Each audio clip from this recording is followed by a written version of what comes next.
the best spiritual practice or energetic practice is to wean yourself off of any emotional need for anybody. Because you're telling the universe that, you can't do any better. That it can't do any better, that you can't do any better. And it's a mentality of lack and starvation. So, when we focus on any one person. So I think that this situation, your understanding needs to be infused with that higher understanding, with that higher notion of, hey, maybe I should try to wean myself off of this connection. Again, regardless of what the cards say. Because in the very least, I feel as though that this person might take advantage of the fact that he knows that the door is still open. And he might try to, feed off of that, What do you mean, like not come back? Feed off of that, meaning like maybe partially come back, partially try to give you attention and energy and get you hooked again, things of that nature. Would that be a bad thing? I mean, if I want to get back together with him. Well, if this person doesn't treat you right or isn't good for you or it's toxic, if they don't honor your energy, then they're just going to be feeding off of your energy. Yeah, I know, but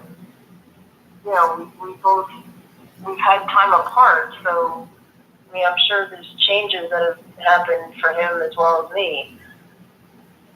He broke up with me just as I was going on medication, as I was starting therapy.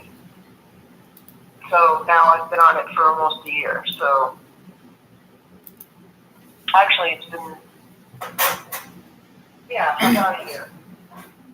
So you're telling me he left you in a time of need and vulnerability, and you think that that's good? You think that that's a good quality in a person that you would want to be with, is for them to... You know what? No, this time around, I'm not here. So I'm not living with him. He's on a easy bus. He's doing it now because now I have empty money, like take him or leave him. You know what I'm saying? No, I don't, because his...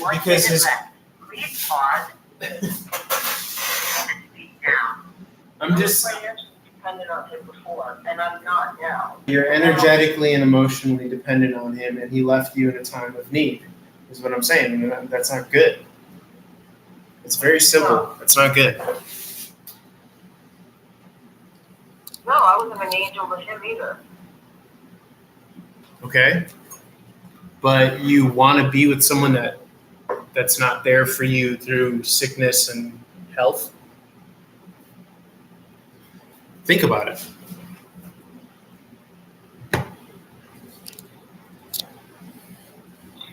Thank you for your help. All right. Thank you for your call.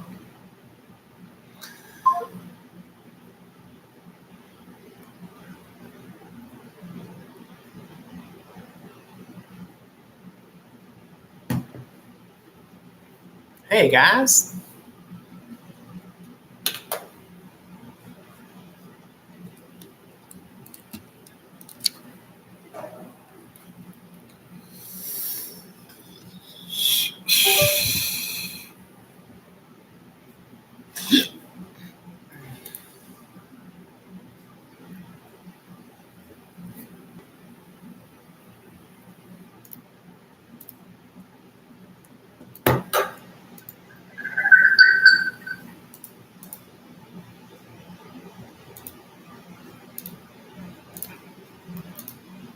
We could look at some cards in a bit if you want, if that's your kind of thing. If you're into that kind of thing. Fucking weirdo. What are you, sick? You like watching little boys on YouTube? Huh? Huh? You a man from the Middle East stroking your...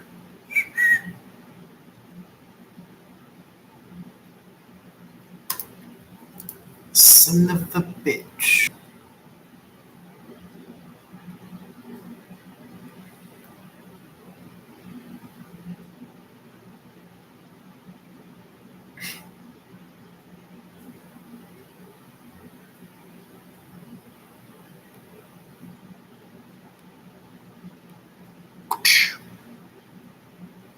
Aw, she looked like her daddy. Very mannish features, I take a look. Okay, let's do the thing that we do. Because there's nothing else to do.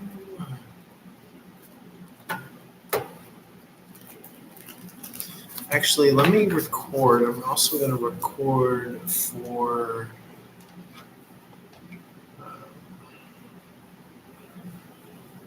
just because I can. I think we left off with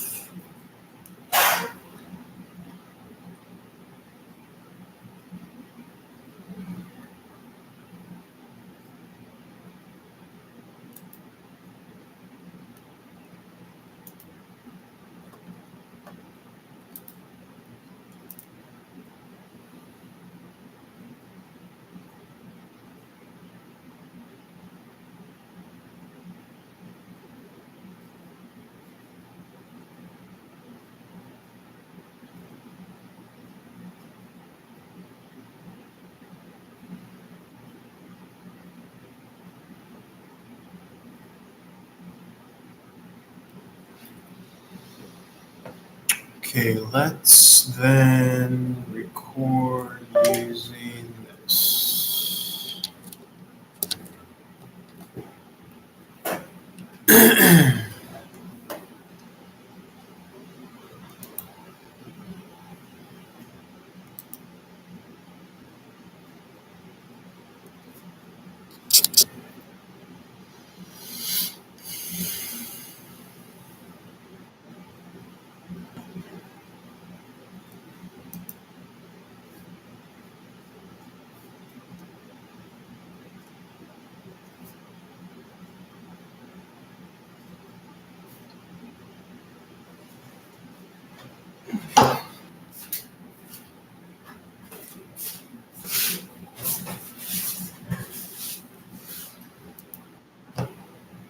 What's up, guys? Just wanted to jump in your energy, Virgo. Hopefully this records properly.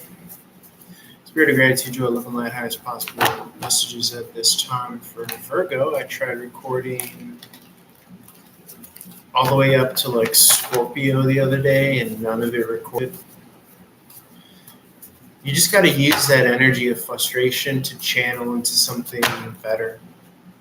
You know what I'm saying? Like, that's literally the alchemical process that we have, is the ability to, like, if you're angry and frustrated, take it as fuel in the tank.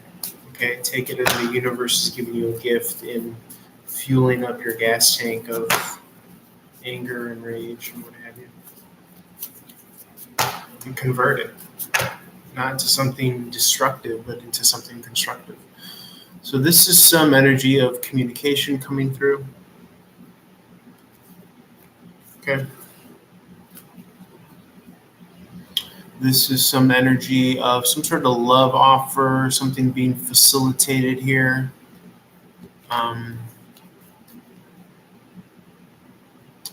Worry. Okay, the Nine of Swords in the upright is an energy of worry or concern.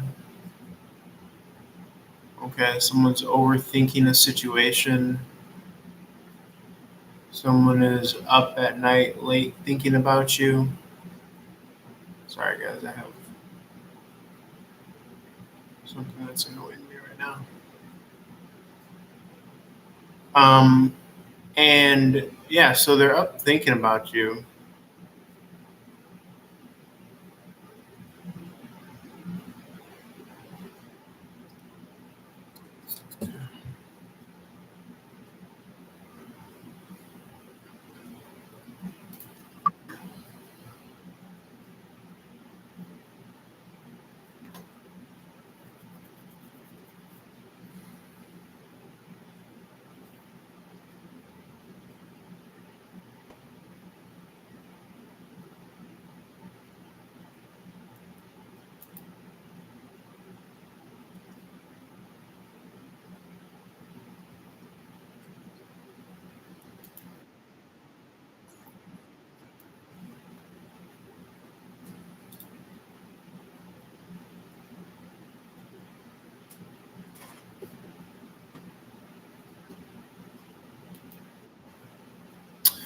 Hey, what's up, Virgo? Just wanted to jump in your energy and do a quick read for you. I have the Page of Pentacles in the upright. This is an energy of communication, surface level. Someone could be reaching out to someone to calm their worrying mind here.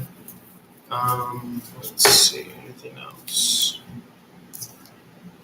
King of Wands energy. This is someone watching, overseeing, coming out of thought, overthinking. So there could be some sort of offer coming out here to quell overthinking.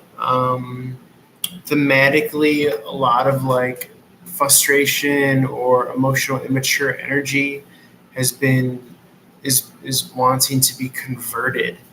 Okay, so you are the alchemical magician converting raw, triggering frustration into something that could be positively destructive, like when you break down your muscles or your body in a workout so that it could come back stronger. Okay, eustress. It's a word, eustress. Eustress. It's about positive stress to your body. Okay, so there's ways to channel those energies, those low vibrational energies, in a way that can be beneficial to the constructive cause as opposed to a destructive cause. Okay. Anything else that we see here, Spirit? Anything else? And also, if you're not a Virgo, you can apply this to your 6th house of day to day. Let's try to read as secular as possible. Surface level communication turns into something action or active based, an opportunity that could quell worrying and thinking. Anything else on this kind of like higher level viewpoint perspective? Like someone sees it happening, someone else is involved, it could be some sort of beneficiary. Okay.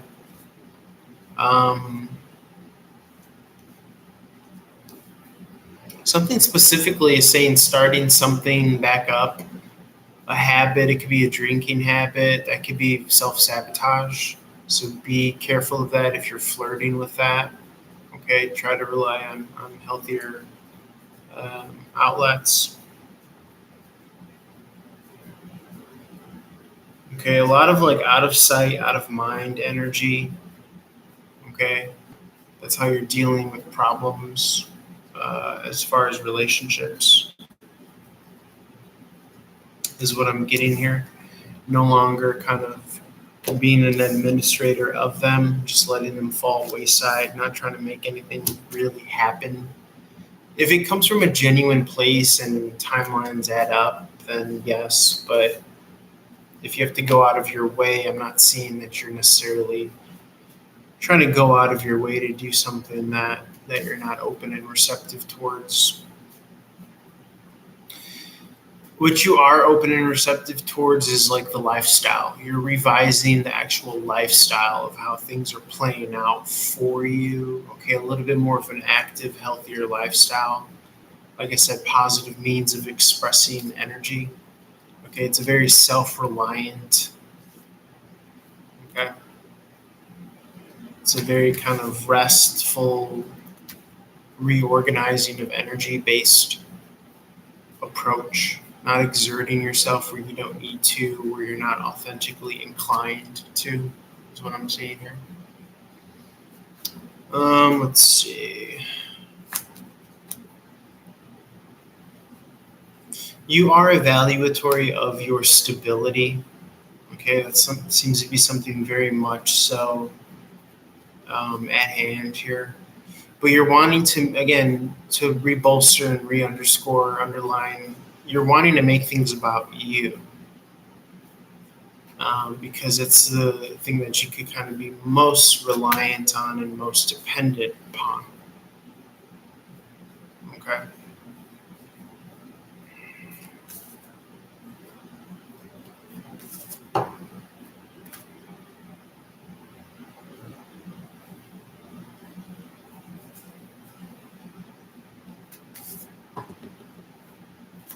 In love and romance, you're looking for someone to meet you at your level. Okay. You're looking to have someone meet you at your level.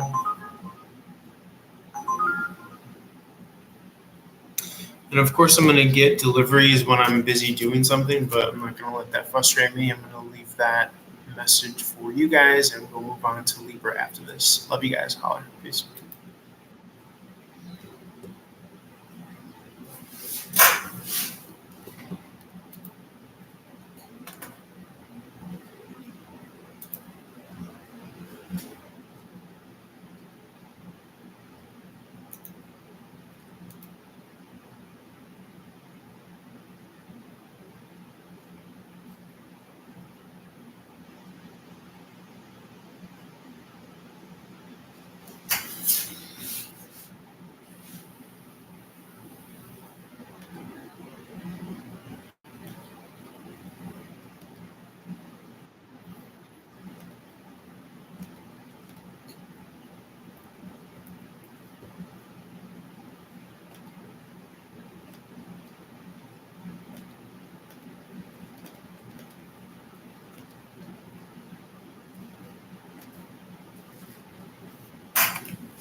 Great job, Coach Jacoby. You know what I'd like to see with the South Coast fans? Head kick of Jacoby.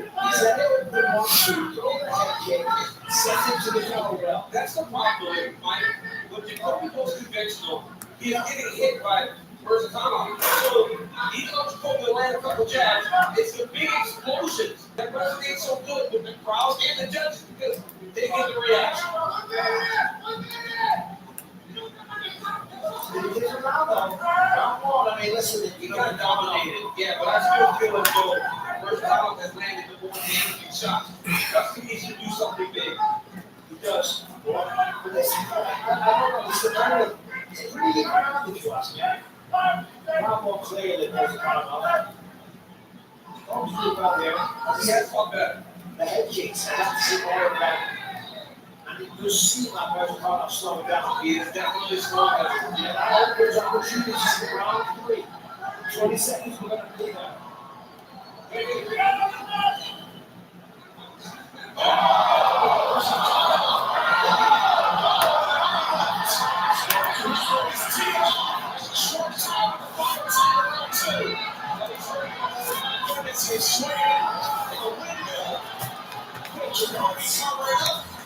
There's the ball. Keep it in here. Come here, sit. Ice on his hand. Deep breath, a little more. And it's a recover side. Recovery is key right here. Breathe. Okay, listen, what you were just doing, DJ, was winning. Did you feel it? He's slowing down, he just got you sitting. Do you feel him slowing down or no? Yeah. Okay. Your pace has got to go get him. You gotta find a finish. We were winning that round to the end. Okay? Now listen to me. So, Marlon is right. He probably was winning the round until the end, but that happened. Big overhand right catches the top of the cranium, sits it down, and from here, Versatano just all over it, punching him, stroking him, throwing shot after shot. Here's some of the action earlier in the round. King Jacoby was looking to make it out there, to be honest. But here we go, round 3. Well said there by Mark Montoya, as you mentioned.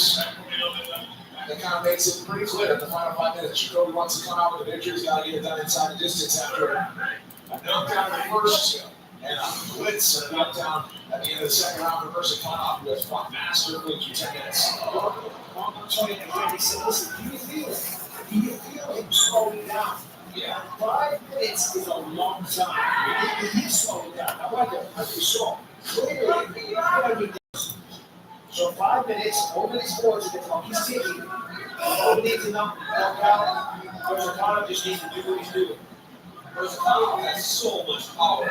Jacoby asked Mark Montoya, what do you want me to do? And he said, exactly what you were doing. That was winning until he caught you standing still. Versatano is so powerful because that's the thing about certain guys. You just can find no place to be comfortable because they have so much over. It's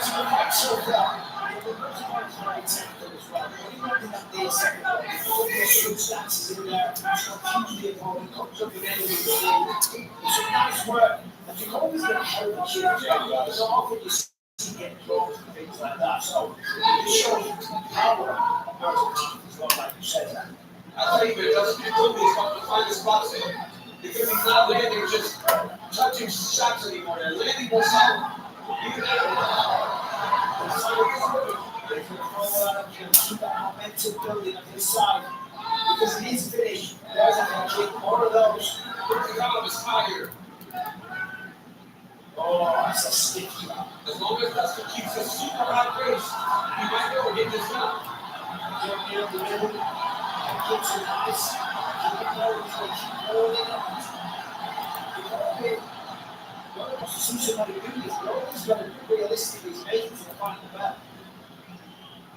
Sorry, man. Good.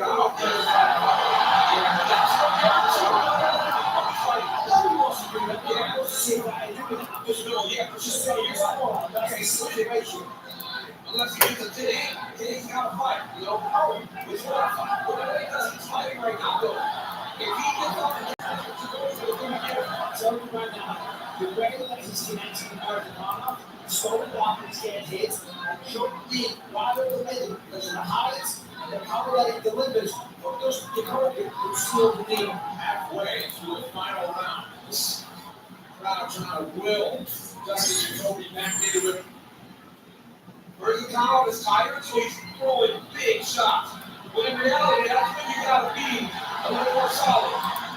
I'm still trying to walk the depth back there. Probably a chance that Jacoby needs to reverse the city. That's two big efforts from Verticano. Yeah. Two takedown attempts. Right now, Jacoby is going to break free. He's got two ways. The other than Mike. Yeah. He's going to break free. He's tired. He's going to take it back together. He's going to exploit it. He's going to get that finish. Verticano's pulling it into it, trying not to let him get away. Yeah, Martin's always saying, you cannot stay with it. You've got to go for it. There's a head kick. It's the fight knee.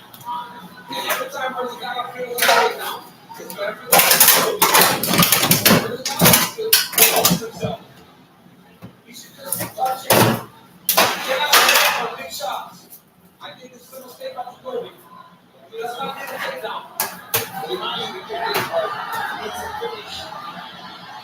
Backwards, then now he's going to change levels once again. After the last time we worked against Jacoby, the first 2 rounds didn't go his way. He's going to let go of that left hand. He kicks successfully one after the other. Until he gets an elbow. To finish his opponent right now. He's a big enemy right now. Jacoby. Don't go to the corner. The corner is a spent force. He's exhausted. He's tired. He's red light round 1 and 2. Right now he's good.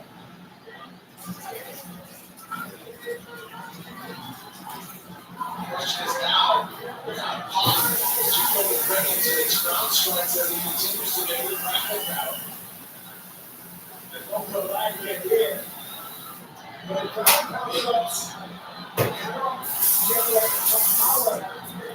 What technique is what he can pursue? What he started to do.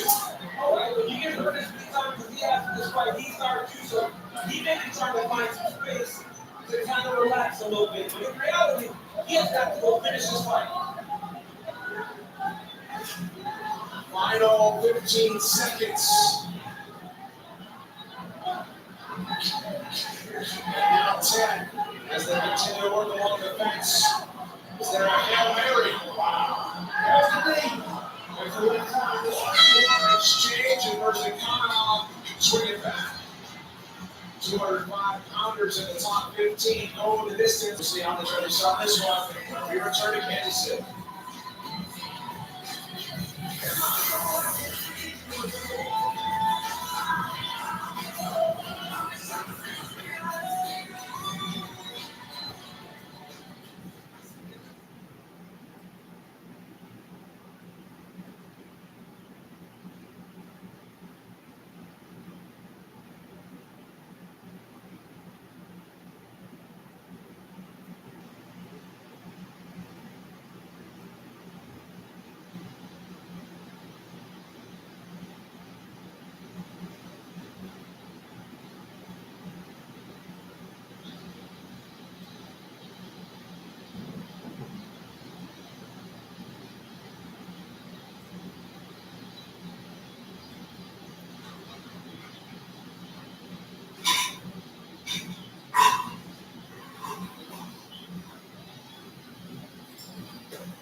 Coming up after Holloway and Allen, Sports Center in Los Angeles with the open stand. Steph Curry and the Warriors try to steal Game 1 and sack down.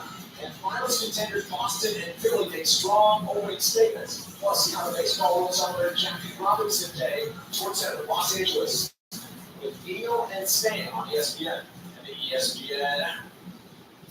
And now for the official decision. Brought to you by New Amsterdam Vodka. We send it back inside the octagon to respond. Ladies and gentlemen, after 3 rounds, we go to the judges' scorecards for decision. All 3 judges score this contest 29-28 for the winner, and still undefeated the professional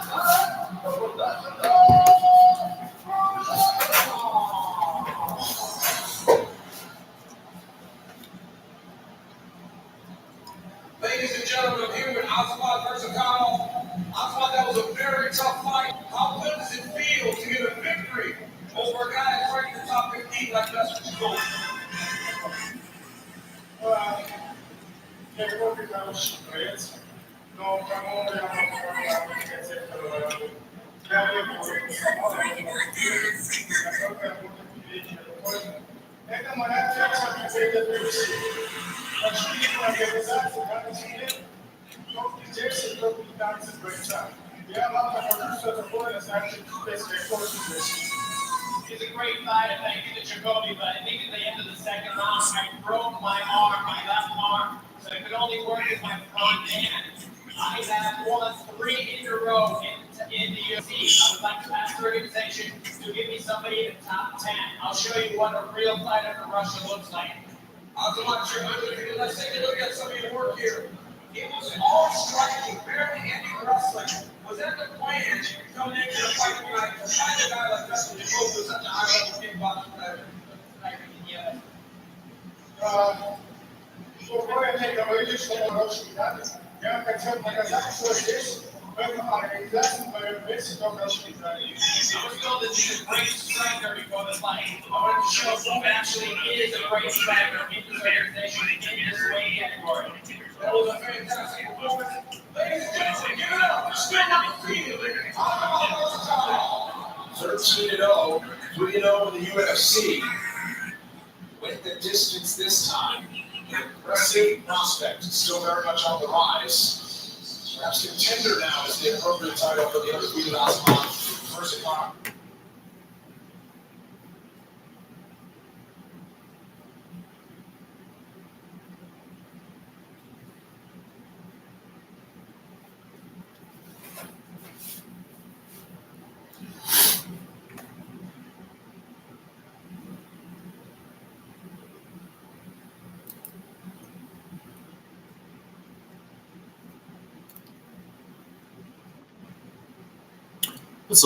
What's up, Libra? Just wanted to jump into your energy and share some of mine. Feel free to reach out for a one-on-one reading.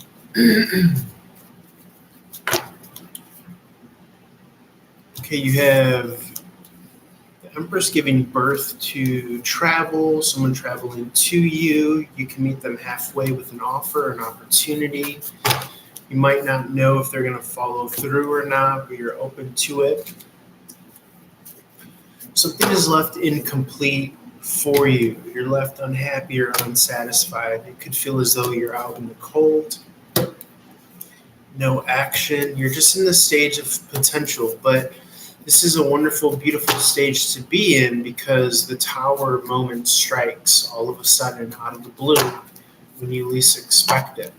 Okay, that's divine intervention, and you offer a new opportunity here that's going to make you very happy, I could see here. It's definitely going to have to do with your own sense of self, logic, reason, okay?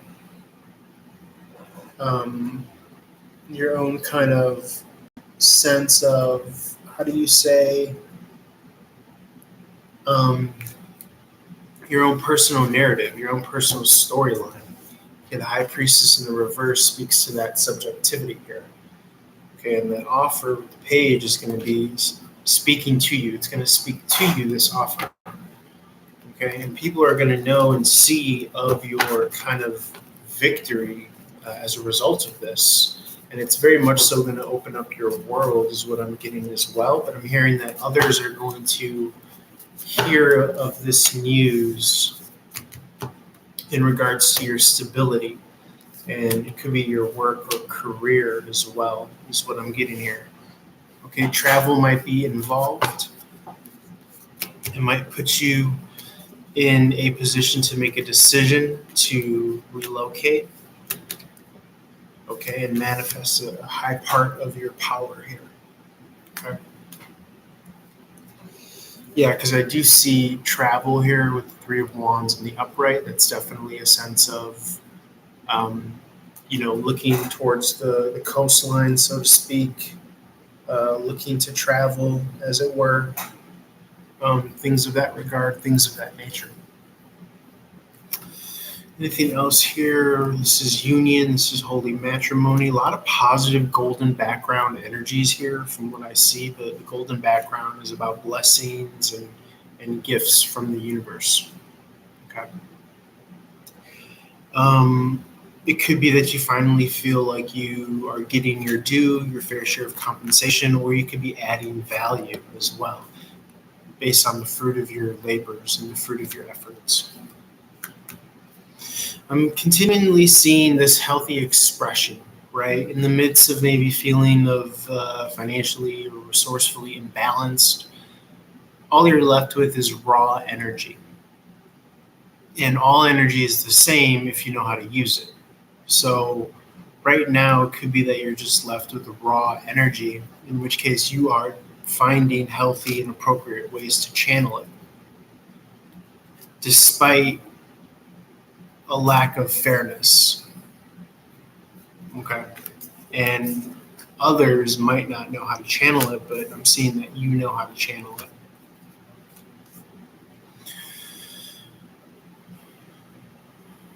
Okay, you're not running away, you're not rushing off. It's not because you can't, it's not because you don't have options, but you want to win, quote unquote, in a certain fashion, in a certain light, in a certain way, is what I'm seeing, is what I'm getting here. You want the big ticket item, you don't want breadcrumbs. Okay? And I feel like that's what this is others may run away for the sake of breadcrumbs. They're not in their God energy. And I'm getting that you are just coming across the notion of God energy, prana, as it were. Okay? And you're understanding that it informs raw rage, it informs money, it informs love, it informs every substrate of energy.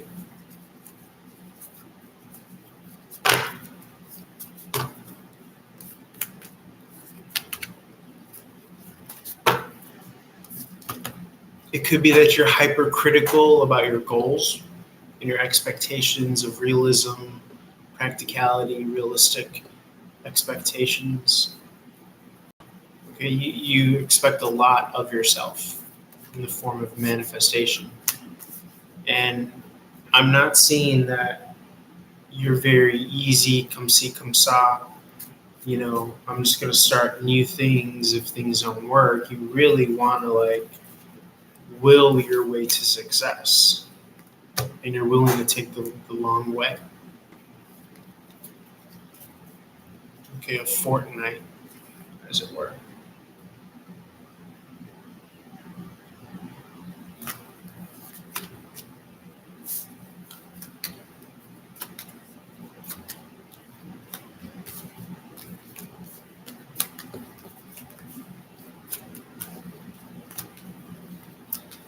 Anything else, Spirit?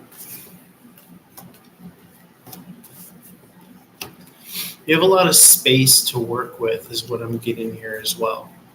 You have a lot of space to work with.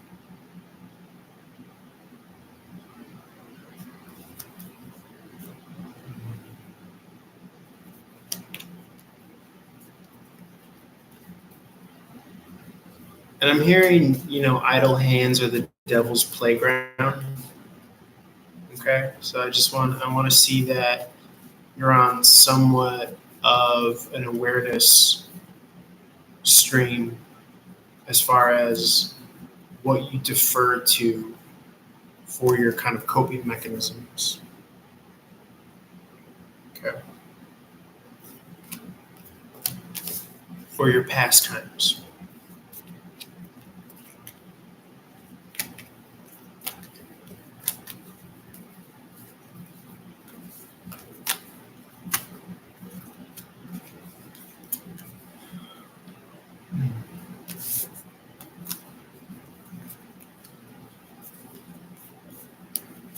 In love, I feel as though that you're not willing to waste time and effort in a relationship that you really don't believe in.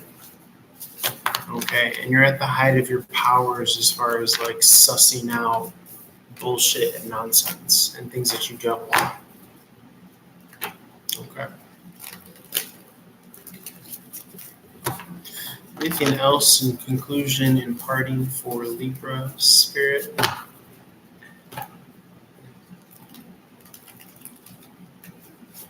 Thinking of Goku, how he talks to the Kais or the destroyer gods, and he's like trying to be all formal,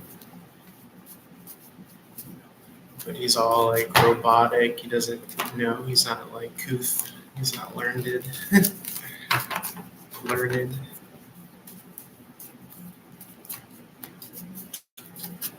Anything else? Yeah, keep on working that internal alchemy. Okay, it's taking you so far. And it's revealing gifts to yourself. Okay.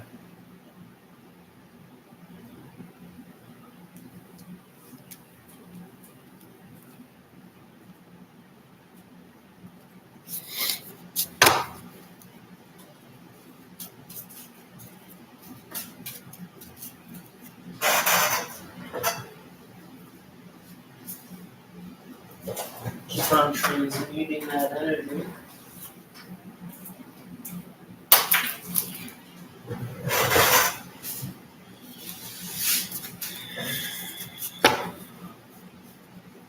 Because it's attracting opportunity. It's like a magnet. Okay. You are where it's at, is what I'm getting.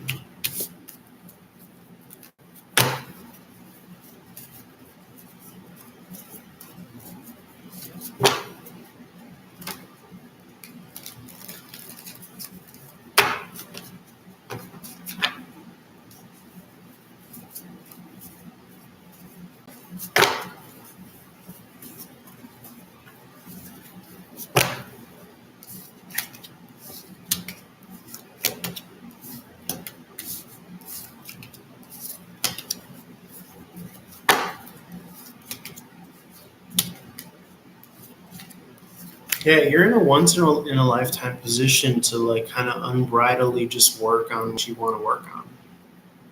No distractions here is what I'm getting. So really take advantage of that. And what you're going to do is you're going to harness your raw energy, to be able to do so. Going with the ebb and the flow and the tide of the day, of the moment. All right, Libra, thank you for sharing time and energy. I hope you're able to get something from mine likewise. And let's move on to the next one. I'll let you know. Peace.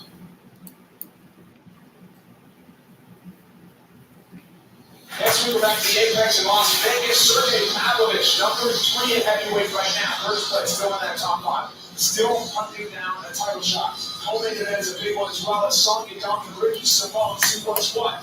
In the top 10 at bantamweight. That's going down next week, 7 Eastern, 4 Pacific for a 6-fight main card. Live on ESPN Plus. Our co-main event is a banger. It's next for more. Here's Heidi Androl. Six-running featherweight finisher Edson Barboza is back and feeling better than ever after taking some time away to tend to a knee injury. The Brazilian returns to be still at the top of his game. With a kicking arsenal second to none, he plans to head things early when he takes on fellow finisher Billy Formentello. The Florida fighter is ready, telling us he did a lot of shit conditioning, checking kicks and avoiding kicks this camp with Gracie Tampa South. He plans to suffocate Barboza.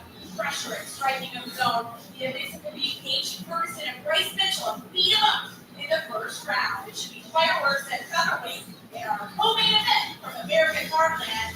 It's next on ESPN.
UFC 30 years, changing the game since 1993. We're celebrating our groundbreaking success and unrivaled history in the past 30 years. Learn more at UFC30.com. Back inside the T-Mobile Center, downtown Kansas City, Missouri. UFC Fight Night is presented by Rotello. Well, the goal is to compete with the very best fighters on the planet. Edson Barboza has tipped that box many times over. He's been locked to the octagon with all-time greats. He's still here. He's still a contender, and he's still capable of ending any fight in our point. On the other side is Billy Portillo, blue-collar grip to the core, and ready to show he is ready for the big time. I actually Ultimate Fighter in 2015 when I realized I wasn't ready for the UFC yet. I went on a long win streak. I won 6 fights in a row before I got the opportunity. 2019 Contender Series, I got my second chance, and In the body, uppercuts, continue to throw heavy shots, and that's it. A standing knockout. Billy Portillo. fighting a guy like Edson Barboza is absolutely the biggest opportunity of my career. He is a huge stepping stone into where I need to be, and to keep proving to everyone that I'm that guy that is going to be a champion one day. Back on the bright lights of a UFC intern, Edson Barboza. Very, very, very excited because I was out for a long, long time. You know, that's the first time in my career to get out and fight. But today, I'm 100% healthy. I can't wait. Once again, the sport provided amazing entertainment for the Yankee football house. Oh my God! One of the most spectacular kick knockouts you've ever seen inside the octagon. That's myself getting the best guy you want to fly when it comes to that's myself getting the best guys you want to fly. He's super fast, super explosive. I don't think Edson's going to want to let those go to the decision at all. Turn it up! Edson Junior Barboza! I can't give him too much respect when we're at that age. There's a reason everyone's saying this fight is going to be fun tonight, this is going to be violent, and this is what I plan on doing. It's a guy that, no, He just likes to make it a grindy, ugly, brawly fight. there it is! Billy Portillo by domination! Right touch really with the punch, with the kick, with the knees, and all everything throw to hurt my opponent. Uppercuts down! Be careful what you wish for! When I fight, it's pretty simple what my game plan is. I'm going to be pressuring you, I'm going to be in your face, I'm going to try to make you make mistakes. If you come victorious, I'll do whatever it takes to win. This fight is gonna be a big war, and I'm gonna win this fight. I'm ready, guys. Let's miss the best that's in front of us.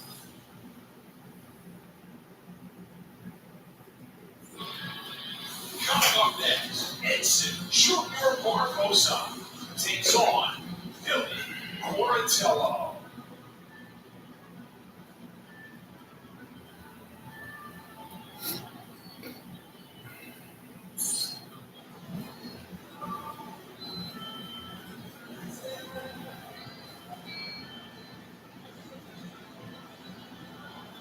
Yeah, that's Enter Billy Portillo as he looks for the moment of his career to this point. What a journey it has been since he put his all into moving down to Tampa, Florida, and making UFC the dream back in 2010. He put it on the Ultimate Fighter, it didn't work out. Several fights after that, tore his ACL, but all the while he kept on winning his way to Dana White's Contender Series. And he punched his UFC ticket back in 2019. Become a fan favorite DC, not just because he wins and he's a great personality, but how he fights with a relentless approach to Billy Portillo. Yeah, the pressure, he's known for it. Can't see him take men that are amazing fighters and they come from very average. He told us in the fighter game that his intention was to sprint at about 89% the entire time. He said, so when he starts to sprint, the reason the first round was so tough is because most people get going. But as the fight goes longer, he's still sprinting at the same exact pace. And they're starting to come down. He feels like he's going to do the same thing like Edson tonight. But he's got to be a little careful in his approach because Edson so big. Listen, it's not true that he's all like saying, oh, right, I'm digging a little great things, one thing, restricted stances. You know, so he gets a really good back out, like the whole way, and it sends him all that. You gotta be ready for that. That's good.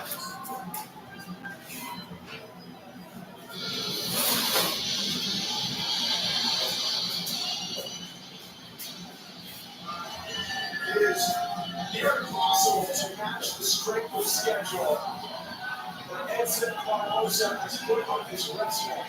This is his 20th UFC appearance. Pro fighter since 2009. UFC debut in UFC 123 in 2010. And Michael is not doing it for a paycheck. His eyes light up unlikely because he still gets to do this and call this his full-time job. Edson Barboza will be climbing next up into the rankings at 145 pounds all the time. But he's one of the best over here because he's being bumpy, as I said, things like that. But and you really get a feeling that we're going to see that we're going to see Barboza. You don't know what he's going to do. It's super high deals. Super high still put on those shit, but he said, I love this. I'm more confident than ever. I don't appreciate how they can best shape of my life. It's the beautiful thing. I get to wake up every day and do the job that I love.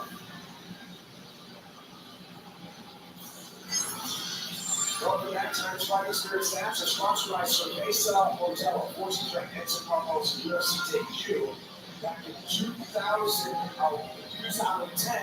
he is known for kicks, and he has maybe the most impressive highlight kick finish in UFC history at UFC 142 and knockout Terry Edom.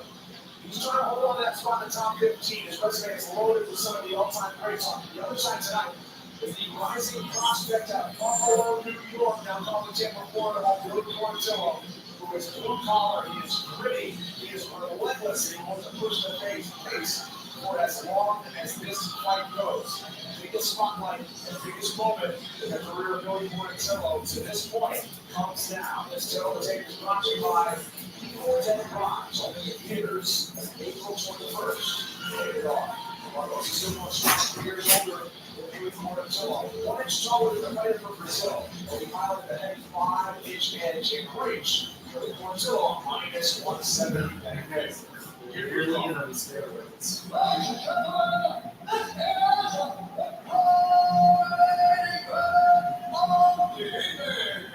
This one is rebound to the UFC. It's Missy Bush. Fighting out of the corner. I think what's the latest? Only 17 minutes or longer. Each half. 5 tennis is long. Weighed in at 146 pounds. Fighting at the top of the world. Billy.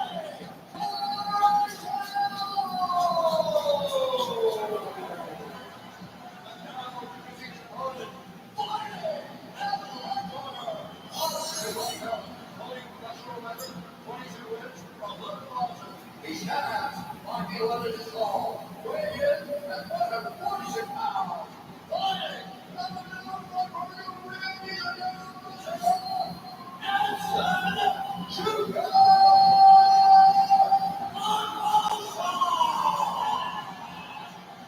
When the action begins, our referee is on. No nonsense will be had in this event of the evening. Thank you, Luciana. And here in Kansas City, it's hard to find a better nickname for a fighter. Kansas City, known for barbecue, like Billy Q. That's a burnout on Edson Barboza right now.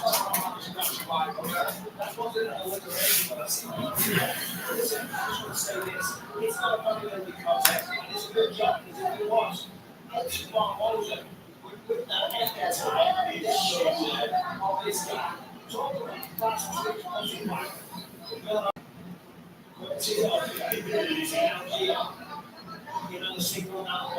This is smart, right? If the guy does carry all that muscle, you start wearing it. Quick kicks, so Edson Barboza.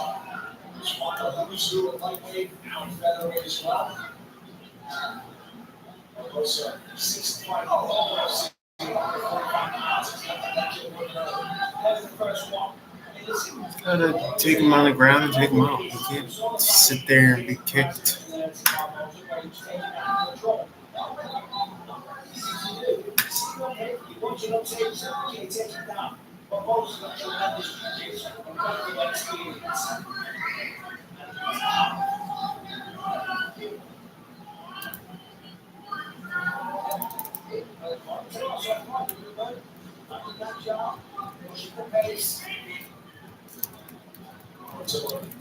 First fight as a father, son, back home, he's in Florida, so I really think Kansas City, this is the biggest fight in his career at this point. It's a final combination. Portillo has got to mix in the wrestling. If he does this with Barbosa, he will have to fight at such a high pace. Very smart. Very smart on Portillo.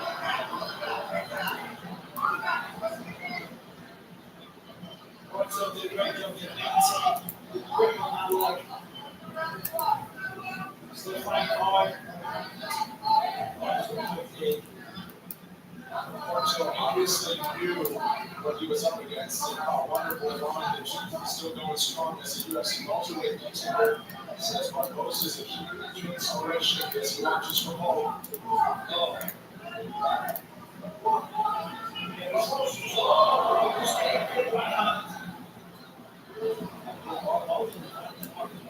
Barbosa's landing good. There with the kick. Really questionable. Billy can keep this pace and keep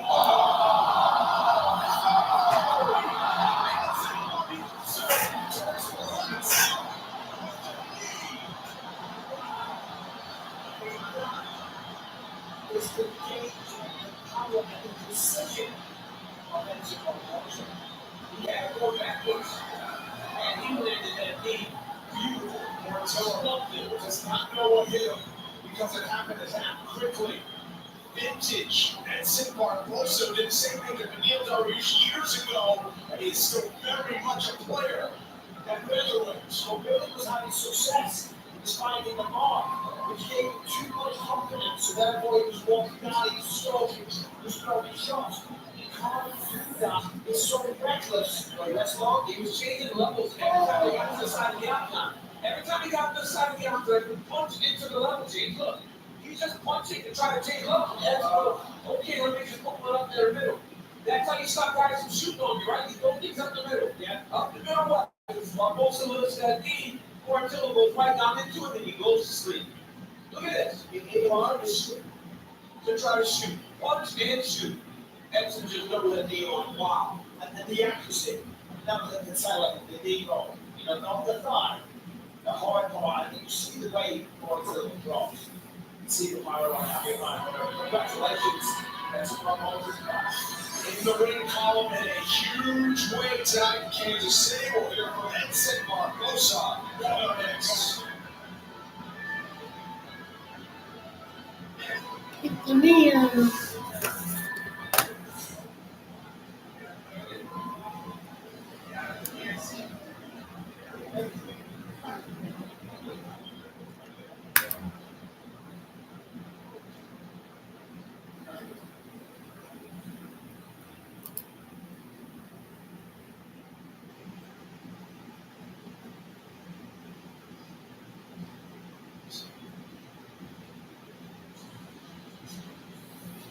UFC Fight Night is presented by Hotel, group for those with a fighting spirit.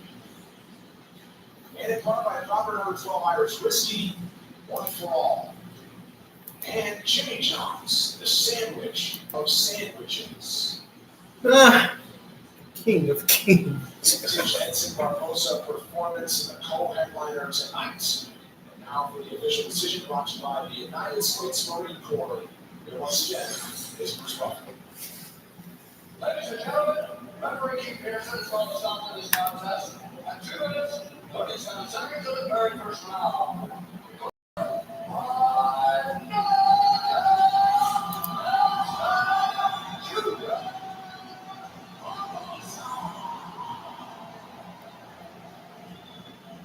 Ladies and gentlemen, we're here with Edson Barbosa. Edson, we spoke to you about this and you say you just love everything about fighting. You love love the process, but this has to be the thing that keeps you on the step to the octagon like this. Most important, I love to see a nice crowd.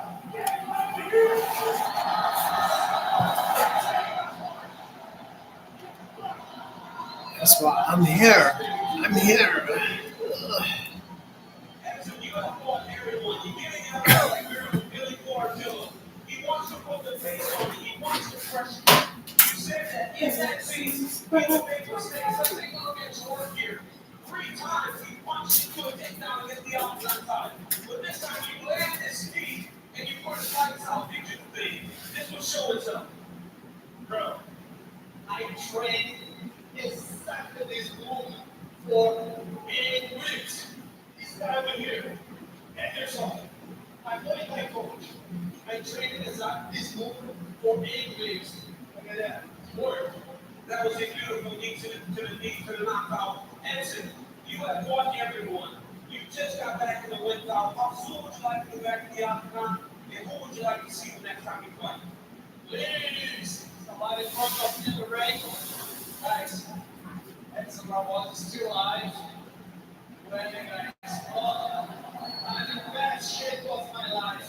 And I promise the next one's gonna be much, much better. I promise, guys. And so you are still here in the fitness performance. Ladies and gentlemen, give it up for that. I'm saying this next one will be even better. That's why my bar decided to follow up in his next one, Michael. That is not an easy thing to do. I mean, that was a clean knockout. Not even well the woman on his table below. He is providing many of those highlight reel moments. People you get to put up the feet, that's one of the best. That's a good one to shape my life. I want to do it. I know. You can see it. You can see it looking around. I mean, come on. Soaking up this moment in front of a packed house in Kansas City. Perhaps an extra 50K coming the way of Edson Jr. Barbosa after a first round knockout. Coming up next week, another big time UFC fight on NCAA plans, etc. Super heavyweight Brock Horns' Russian knockout circuit avalanche takes up Marathon monster Curtis Blades. It's a 6-fight main card that is yours next Saturday, 7 in the East or the West on ESPN Plus. It's our main event next year. Casey Holloway. He has grown up in the UFC and after more than a decade, just wants to prove and remind that he's got his best work ahead of him. No better chance to do that than tonight. When he can turn back a top contender and chase down gold once again. Chasing down gold is exactly what Arnold Allen has been doing since the early days. But in his own way, it's all fun. No part. He's never wanted to talk his way up the leaderboard. It's all about earning it. He's 10-0 in the UFC, but turning it up to 11 would almost certainly make the dream of fighting for a title a reality. Arnold Allen and Max Holloway is our main event coming up next.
Sensitive bitch.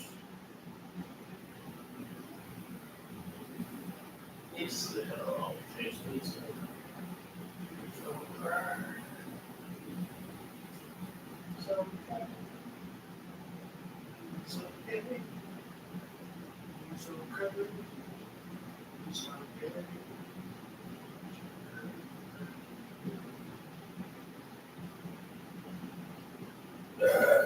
It's okay. It's okay.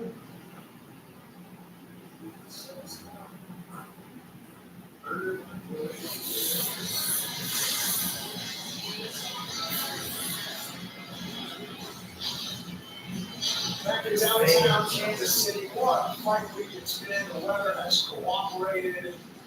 Kansas City is a gem of the Midwest and is certainly a city that loves the UFC. 6 years to the day after it refers to the T-Mobile Center, we're welcome you back inside. Watch UFC Fight Night Holloway versus Allen. And it's time for the UFC Fight Night. It's presented by Modelo. When this matchup was announced, fight fans circled the day. We're here. When one of the greats returns to rebuild and remind the masses that he's not just a former champ, but a future champion as well. His counterpart has been stalking the featherweight division with quiet confidence for years. Now Arnold Allen believes the work will pay off here and now on his last stop before the top. This is what I feel like I was supposed to do. Chase this half of my whole life. I put everything into it. My whole career, people always tell me, you need to talk more crap and you need to start calling this guy out, telling people what you want, but with the hard work of the day, I just didn't do it talking for me. That moves Triple A. Arnold Almighty Allen. He's talking to the answer. Look at what he's capable of. When he's on fire, when he's having a good performance, the man is a straight up killer. Whatever it takes to win is what I'm going to do. If I feel like I have to go out there and wrestle the guy and take him down, get a submission, that's what I'm going to do. Oh, that's for real champs! I feel like this guy's getting started and making miss a line, that's what I'm going to do. I feel the guy's easy to hit, but if I hit him, Oh, he's on one legs! Huge effort from Arnold Allen! everything I feel about it is dedicated to being the best I can at this. You now won 10 fights in a row. You are undefeated in the UFC. The dude is just unstoppable right now, but if you want to become 100 weights, you have to be the best. Best is best. Enter the top-ranked former champion, future Hall of Famer, one of the greatest to ever do it in this weight class, next, Wes Holloway. Anybody that's sit here and tell you this is an easy journey is lying to you. The downs, the unknowns, it's a lot, but hey, that's what makes it worth it. The great times, the good times, the bad times, but what you do that way, that's the journey. And I love every step of the journey. I got a lot of answers for you. I'm not gonna tell you. Top of the is not out of the question. I'm still one of the best guys in the world right here. I said I love him. He is so good in so many ways. His personality is so high. His performances have been fantastic. That's Holloway's guy. And fight with so much pressure, with so much space, that if you are not ready and not well prepared, he is going to overwhelm you.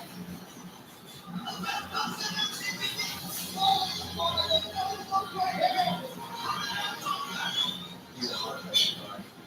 More often than not, it's all the first punches and punches. Calculated before measures and like that.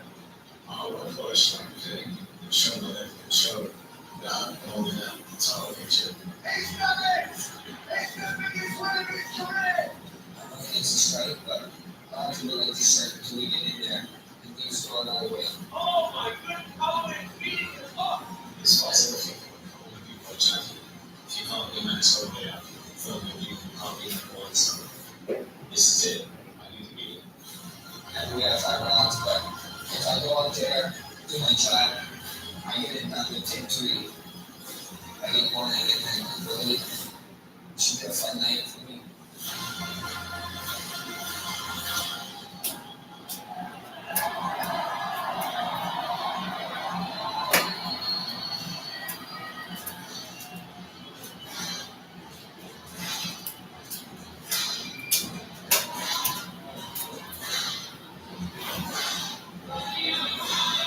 That better be Max.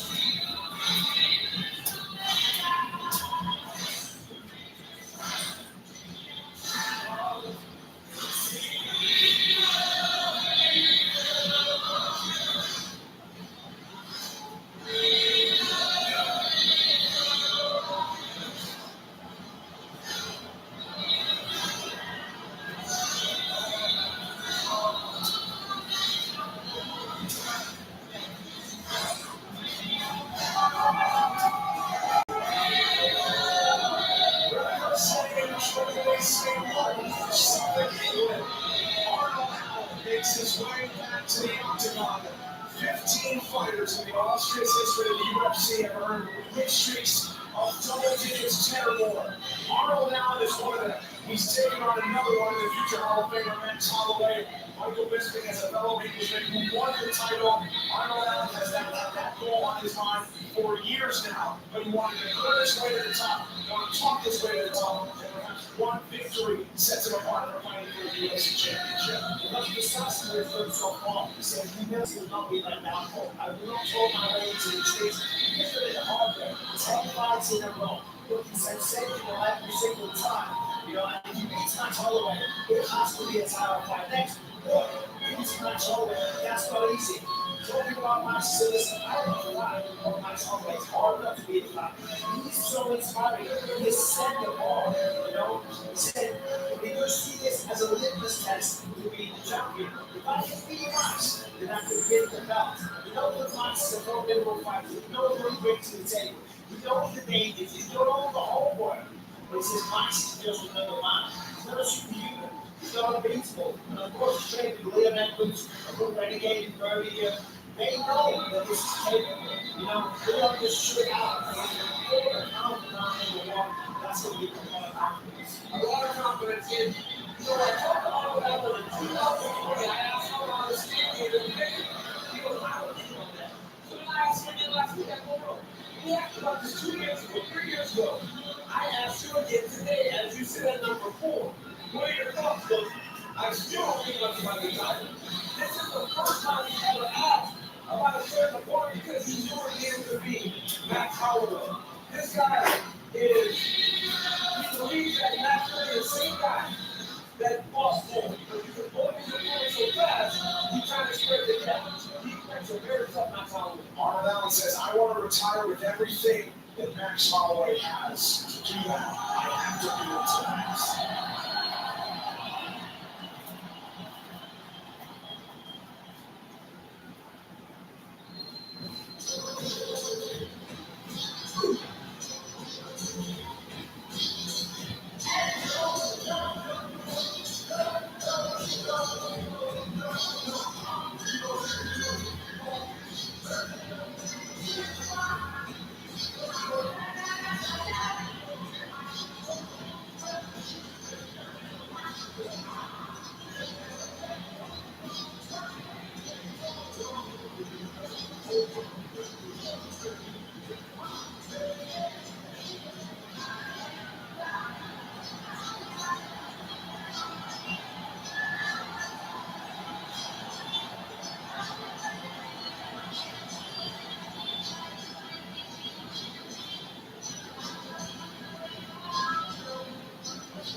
The nickname him Legend.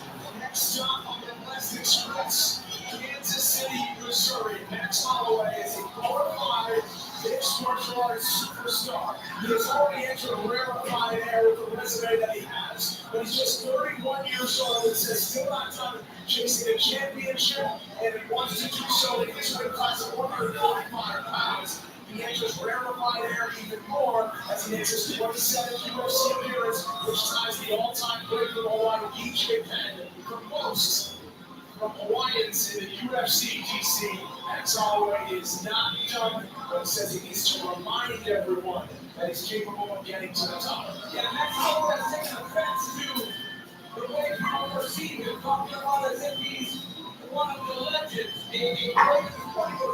I'm 31 years old. Just because you saw me as a 20-year-old kid doesn't mean that I am not. While he respects Earl Howard, he expects that this career to start another one championship. This is a guy that is an absolute star in mixed martial arts. He draws people, and I said that. Why do people seem to want to care about you?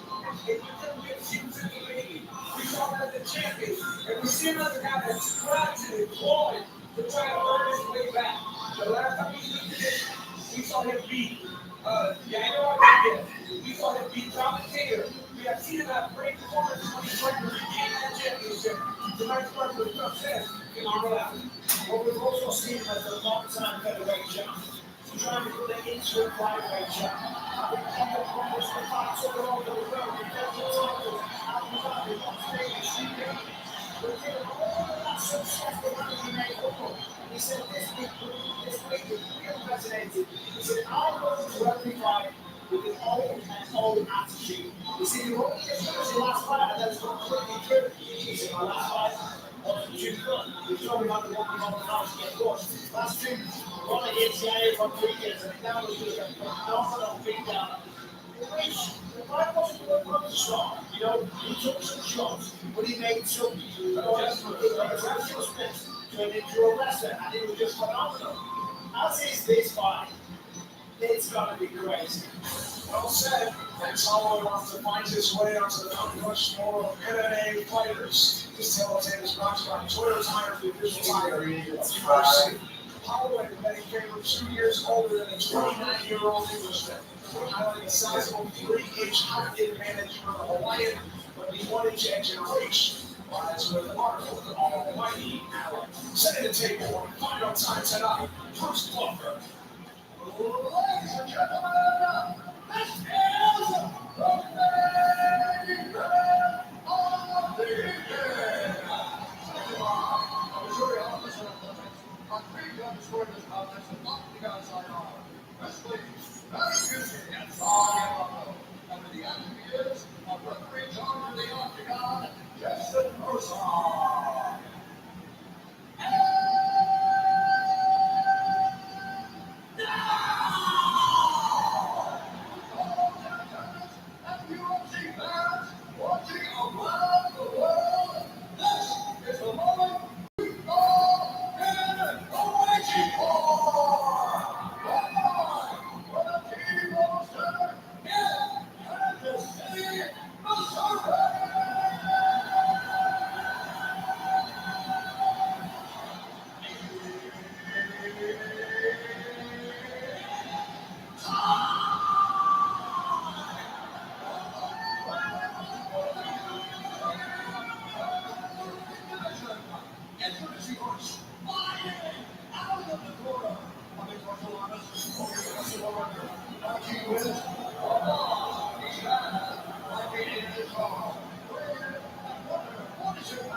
This arena is on fire.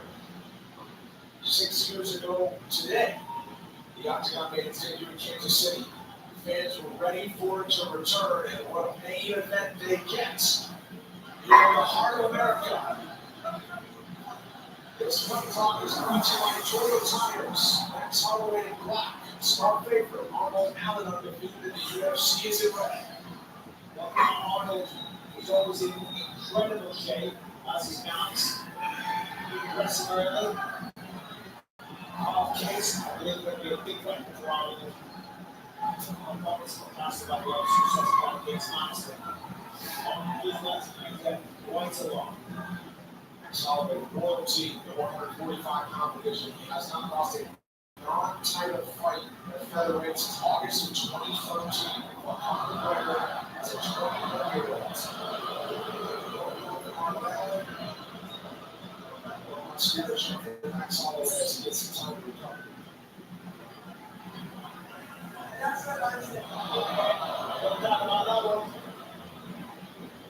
He's okay. Touch their gloves and there's some action. 45 seconds in the first of 5 possible rounds. Love that Allen though, the gas rolling, tries to get Holloway going backwards.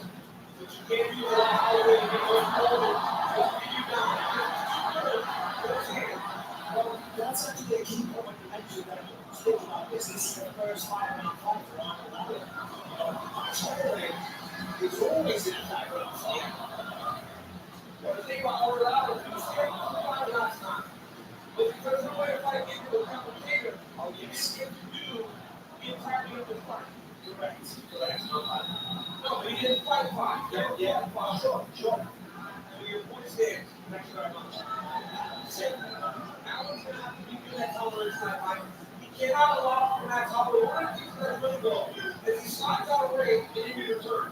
He cannot allow Max to overwhelm him with his activity. You can't see Max Holloway. That's what Arnold constantly does. If you can hear that when they walk around the arena, Hollywood just hates it. He just hates it. And we all because he's something like 50, 1,600 punches, which is more than you have seen. He's never been watched once. Also, it's ridiculous. Maybe the hardest record to break right now will be the significant strikes landed record. Max Holloway has like 1,000 strike lead at second place. He has thrown punches and punches, and he has a chance to cross the 3,000 significant strikes landed in this fight stop, which is insane. When you watch Arnold Allen, you watch a kid that is just well rounded and do everything inside the octagon. He can wrestle, he can strike, he can spin the shape. He can just about everything. The thing is as well, what you said, Brendan, he wants to make him achieve that. He wants everything that Max has.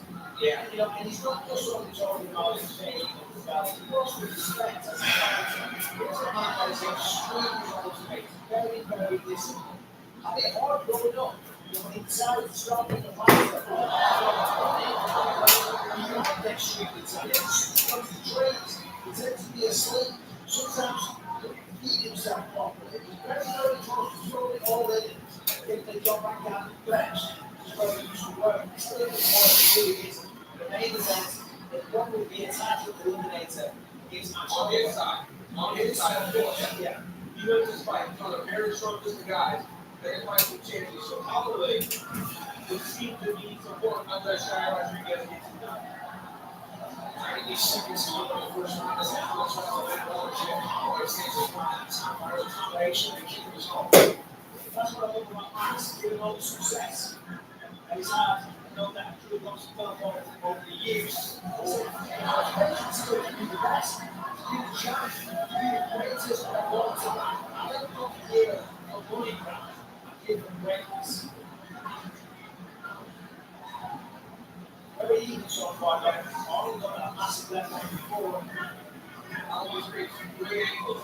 When Allen does try to enter.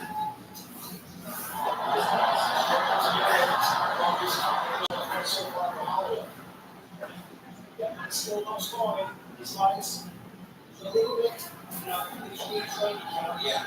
Generally doesn't like to score down the wear and tear. So doesn't know how to fight. I don't think he's practiced how to fight. He knows how to fight. He also said that his training partners they tell them to fight. Like on that. And the moment he starts to get his way with them, they're like fighting like themselves, and you lose that ability to get a guy emulating your horse. So, usually specializing in style combination. You start dominating so there's really very small. You always stick to the combinations of all the down your users. To the books.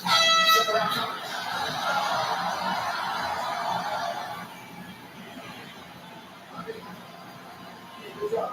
Sit up. Do it on the office. Listen, you gotta stay out of duty for a shot through. Well, your cross blocking is looking really good. Just don't back down because of the mistakes. Okay. You're cross blocking beautifully. Listen, he's open for that one hand, right? One is not good. He's open for one hand, right? You gotta stay out of duty. You're overdoing it. When you good to you, overhand left. Yeah, overhand left. When you good, okay. Overhand left. If that's what she's up, right? But throw it out. Don't overthrow. Make it out. You're good enough. Check out the steps as well.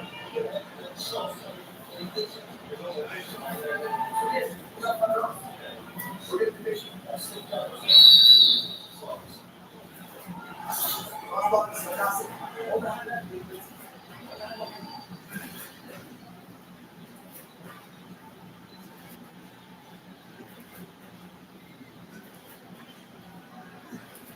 Right back direction around two. Slight slap on the face. That's all right. His friends for Alabama once again. Small pockets runs on Joe tires. The official tire of UFC. And honestly, this is different all the way. Holloway's not generally a guy that's backed up. He's usually pressing forward like a fighter. But you see him trying to back up and counter a little more than he always does. Alex Porter told him to stay patient. We got 25 minutes. They feel like the overhand left is there when Max tries to blitz. Yeah, that was a big message. The overhand left for Max enters. Yeah, but that's some success. Well, that's success. The big shot from Alex, but I thought Holloway landed more shots. That wrong. He played great. They're a hybrid training camp situation for Arnold Allen, who stays at home in England now. It's a huge lap. They're still working closely with Wasabi. This would be Taylor.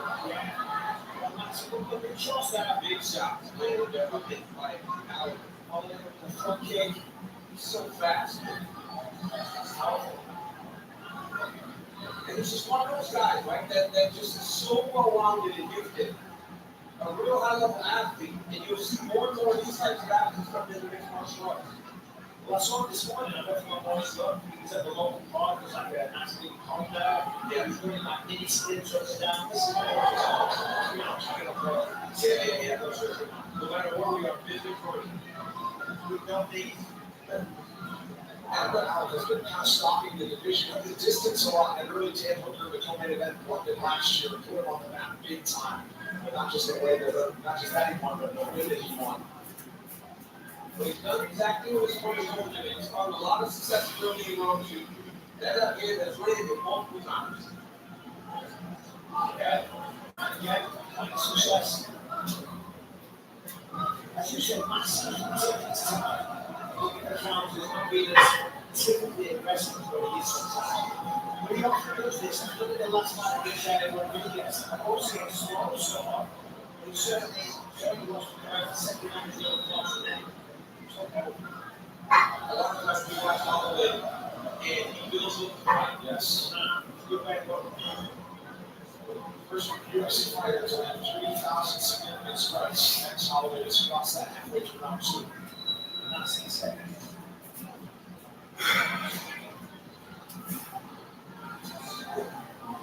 Yeah, by Alex. He put halfway and he let it fly when he's talking to the ring. Beautiful team speed there by Morale. Holloway skates out of danger that time. Skates out of danger straight away. Other coach, danger. Strategically, tactically, wise. Allen is just not allowing Max to advance at all. This is the game plan. Keep on his heels. Don't allow him to dictate the dance. Allen, after the first round, got to respond to like waiting too much. He's made the adjustment so far round two. See how it's so defensive inside as well, but he thought match was going to lead to very great set bar. But again, they're calling it cross block. Your cross block is beautiful round one. You just can't wait.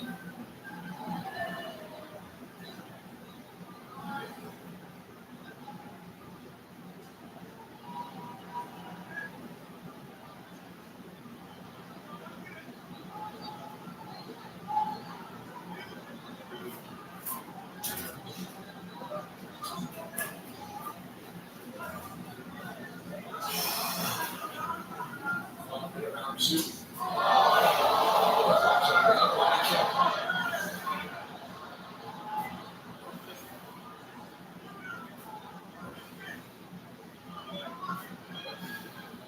Let's continue on for all that. Against RDA and Frankie after that. After that time, almost 7 hours. So again, close about 12. Probably the corner feels like they have Allen confused a bit. They're all standing with the and their kicks. Those line kicks are nasty for Max Holloway.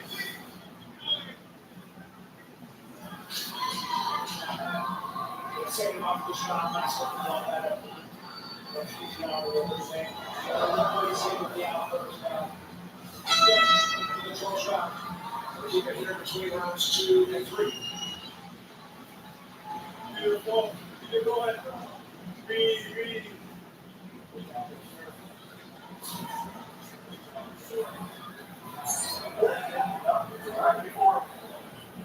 So, you gotta keep up with that. Mix it up. We use this mix it confusing so far. And you start touching up here, right? So it's not the same and trying to stop game. I think you'll have to exactly doing it. All the stimulation of the action. Max left at the 10. Arnold basically comes over the top of the right hand. Max takes the ball. There's a nice combination. Ties him on right up the chin. Harvey's that one, ties him up to the left. Just right his corner, totally two. There's a big body kick. Gets through there. Shoot it. And a huge slap down the way. Tuesday, catch up with all Valadez MMA talks with EC and RC. As me and Ryan Clark, Emmy-nominated Ryan Clark, talk the sport that we love. You can find the show on YouTube, ESPN Plus, and now at midnight Eastern on ESPN2. Started the third round very close through the first two. Basically what we expected, although the live odds have strong in favor of Max Holloway was about minus 160 at the start of the fight. And like Michael said, strong second half work for Max Holloway. Arnold Allen started very strong. Most of those combinations that were showed in the replay within the first minute and a half of that round. Holloway got some good kicks off. But both guys are having success fighting the fight that they want right now.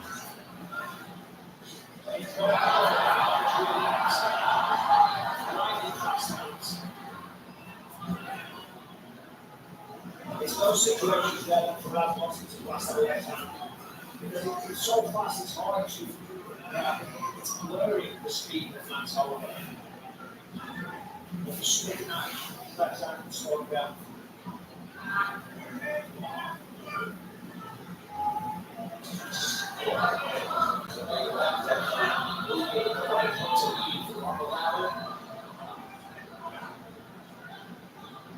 The fighter yet to attempt to take down. As we expected, Holloway gets on top of Jim.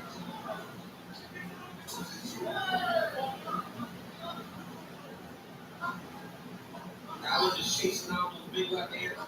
Allen was trying to hit him with jabs to the body. He'll try to drop the hand before the round.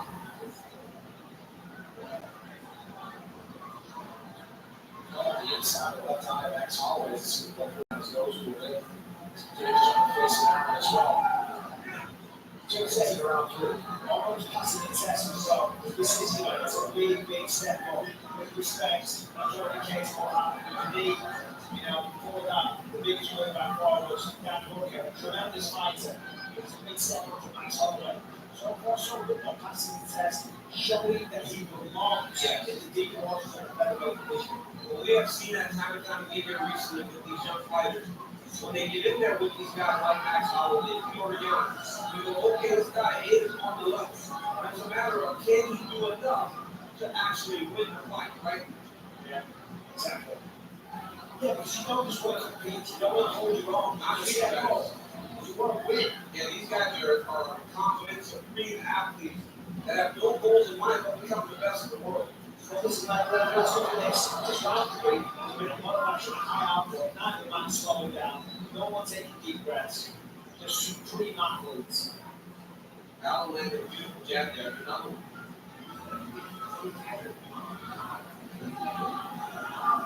Coming up next, we'll also recap of all the action on the UFC Fight Night post show on ESPN Plus. Shout out to Laura Sanders on Karen Bryant to break it all down, plus how you can draw as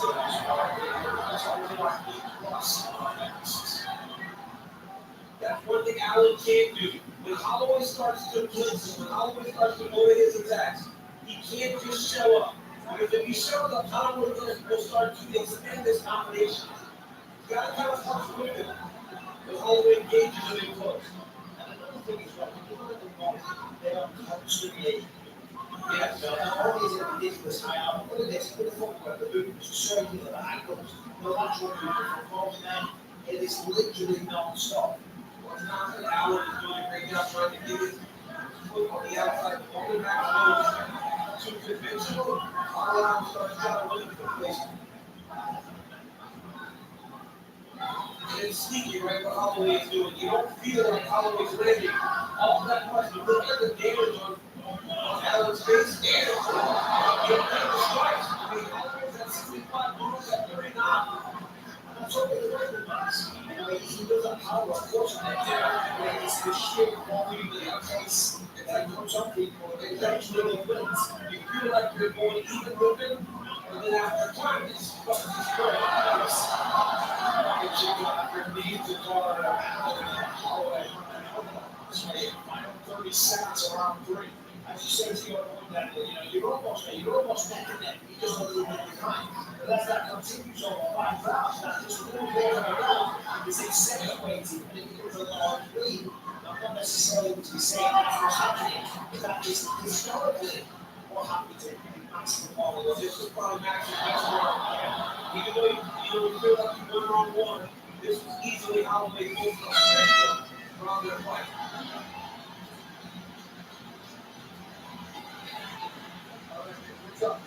Round 4 coming up. Done it? Water's coming. Already got a counter in. When he throws that kick, you gotta block it and counter it. You have to counter your way inside. When he throws his punches, you gotta bury and throw. That's not speaking and poking and staying on the outside. You gotta drift your way in and counter it. When he throws, you gotta counter. He throws, you throw. Okay. After you see this though, you will cut out. There it is. Gotcha. Gotcha. Again. It's working good. He's stepping in first. You do the job that you're good at. Stay good on. Still not looking at the job. Let's go. Keep it going, Max. So much loyalty for that corner. Racing Technics.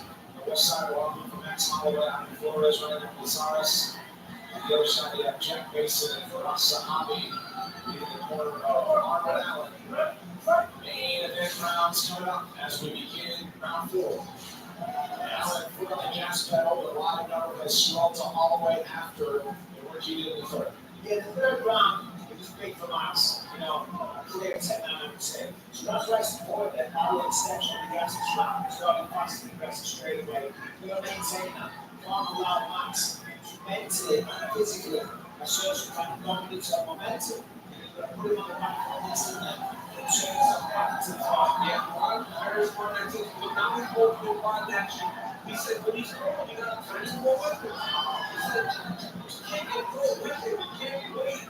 When Max Holloway starts to get out, And he's absolutely right. The danger of that is when you throw with him, you're open to shots. If you're not throwing, you can cover up with me. defensively sound.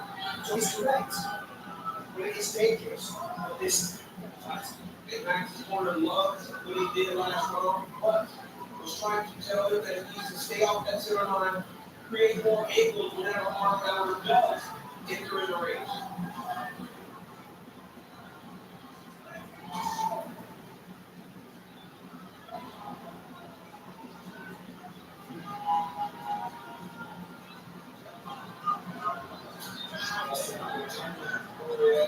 admiring the work of that solid corner where they fought the digital. I appreciate the player.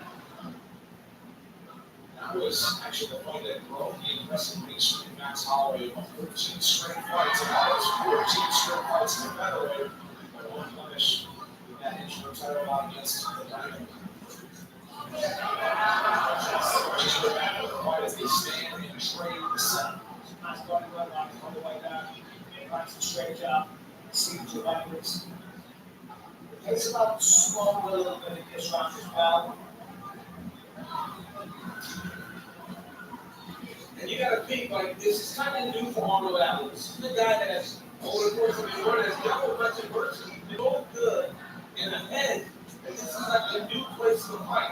You got to find a way, as Mike said, to take control of this fight again.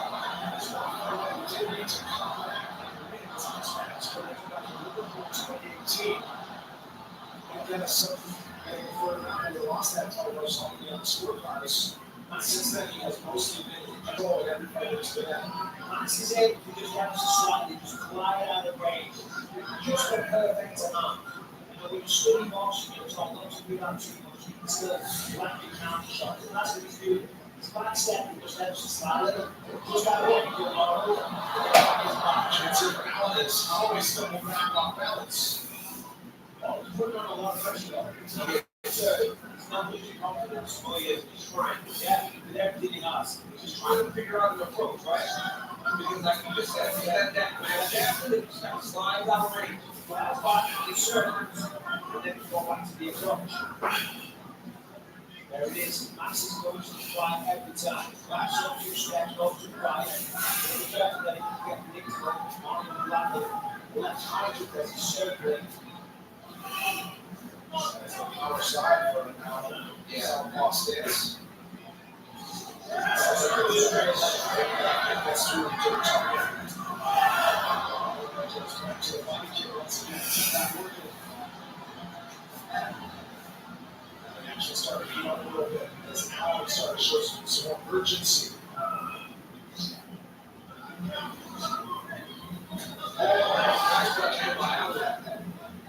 And Max went back into the power side.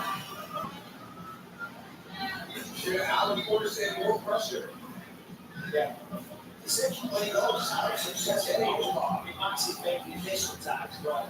Just missed.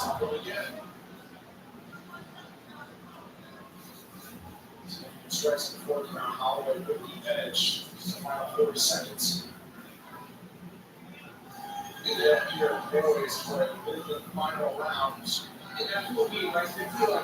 We feel like Valadez has fought better in this round, but Holloway still is outlanding it. Because Holloway just does such a great job of picking and choosing the spots. One of the tracks that we have here, significant tracks are very well matched on the way. 110, 50 now for all the dollars. I don't see it being that wide of a I think after they split the first 2 rounds, Yeah. this is a big swing round. Depending on how they try to see this one. Perhaps if they can finish it, and then the final point should be going to earn his 11th UFC victory instead of winning shoot tonight. Up is 300. Up 5. That's fine.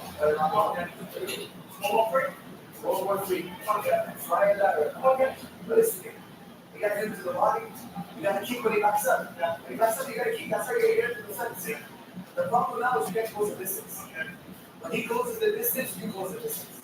When he comes forward, you go forward. And you throw that around 5. That's it. That's it. This is round 5. 5 minutes left. Especially if you can fall out again. Set up again. Back. There. Let's gotta do this. Let's go. Arnold Allen very aware of what he needs to do. You heard him in the corner, but also obviously he's kind of around. He says, Tampa Bay down 5. Yeah, leading to his blitz. That was insane in London last year. He knocked out Tampa Bay in the first round. He'll try to get back here. As Max Holloway has the lead entering the final 5 minutes. Rasahabi said he had a vision. I wasn't that sure. Yeah, Holloway went in wrong. The rest of Fugazi said, listen, try or die. Tries or flies, roll or fall. Don't get that for it. Yeah, I don't know. Listen, the pass is ahead. He's got a pass ahead. He's scoring. When he said try or die, he's going for it. He's just going to act to the time to go for it because this is the first fight. You never know. Damage and Holloway was clean. He got the points. Elbow landed right on the chin. Elbow Allen ate that round 5. We expect the second shot anyway. It's the final fight. We'll leave it all inside the arms on round ball. See, that 50-cent round 4 was a spin round if you thought they still wanted to. It's a big round. You got to win. So there's multiple reasons why. If you're Allen, you got to get enough. If you're Holloway's team, you feel a little more comfortable with the work you've done over the course of the first 4 rounds. There's a lot of into the first minute for Arnold Allen. It's slowing just a bit as he perhaps tries to regather before unloading again. I don't see me running hard to see the high away. Live odds minus 1050 for Holloway. Yeah, that's a change. Wow. Holloway's landing those little shots in the middle of what Allen's doing. Yes, those body kicks. These elbows and punishment, they come together. There's not a big glitch. I'm glad people saw more of this. Arnold is right physically. Yeah, he's really strong. Yeah, his father probably I just think it's a puzzle, right? That's Holloway is a puzzle. And not His heart's right now, hard to train for him. His heart's complete space. He's so technical. He's shot selection. Put him together to accomplish the ability that outside. There's a reason that they came so well. And honestly, Mike, it's not the first time.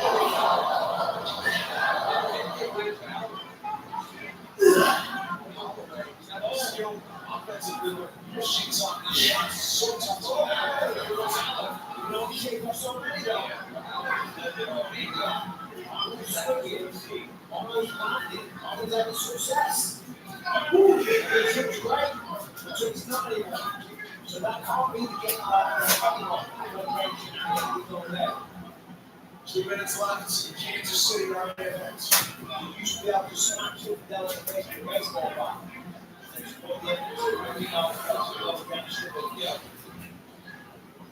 Arnold now urging him to move forward. And I really do like that corner subject.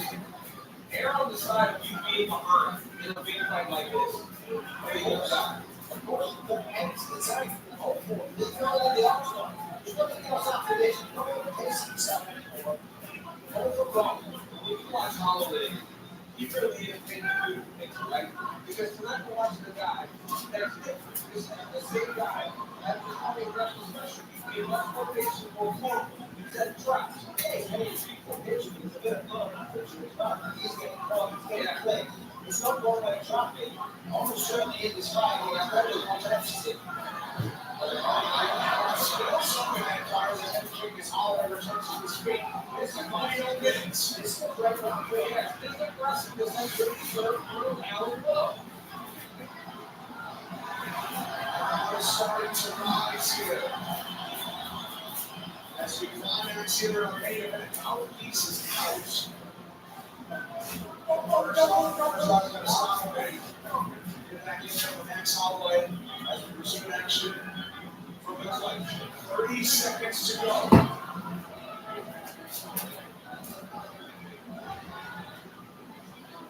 Arnold Allen is blocked.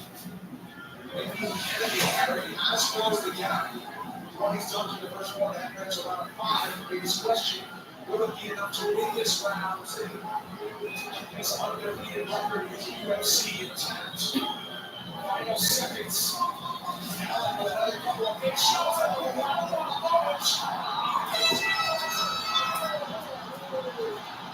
That's Holloway and Arnold Allen throw the distance with a heck of a lot on the line at 145 pounds. For champ, that's Holloway. When they get back in the win column, Arnold Allen wants to keep his winning streak alive. We'll have the official decision after the 32nd round.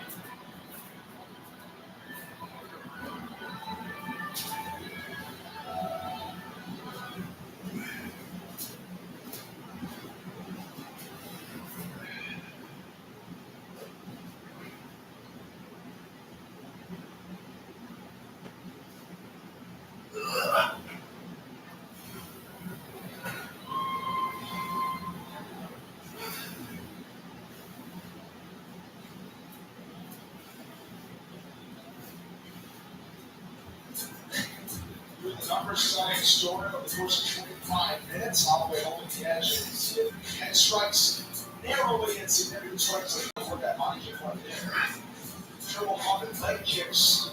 Overall, the accuracy and the striking numbers landed all on the side of the former champion Max West Holloway. All that's left tonight from the T-Mobile Center. We'll begin the official decision in our main event. For final time tonight, Bruce Buffer. Ladies and gentlemen, after 5 rounds, we go to the judges' scorecards for a decision. The judges score the contest 49-46, 49-46, and 48-47 for the winner by unanimous decision.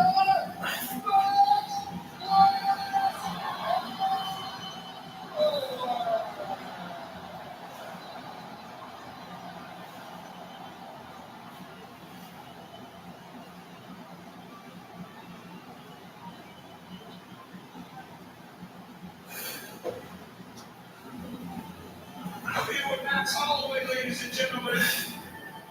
DC, I had to let you on the mic. They know you're my friend. I know you're fired. Max, another vintage performance, but tonight you were much more patient and calm. You weren't as reckless. Was that the game plan going in? Yeah. I was trying to come out here with no nothing, but when I had to hit like a truck, got me in the last round and got that out of my career. They never get nothing. Max, at the end of that 5th round, Arnold kind of started to hit his gloves, and you just went at him and just started fighting with them. Was there so much as him just trying to fight the ego that could have got you to fight more, and his style of fight? It was like, what, 10 seconds, 5 seconds, and the ring after I was on the honest. I know he saw that moment. I wanted to remake that moment. I was fun. Max, let's take a look at some of your work. Dude, it was your jab and your movement, your ability to skirt around the octagon that really did allow you to get ahead of Arnold. And there you got into space. What did you guys have planned? Is this a fight? Did it play out like you expected? What I'm just saying, I thought so is that you got to run to all this. You want to go all the way, and I won't do that. Max, you are an absolute star. So many people in Kansas City came out to watch you. I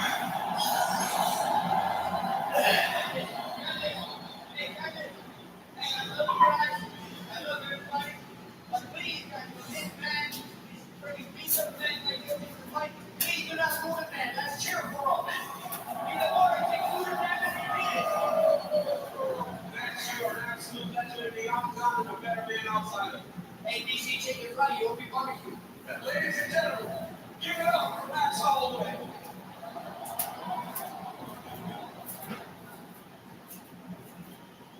Guys, give it up for Arnold Allen. Arnold, so many times young fighters get to this point where they are former champions. Was there anything surprising in the octagon tonight with Max Holloway?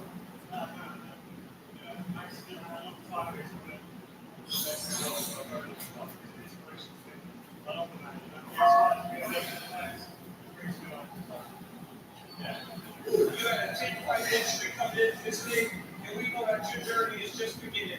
Congratulations on a great performance. Ladies and gentlemen, give it up Allen still just 29 years old. First setback in the UFC. Max Holloway still very much a player.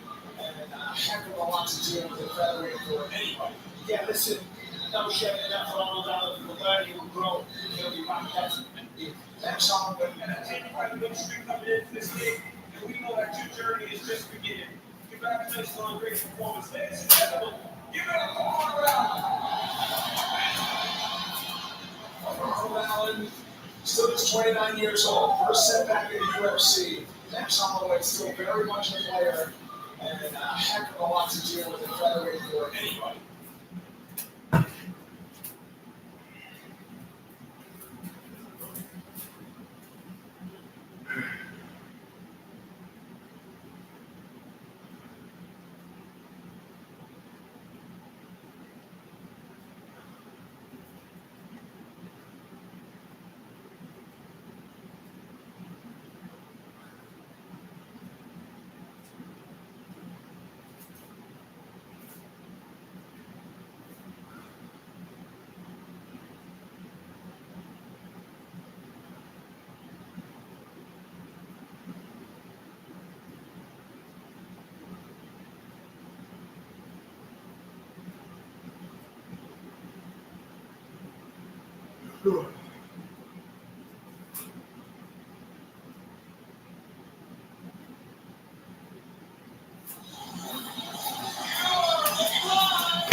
Everybody aspires to the same thing, that is to win the vehicle on the baseball bird. I think the X factor might be the whole town of that. Is that the indication? Because it's Scottsdale now. But Kevin National Pride in the City. A lot of different groups and the Baltimore trade. We found out on Monday we now have a U.S. title return bound. Nine Dallas faced in return on Monday. And Angela challenger Bret Hart will go one-on-one. And there's another feature match coming up this week. Now, nobody has a bigger heart for wrestling than Diamond Dallas Page. All Bret Hart does, and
Well,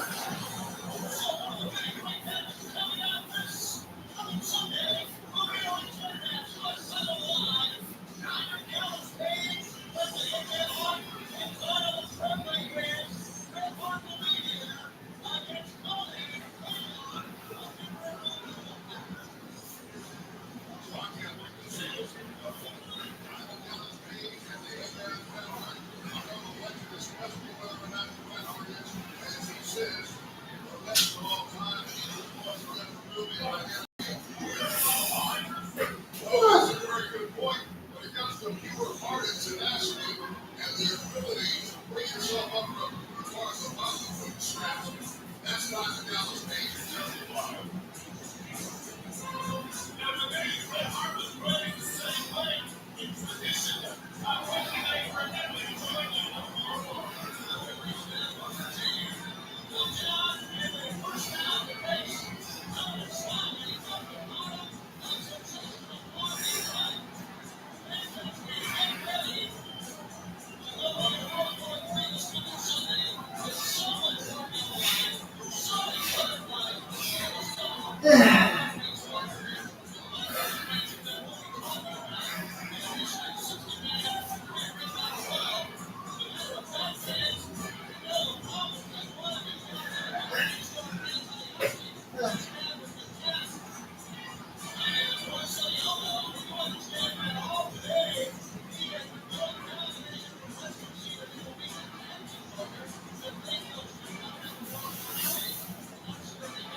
Look at a guy like Smiley comes in the ring, he's got the speed, the strength, the muscle, he's got the endurance.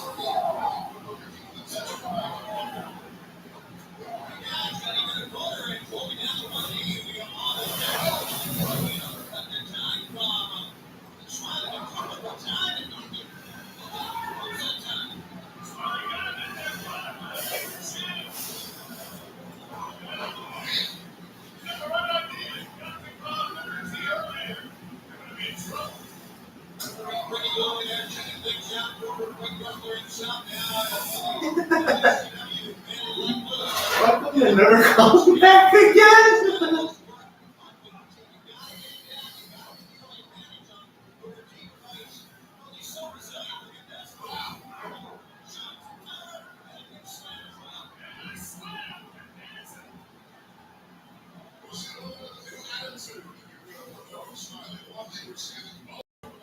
This is incredible speed, and this is a strong, strong man. First shit lock and boy, now let's stop it. I think it's fine. It's not an he's a good wrestler.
There's a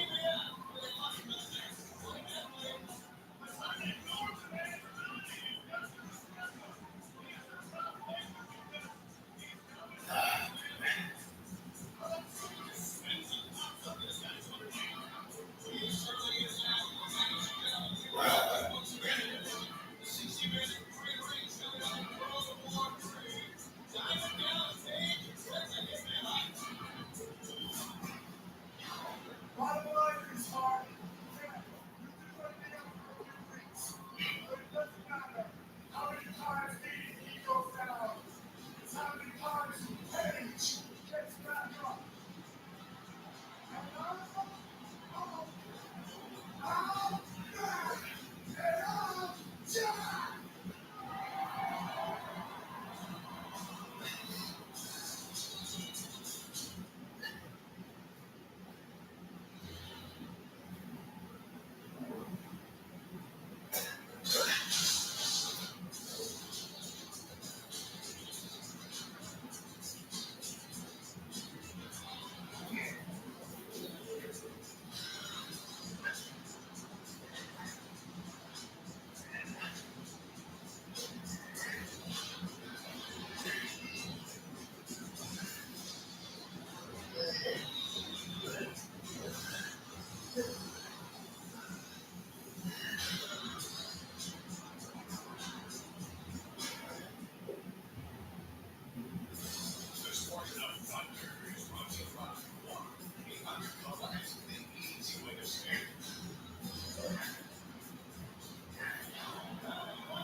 Now, boss, as you know, wrestling is no place for a woman.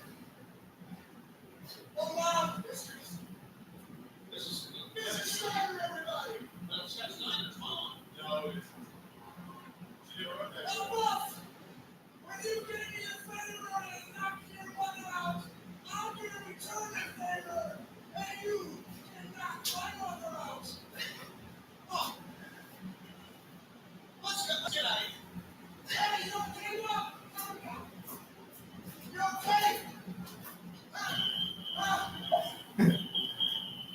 Just like Judy Bagwell, the NWO, don't care. Get ready, here comes Rick Steiner. And notice how Bagwell and started today. Get out of here! This is our segment!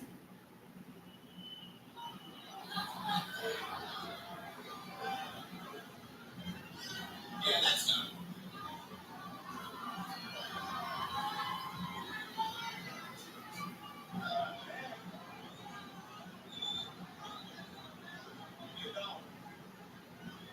Well, we're pretty much You two are a couple of dirtbag, scumbag, whore! You say my mother! You know what? If it was your mother, I'd do the same thing! Yeah, you can read it out right now! all from behind. Look at this. It's Shannon going to retire. Here! I'm going back for this out! I'm going to JJ do it out! I'm going to be back out! If you show up in all the hills, I'm going to end your career! Brother to brother.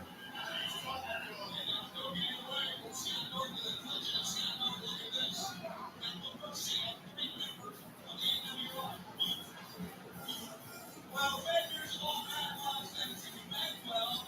Obviously, that was not Scott Steiner's mom in the ring. Someone dressed up on the hat of the NWO. And it's up for the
4 and 5 of them at a given time. You gotta stand up for yourself. No one else is gonna.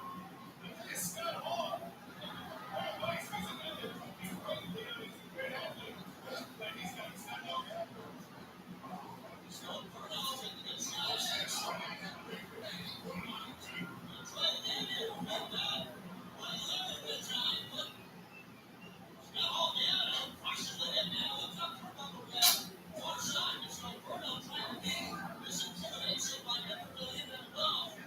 I wrestled this guy. He looks worried. I mean, he's not gonna be my ball. There may be a number of wrestlers that are made mistake by short Josh and this one for now. Don't discount this guy. Give him a break. Don't give him any slack. This will surprise you. He's lost away from the side of the match. Talking about it tonight, the possibilities of who will win this big event coming up this Sunday is so important. And the year for all these wrestlers involved. And you see how many of our programs have all walked away with the World War III victory. And he did that because he was a member of the NWO, and they all collaborated together to make sure one of their own. And now the NWO is crushed into 2 parts. What's that old song? The right hand from kitchen and the left hand will. Man. This guy did not jump. You know, you're the happy with that. I can pick up what you have. You're on there. I mean, I'm always saying that it's stuff. Even Scott Hall is on his game, guys. He's looking great tonight on Thunder. He's not. He's too big and strong, especially to go. I'm straight in like this guy, man. Ever since the 25th of October, guys, when he was powerbombed repeatedly by Kevin Nash, he's also been very different. He's not really the ring. Any type of situation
8.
Maybe they're going to have some decent stairs.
It's obvious that title reigns in this situation don't last long for both competition. The competition is so big that so many guys have the same ball like movements to it, like really big men, like Rey Mysterio, like Guerrero.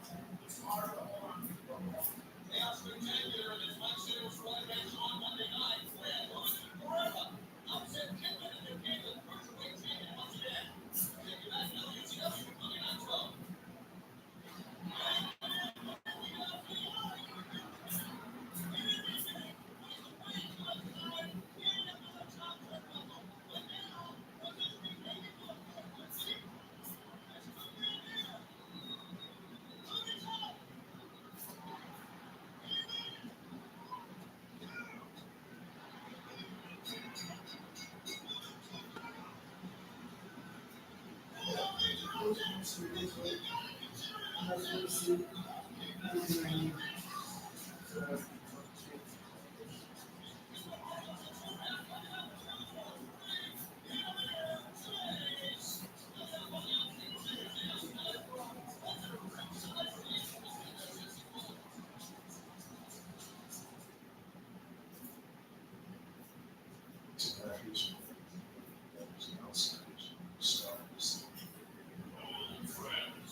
So in this moment, I'm proud to introduce a brand new person on my campaign team.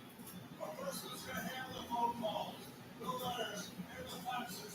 Would you please welcome my brand new personal intern? Please welcome her.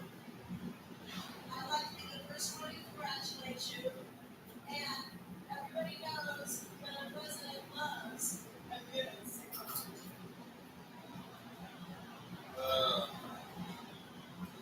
Thank you. Thank you very much. I don't think you should be asking me where my head is at. Come on. I mean, don't down my order, please.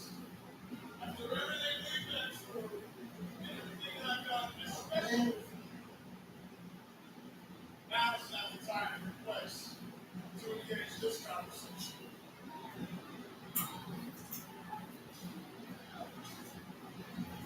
I think maybe it's the time and the place.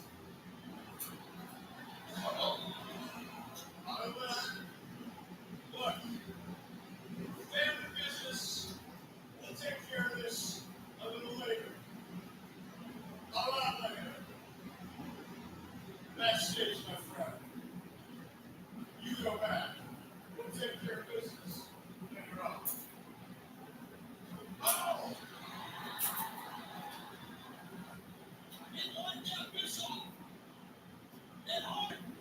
Like down here.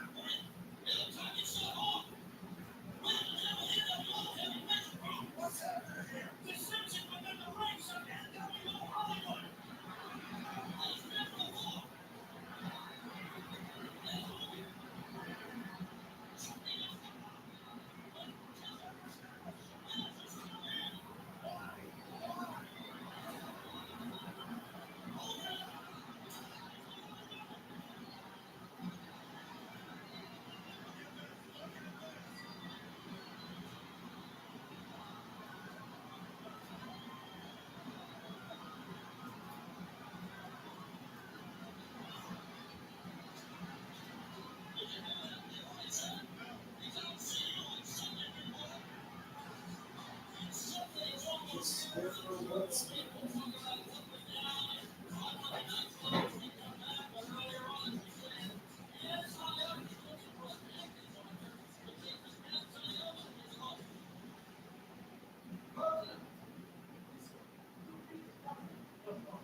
Association and all the World Championship Wrestling.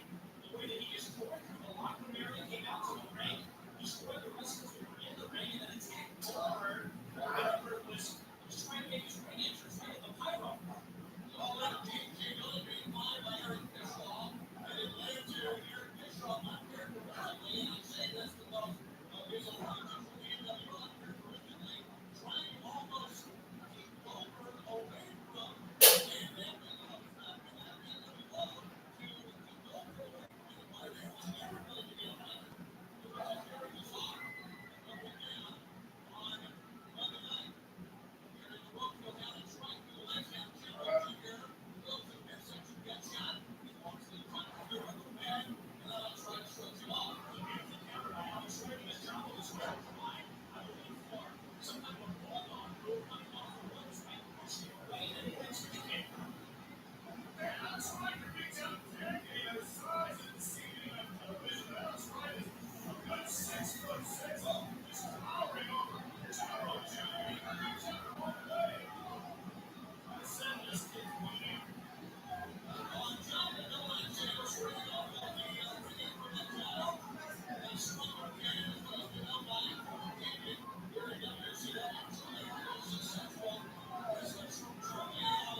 Hi, this is Dylan. Hi, this is Erica. Hey. I spoke with you maybe a week ago. Today I was wondering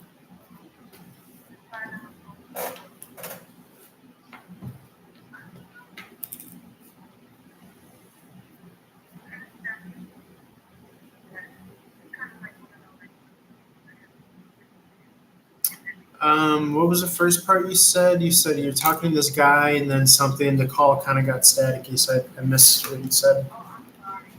Yeah.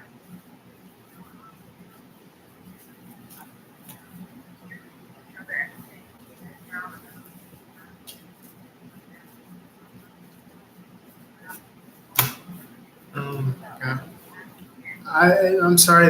The connection's really bad. You're gonna have to try to call another advisor because I can't hear what you're saying. Sorry about that.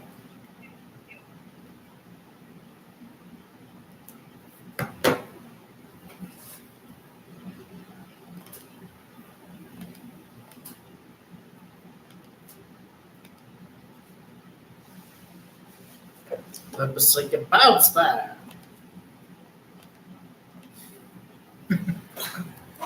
Sorry, bitch.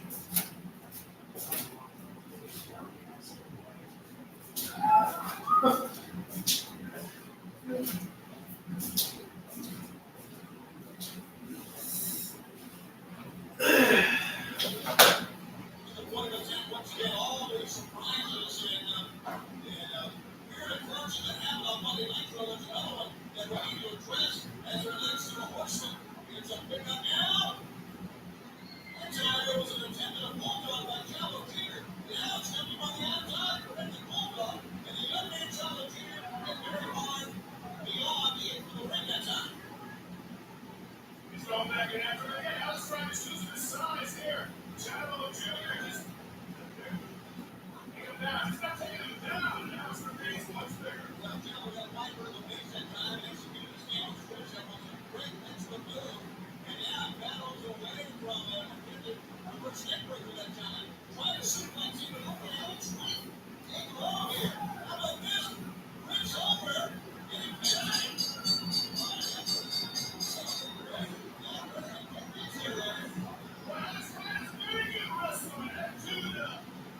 Isn't very nice, but you can't ever underestimate your opponent.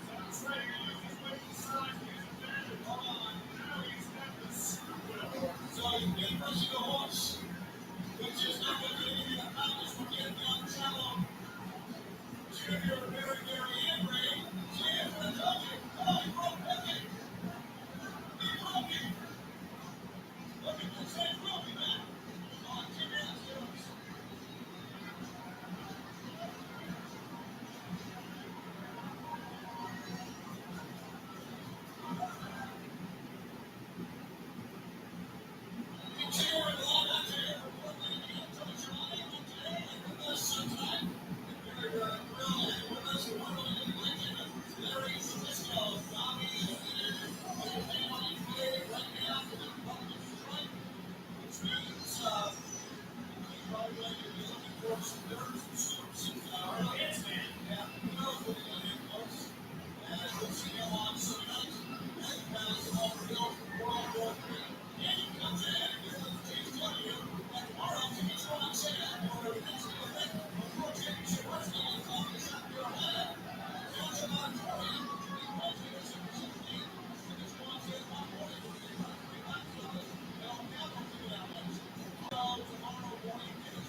said earlier this evening, once you get this close to World War III, where there's real fighters, every man for themselves, in that big 60-man battle royal, we're going to see situations like this ignite. These are rock together, friends. The coaches line up, there's one reason, number one, chance for golf, the French will have a chance to win on Sunday. The French should shock everyone like under the TV10, and they'll be in the final seven. They're certainly not. And you can see, by the way, the beginning of the match, that he is bumped up, and of course, Canyon is truly one of the true innovators of offensive moves we've never seen. He just revolutionized the sport in many ways.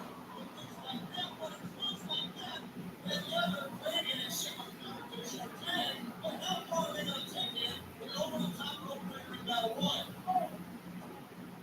No, I tell the prize is bigger than competition. It's not only is it a shot at the heavyweight champions of the world, but a shot at the unblemished reputation of name of Goldberg and under your belt forever. Yeah, first man to do it. And as we saw Goldberg on Monday night, when he demanded a Bischoff and Van Dam's ringing, he said, Van Dam Bigelow, Goldberg will quit no one, and seemingly no one can hurt Goldberg. Van Dam was up to the task. He goes, we're 3-1-2. And put the French down again this time. We're only 2 down one more time. All right, we talked about earlier the horsemen and the surprise they had in this battle that's been raging with Ric Flair and Eric Bischoff. The power struggles going on, and the abuse of power we're talking about. He made the horsemen even stronger when Barry Windham returned to the game for the first time in 2 years. One of the true greats of the horsemen. And standing beside of Ric Flair really kindled some old memories of horsemen days. Come on, great look like Canyon. I am showing you this past Monday on Nitro, and Ron. some familiar, some unfamiliar faces that showed up this past Monday. But there are more than very familiar weakness. It's horsemen this Monday. People on that show. You know, when Van Bigelow walked onto the scene on Monday, I really realized that I don't know what's going to happen next, especially on Sunday night. We're on this line program. I mean, you just got to broadcast closely each way you're on that way to see what's going to happen next. It's an unpredictable nature of world championship wrestling. The NWO is makes it so great. And the back of the head, Canyon he has an obvious strength advantage here, a size advantage. And he knows where to hit the opponent. Look at this on the top and trying to hit face first. Canyon does he makes some other moves, and opponents aren't ready for it. Look at the good game back against Canyon. Long down long enough. Canyon does this unique to wrestling. He gets some guys off guard. He's got to try to get down because I advance the despicable and it's going up there. Great point, it's next to impossible to prepare the limited defensive strategy for Canyon because he carries his offense so well. That is probably the last thing Red Raven has, and you can see that that's very, very well the past couple of weeks. Raven's either come out with him or he's come out with Raven, and they've got to do those bats. Raven Canyon himself from everybody. Seems like Canyon's been trying to get his strength fire under Raven. This doesn't seem to work that well, but they've been that time. The former television champ represented him, but as you can see, officially really fired up. And why not? What a big time, what a in pro wrestling in our sport comes out Sunday night. 1, 2, hey, I'm going down with Team Very Close. And people are getting up high enough. I'm frustrated. Stay out of Canyon. Red smack in the attack again, trying to flop next one. Canyon. It's too big. Canyon. A flatliner. That's his move. That's his signature weapon. And he's putting down with ability to put one press on Prince idea and being able to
Saturday's going to be successful against Matt. He's going to have to rely on his experience factor, all the different techniques that he's familiar with, getting from high flying top rope moves to submission wrestling. Crazy stuff inside the ring. Well, they always survive brains. Very good, very well said. Full on power. Make sure you get a tiger now. Count that time. Brad is asking him to be one of the most talked about athletes we've ever had in America. And realize that he's always working with now. And very well documented on these programs. And maybe this one man is just not enough right now. Another step to the win.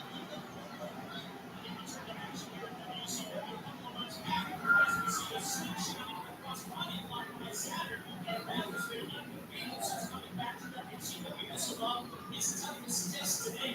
I'll tell you one thing, man, the big guy, whatever you do, you guys have big fans, but you guys scare the smaller guys. There's more smaller guys than they think. They want big guys in training. Big guys quicker. Mark Anderson and myself and some others always train back. I'm like, get them out.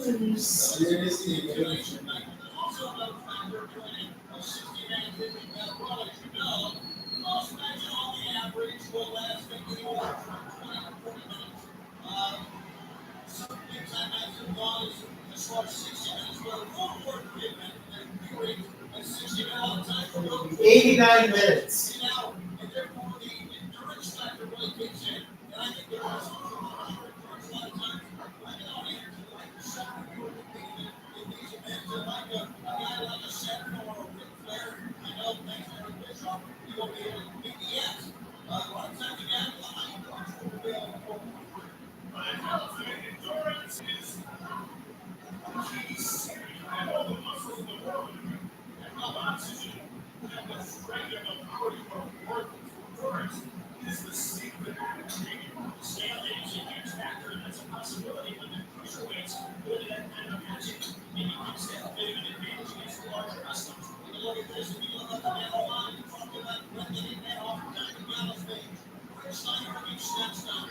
We talked about Kevin and Miller with Saturday afternoon, Kansas Hayashi again, with Ken and Sonny Maldo. Other men that's all that gets snatched. Top to bottom, those guys have to wrestle in another match and then come back with 60-man battle royal. No matter them, but they get able to maybe bounce back and win their match. And then with the 60-man battle royal, we're going to find out this Sunday only in Canada. They ran one there more than time.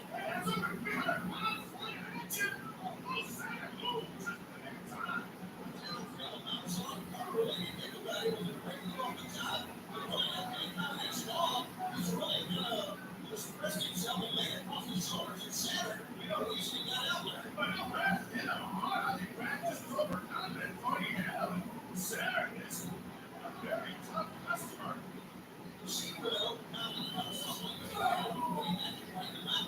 Even during activity, so the other thing was right. He was overpowered, but multiple by average is Mexican. Highly questionable strategy into effect. The opposition here and understand that Saturn is not a man that's going to be easily defeated. You look at Saturday now into the ring, and that's why he's short touchdown. So, man, it's so important for wrestling to go into this event on Sunday with momentum. And I really think that everyone made their predictions. And Bobby Eaton made about 20 or 30, but I really think it's going to be enough. I think it's going to be maybe not enough for the way. Even makes 60 predictions, so you can't be wrong. Right now, in a great move by Saturday, but we don't blow up anything. Finally, there's a big nomination. I don't know what I'm going to do. Maybe you have a great point about the wrestlers that are going to be in singles matches as well as the battle royal. Is it going to be an advantage or a disadvantage? Will you have that adrenaline mounting? Will you be able to follow through those Saturday? Oh, I'm going to use it now. And then you can see beyond your screen at the bottom of the Sonata and again arrived again. Remember, moments ago, this program was Saturday man, and Brady McMahon was running over the ring. They should have chased him away. They're coming back. And I'm on top. Nice splash, one splash, and 1, 2, and a red kick down. Almost got a big center. And if they said realize that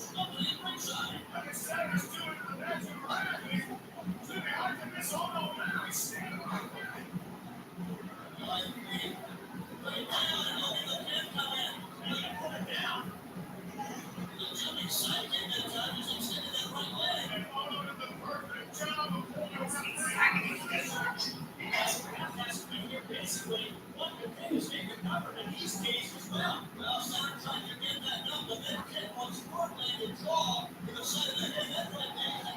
I'm not so sure that center can defend it this. But Mayo, which is always the play under the meltdown. Kristoff, we've been running. They come away with it.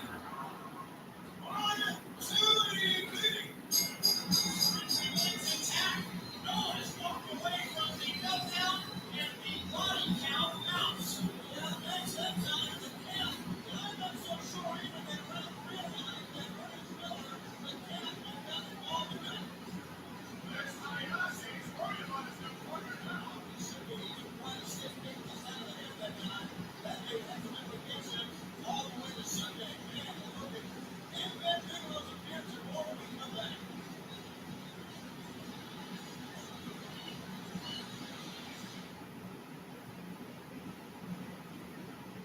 I will see something is a that thing. Is that new the motorcade? I don't think it's a motorcade. We're just in Cadillac. Pull up here. My God, that's the way that Bigelow. What the heck is he doing here? He's not a point by world championship. No. That's the entry line towards the ring area. One of the most dominant forces in all of professional wrestling. Man, Bigelow was on his way to the ring. And we never witnessed anything like this in a history of wrestling before. All right. What the heck is he doing here? Go back! This is not how I want you out of here! He is taking over this program! One of the most feared, one of the most engaged men in all of professional wrestling! The world heavyweight champion! You're on his way to the ring! Now what is security holding Bigelow back? And Goldberg wants him back! Goldberg out! You don't tell me! You're not going to say anything about this now! Look at the security forces trying to keep these supporters apart! Well, this is one of the most hectic situations ever in the history of Metro. Goldberg is a WCW World Heavyweight Champion. He's got more important things to do than make himself available to the division. Joe Rogan comes walking in off the street thinking that he can walk from WCW and take a shot at our World Heavyweight Champion. Right. I want Bigelow tonight. Can you believe it? The World Heavyweight Champion's a man in this match. He fears no man. But he's going over against a man that maybe he should be. Oh! That's better. Bigelow! And one to another and goes. Look at Goldberg go. Bigelow, Goldberg. Oh, my. The arena in Wichita, Kansas, live on Monday Night Raw.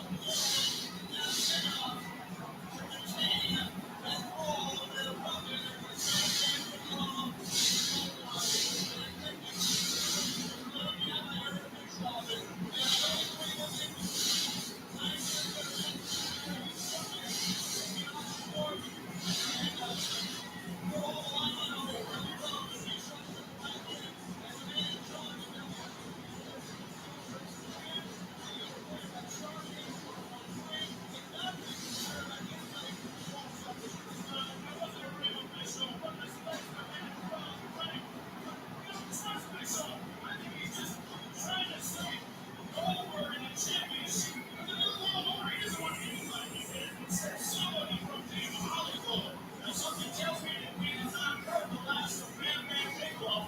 All that I know that there was nothing settled this past Monday on Nitro between Bigelow and Goldberg. I want to say a very special hello to all of our fans and Valadez. All across the country. Getting ready for a match in the ring.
Hi, this is Dylan. Hey, how's it going, team?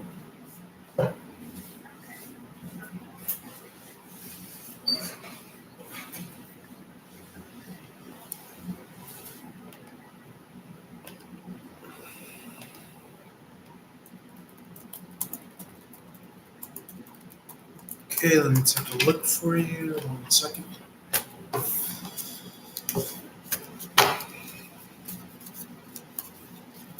Just gonna shuffle the cards a couple of times. I'll let you know what I see.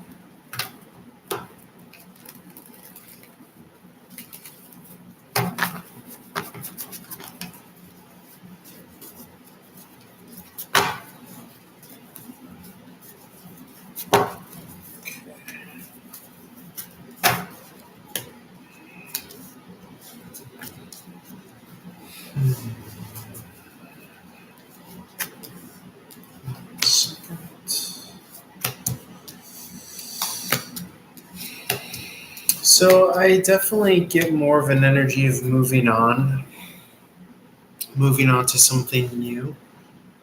I'm not seeing any energies of, a resurrection type energy or a second or third chance. Those are particular cards that I look for in the energies that show up, but I'm seeing more so moving on type energy.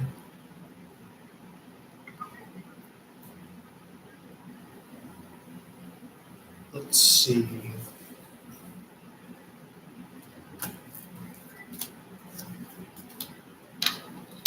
Second.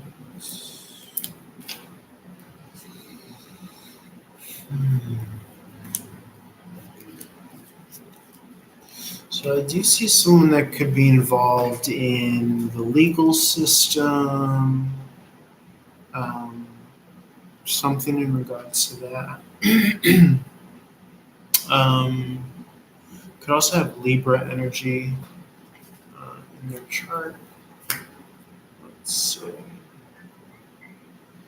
No, I'm not really seeing so. No. Let's see. Yeah, I'm looking at that right now. Let's see. So I'm getting, ironically enough, I am seeing before Scorpio season, and that is actually Libra season. So if it's their sun sign, it'll just happen to be during their birthday month or season, as it were. So Libra is about fall time. Before the 19th of October, it's like September to October. It's that window of time. Yeah, in the fall. Yep. Mhm.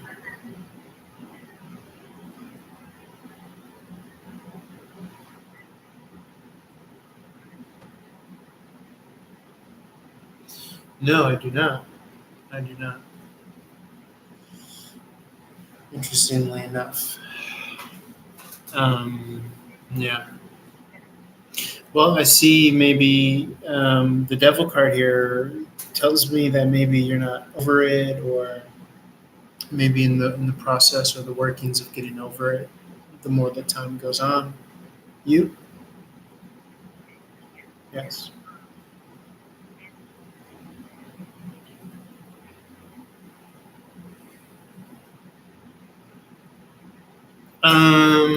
No, only because my second and third chances card is in the reverse judgment, and the world card is out here.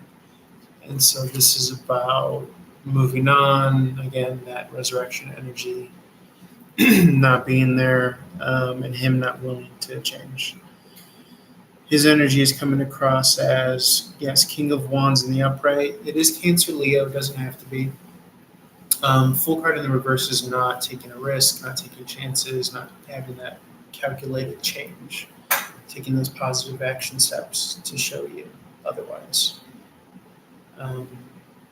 So yeah, no, I'm not really getting that.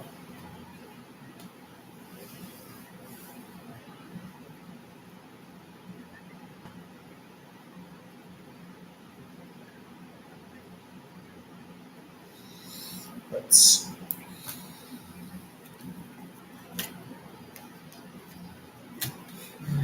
I'm seeing a lot of water here. So to me, it can be beachfront. To me, it could be travel.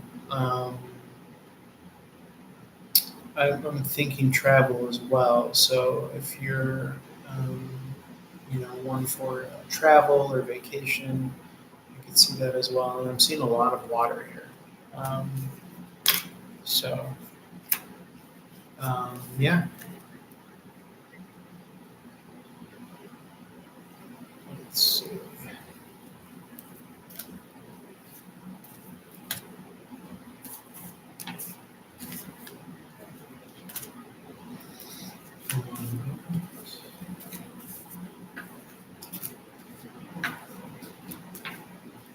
Well, they will have come off of a very kind of strong relationship with the Lover's card in the reverse. They could also be divorced. Let's see.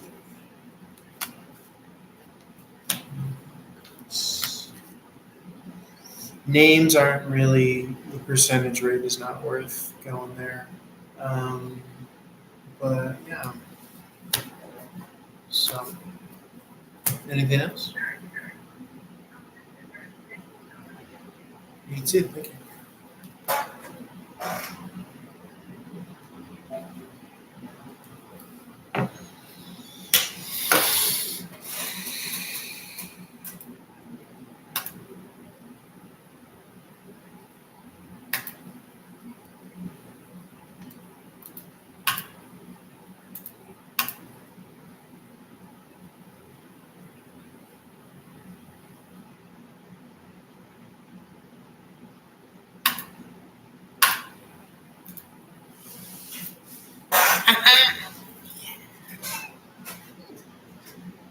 Thank you.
Oh, so dangerous.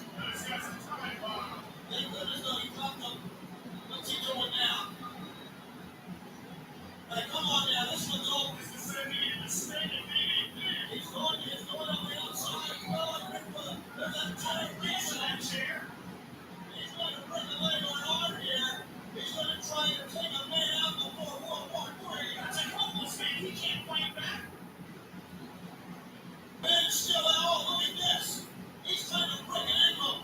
Or to break his knee like that. That's exactly right. Just shatter that McCallum, baby. That's such a wonderful part of the body, that knee joint. It only takes 15 pounds of pressure. That's right. He's up on top. Here he goes. Up on. Got the Dallas Page. Where did he come from? They got a fight. A fight that's going to be set. World War III.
Ladies and gentlemen, welcome to World War III live from Dallas over Hills. As we are inside the arena, earlier today, we saw the arrival of the man himself.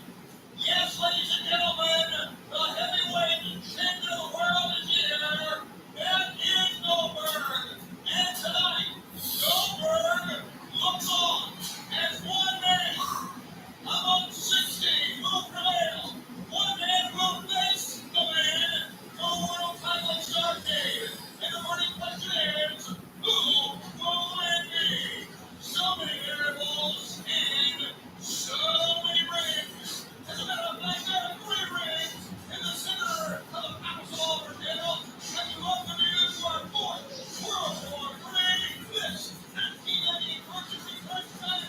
Just the first place.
It's a veritable who's who of professional wrestling. 60 of the biggest names in our sport. The numbers game, 60 men, 3 rings, One day that will walk out of here with a title shot against Goldberg and Stargate. Other big matches including tonight, Diamond Dallas facing a return match defending the U.S. title against a very dangerous Bret the Hitman Hart. Well, Bret the Hitman Hart, right now he wants to get that United States Championship back. But I think more important is DDP wants to break both legs of Bret Hart for what he did to him.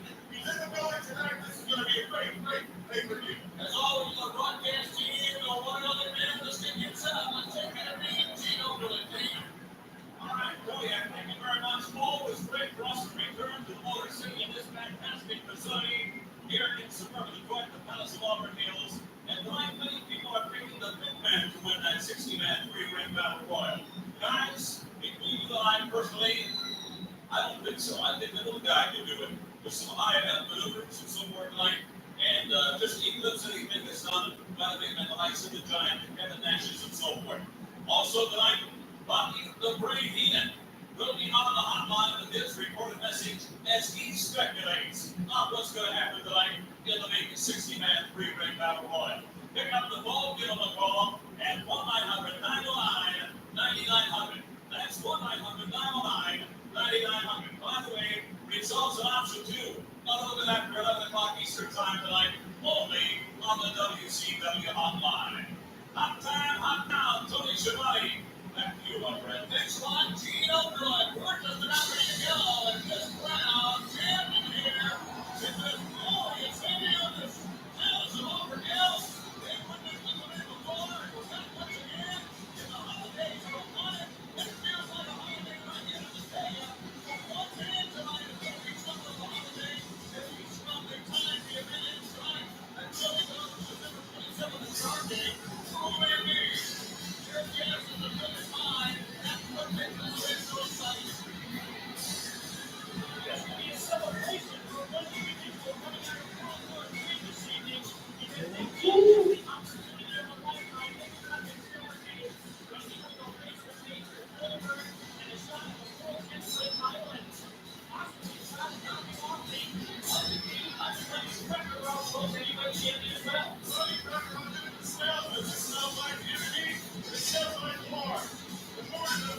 the reason for that 10 and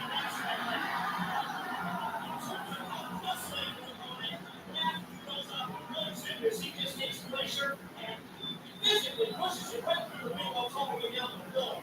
I know from my experience, most wrestlers would not like to have a match before a match was on. They're always worried about getting hurt, pulling a muscle, making something, with a pair of stand up, very, very much. And you know what to say.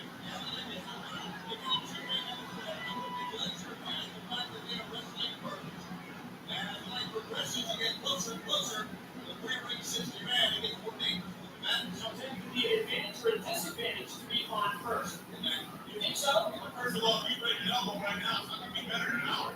No, it's not. But you're going to have time to recover. But can I tell you this, because, we talk so much about the power in the sport, and yeah, power is a big part of it. You can see the culture in our stellar athletes. That's a great. Big guys need to go off these feet, but, that's a good addiction. It's not talking about that much, but it's a big part of the regimen of these great athletes. No. It's time to battle back from a 20, 15-minute match. I just wonder about the adrenaline rush that flows through these wrestlers. They get closer that you can get to the battle royal. If you're alone in the same match, time like that, well, you should talk about this field. Maybe that would be a game just to be ordered.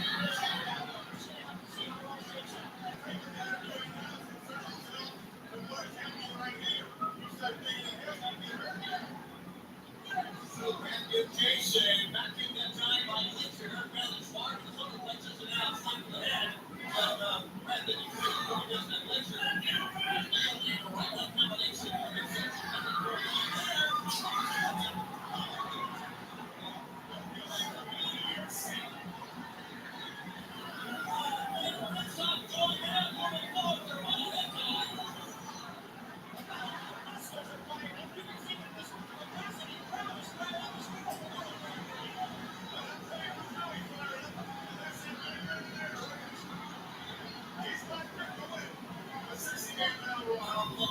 Stuck already. You can change your mind 30 times without 3 days. We have no room for your picks. How does that sound? When they go to the ring, and it's unfortunate that Brad will lose second night in. It's literally a match here. So it's good. Man, what's the no man?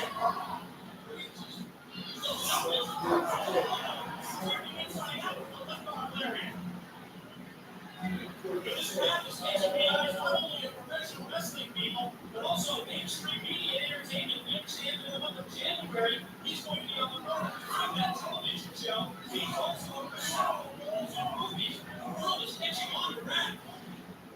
It's always up today.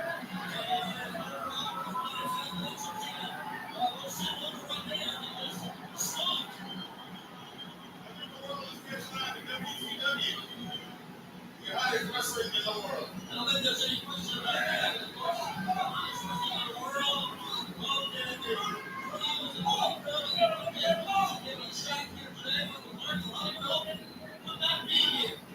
and we were shocked because of how and Goldberg is this man. And like I said, we understand that we may find out tomorrow on WCW Monday Nitro the reason behind Hyper's absence. We are trying at World War III.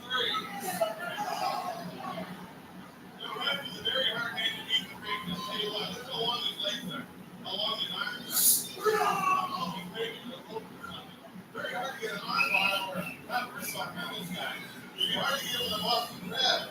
It'd be hard to get the Texas Cloverleaf. He's got a tremendous body to wrestle. The defender gets many offensive moves. I don't think there's any question how he has his legs when he walks. Look at Robertson, the power of the legs, the definition of muscles. The legs of breath. Once again, we talk a lot about the muscle development when it comes to the upper body, but we overlook the legs many times. We should. Very powerful man. He's got himself sight. He's got himself ready against everything. That's why I don't think he should be that involved. That clothesline. Easy around that here. He's a clothesline of Larry, if you will. One of his primary weapons. He's fighting out a couple of times with it. Look at this guy. 1, 2. Using the rope for extra added leverage that time. Not only that, notice on that last spin, gentlemen, how he used the forearm against the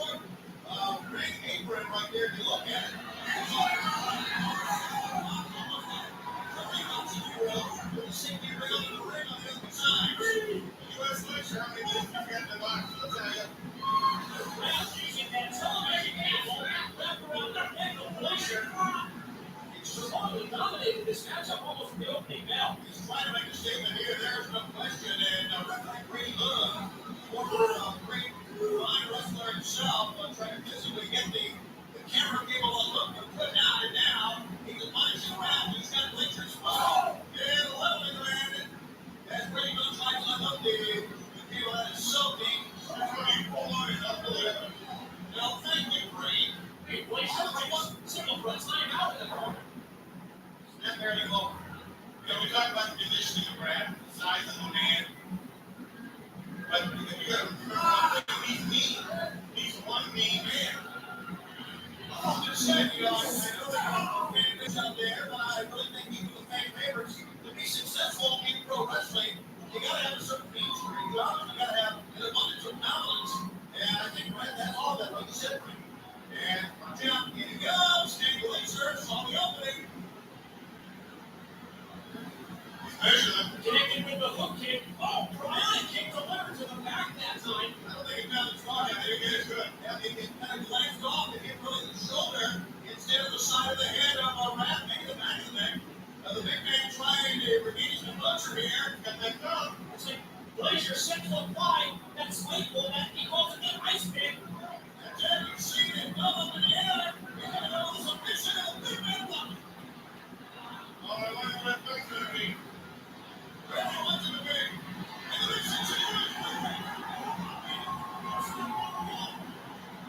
Up to the shoulders for number 2. He can get him up there. it's all power for him.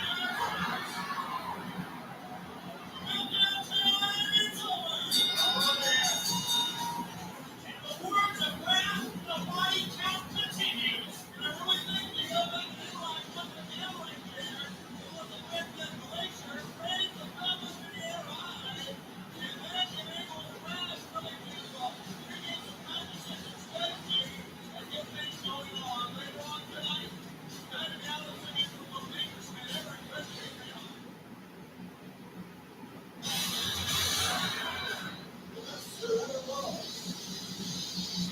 and the rest of their now will be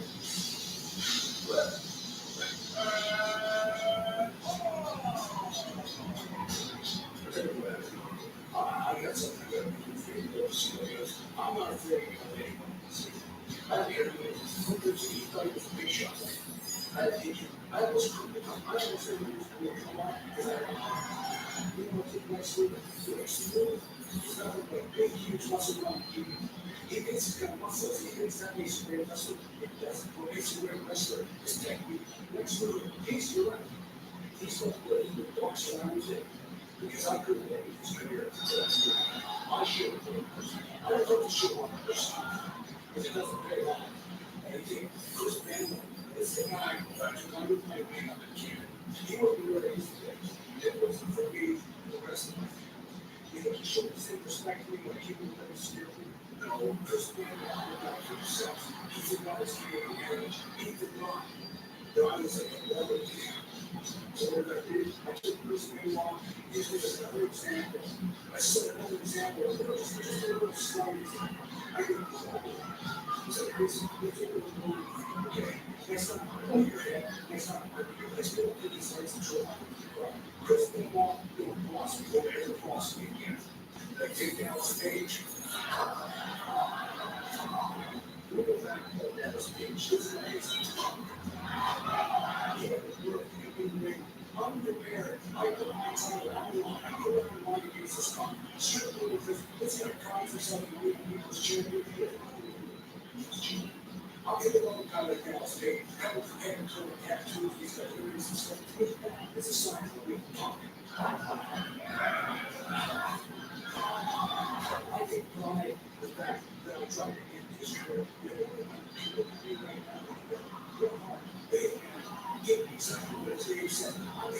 Excellence in execution. That's me. Now, stage now, when he's giving himself a champion, I'm looking for a chance to get rid of the next time I step in. I will use that stage as an example. He's stupid. And if we're all lucky, you'll never ever wrestle again. I'm a people's champion. We'll talk more about that in a moment. Right now, we shift to the ring of the next match here. Ladies and gentlemen,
great senior position. But you're worried watching. Okay, well, you got one. Wait, wonder what? This chance. Look at my brother. Yeah, you know, yeah, I'll go come back on the side. I'll go come back.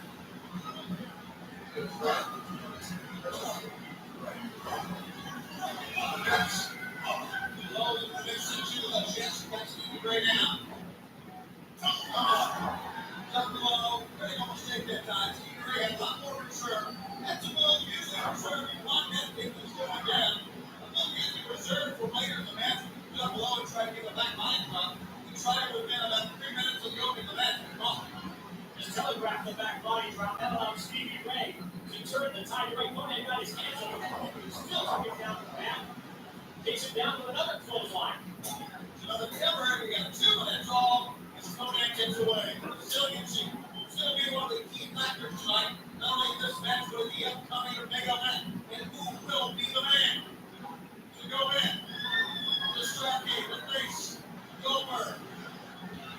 He'll be on the 27th for 2 days. Following Christmas and now. The sun check.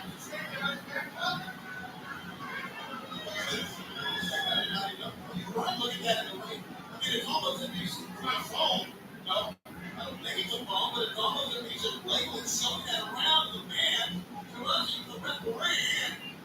So they're going to use it if needed in here of Joe. Because I mean, they thumb and they finger right below their chin. Can't be a phone, everybody knows it's here. As the head of security for the NWO Black and White, integrating himself at ringside into this matchup with the chokehold on Mojo. 1, 2, keep it down all hands to be at that time. Another factor we need to discuss. We talked about this match again on our program on Saturday night on Thursday Night Thunder. All 60 men who are part of this main event tonight, this World War III, are part of WCW or NWO. But there's one man who made one of the biggest impacts of the week, and that was the unexpected but announced, unappreciated arrival of one Bam Bam Bigelow, who is not here right now, who is not scheduled to be a part of this. Any organization is not a part of WCW or the NWO, but it certainly had an impact. This past Monday on Nitro, we just turned that program upside down, was taking Nitro by hostage. You know, you talk to Goldberg, he's put that behind him. He's thinking straight ahead. He's thinking who the opponent will be, who will remain here tonight. Goldberg is just about as we said, as you saw at the top of the program. Exactly, Goldberg.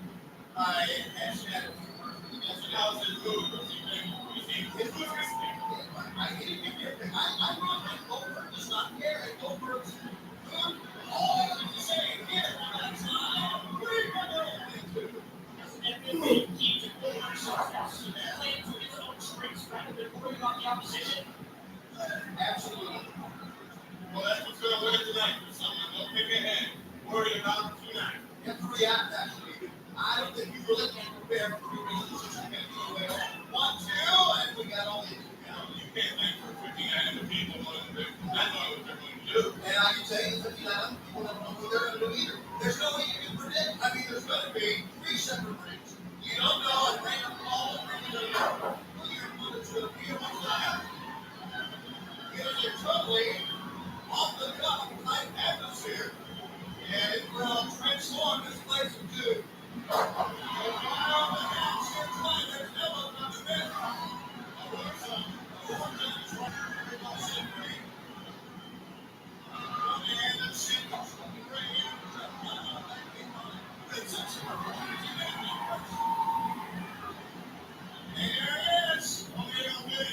Hogan finally gets the offense rolling, and Vincent up on the ring apron. A momentary distraction allows Stevie Ray to take a shortcut, poke him in the eye. He's angry. Look at that.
Ladies and gentlemen, the next contest at World War III is a special challenge tag team match. Single one fall. Introducing team number one first. From Atlanta, Georgia. He is a three-time World War III champion. Good times. His tag team partner is originally from Tokyo, Japan, and he now resides in his many homes around the world. With an undefeated professional wrestling record of 3 wins and 0 losses, Sweet Uno! So we get into the matchup now, you know what they're talking about. The rest of the building is not working. Now we know. Good one, folks. That's a low run right there, fellas.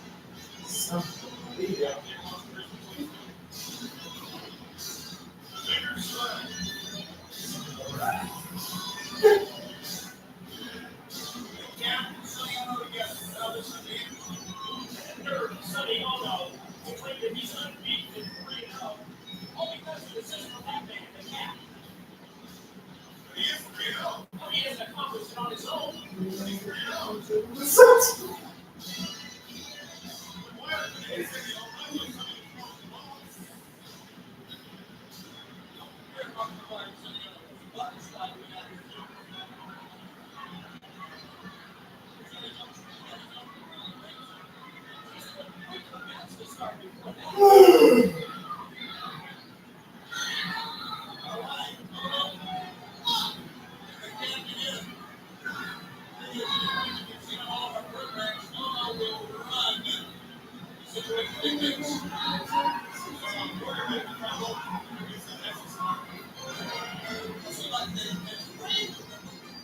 Team number 2 is on their way to the ring introducing first from Tokyo, Japan, Valadez, Hayashi.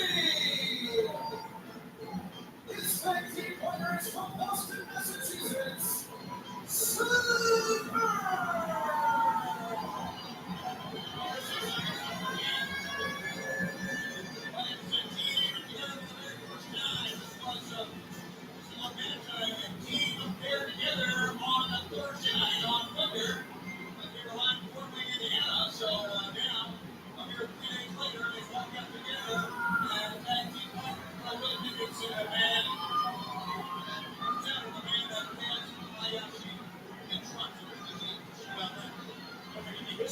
Sonny Ono and Tess Hayashi with Sonny. Let's advantage Tess Hayashi being the number one championship wrestler ever. Jumping off the bandwagon to align himself with the cat. Tess Hayashi looking for up the WCW World War III tag team partner. He's found one very center man is going to watch his back here in World War III.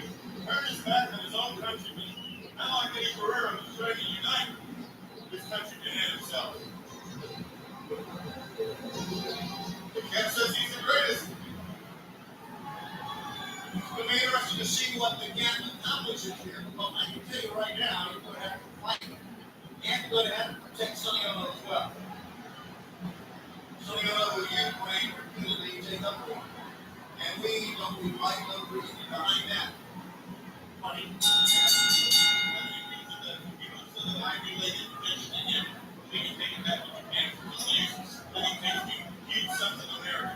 That's not true at all. Here comes the 5-second deal. Tell him that 5 seconds to leave. Single thing, turn around, get 5.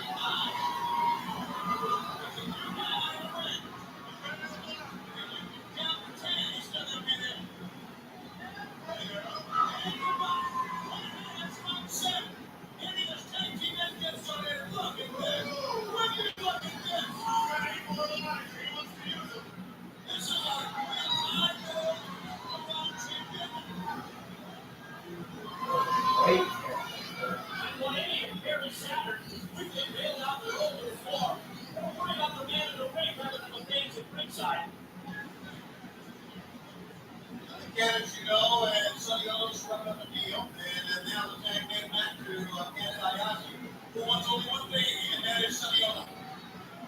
Because last time he can't wrestle last time. Yes, he can. Let's take the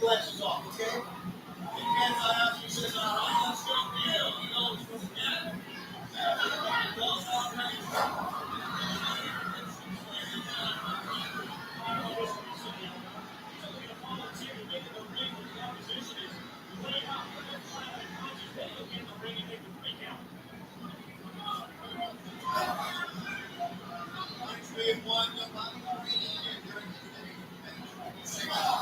Back elbow. Easy road. Stomping on the chin and look down. And stepping into the referee. And Mashi again, meanwhile, he still applies some of the elbow and the knee and the shin up against the brother pin. So now she another slam. And now look come in. And you can see that.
I'm that close to right here, but I'm sure that doesn't yeah. What did you get right here? Also consider that an experiment. Absolutely fantastic. This is not so great. You see you do that. It's a great dictionary that he has.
Excuse me, would you please turn around? What is this? What is this? LWO is sold out! Gigi, what are you talking about? He's not a member of the LWO. Let me explain something to Gigi and everybody else. My boy here, Rudy, has seen the light. Not only has he seen the light, but no way in the LWO. He knows that only by sticking to the massa can we keep Eric Bishop from oppressing us and holding us down and getting that praise that we so well deserve. Okay? So I'll see how this works. So that's why I didn't get my title shot because of him. That's why I shouldn't have made me anyway. You're playing one man against another. Look, I wouldn't. And I'm not putting you on the spot, am I?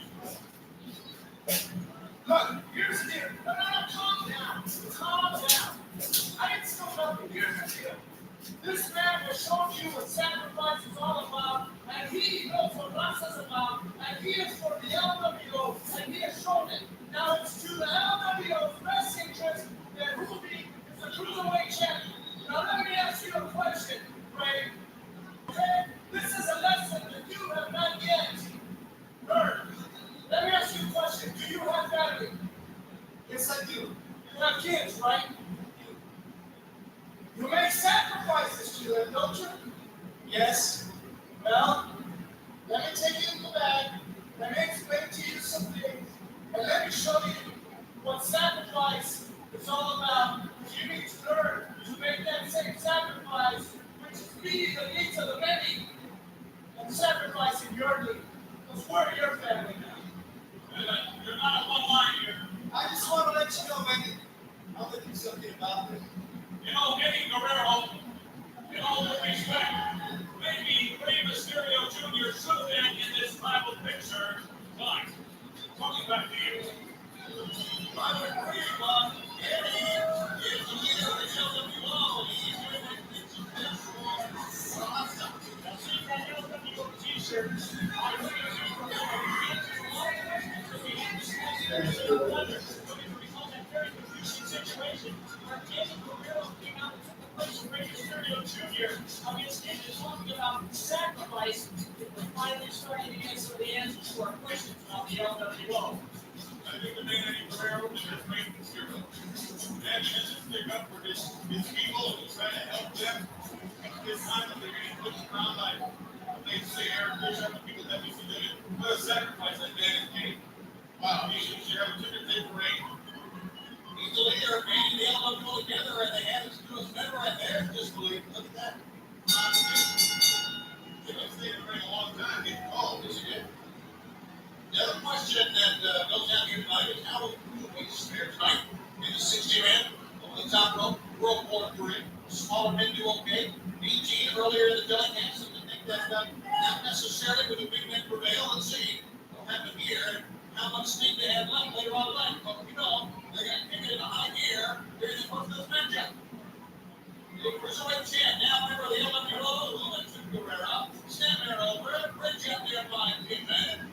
The two continues to hold on side headlock here. These are a couple of the young lions in World Championship Wrestling, three-time cruiserweight champion Valadez Guerrero. Still 1 month shy of his 24th birthday, a 6-year pro. Kidman is 24, a 4-year pro, and the former cruiserweight champion looking to regain the belt. They are going right at it early on. Trying to leapfrog that time, but once the two guys down, they resorted down to fisticuffs in forearms and slaps. And like this counts, caught that time by Kidman. Kidman with a little bit more force on him. Moves and blows this time, a little bit more aggressive. And Kidman is what a move by the cruiserweight champ Valadez Guerrero. Just because you say Hoopy's 24 years of age, he still has more ring experience than Kidman. He's been in more places in this world than Kidman. He wrestled different styles. That's a great point that you make. The international exposure that he's had all around the world. And the fact that he started off wrestling when he was 16 years of age. Isn't it amazing? One small incident, I say small, maybe I should.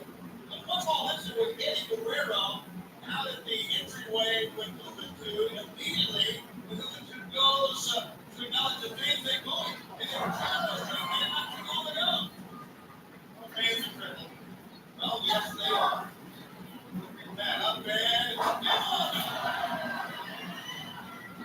that's what's great about this one. You can like that 1 week, hate the next.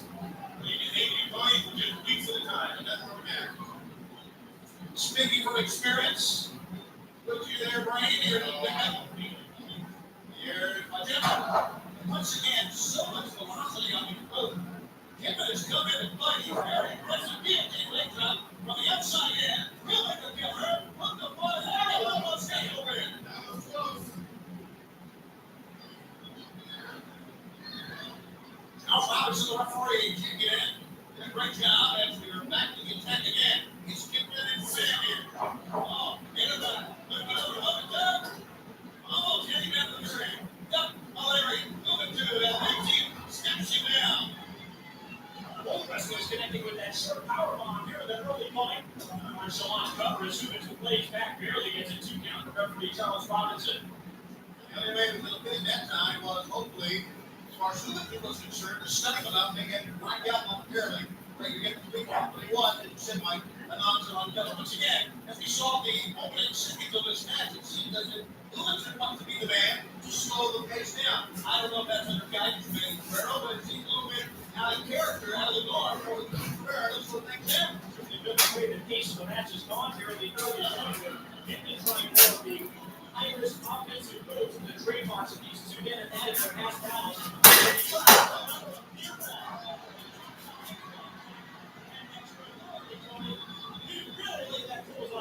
Yeah, and proceeded that when he was ready chest first into the top turnbuckle. What a move that was.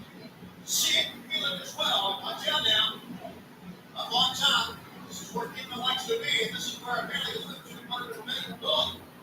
And he struck him off that time with blows to the abdomen and now kick to the side of the head. Moving to his box.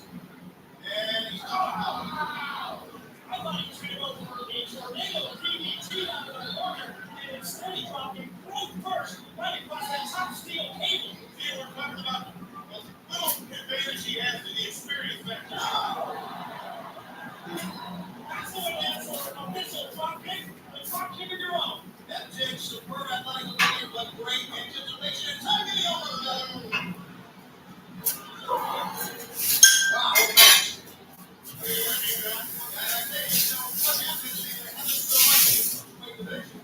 They're in the ring for senior, no time at all, and all of a sudden they're spent. They've given it their all. They continue to make these comebacks. They're so resilient.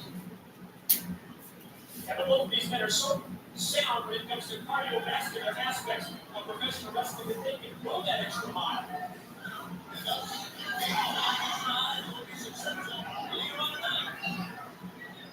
In World War III, three rings.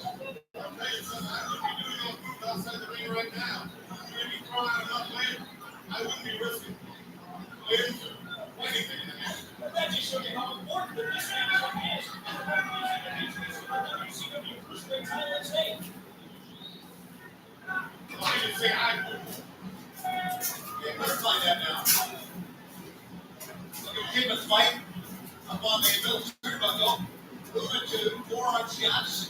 Stagger Kidman and the Cruiserweight champ is up on the top turnbuckle.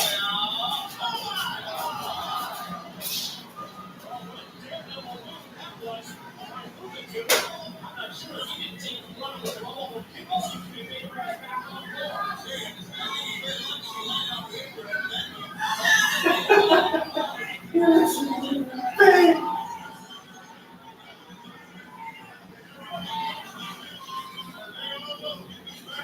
Right now, very, very dangerous.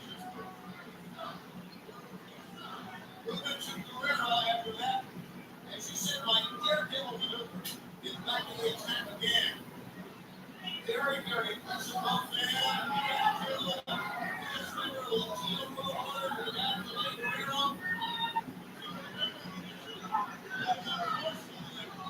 Once again, we said that earlier. Eddie Guerrero's influence. Banded these men together for not a call. 1, 2, and they do again.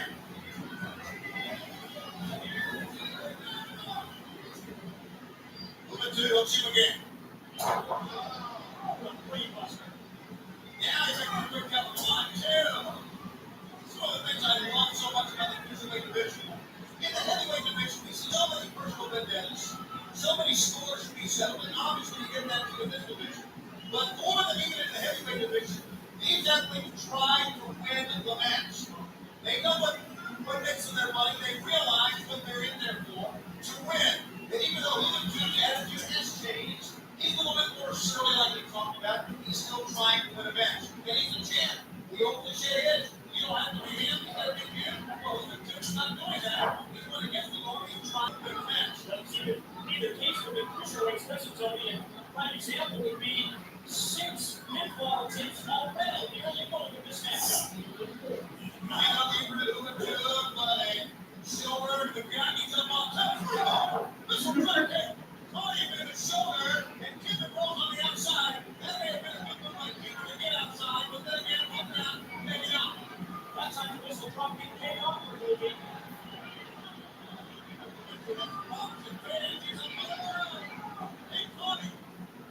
Springboard off the top, into a cross-body block on the floor. Oh, Jesus.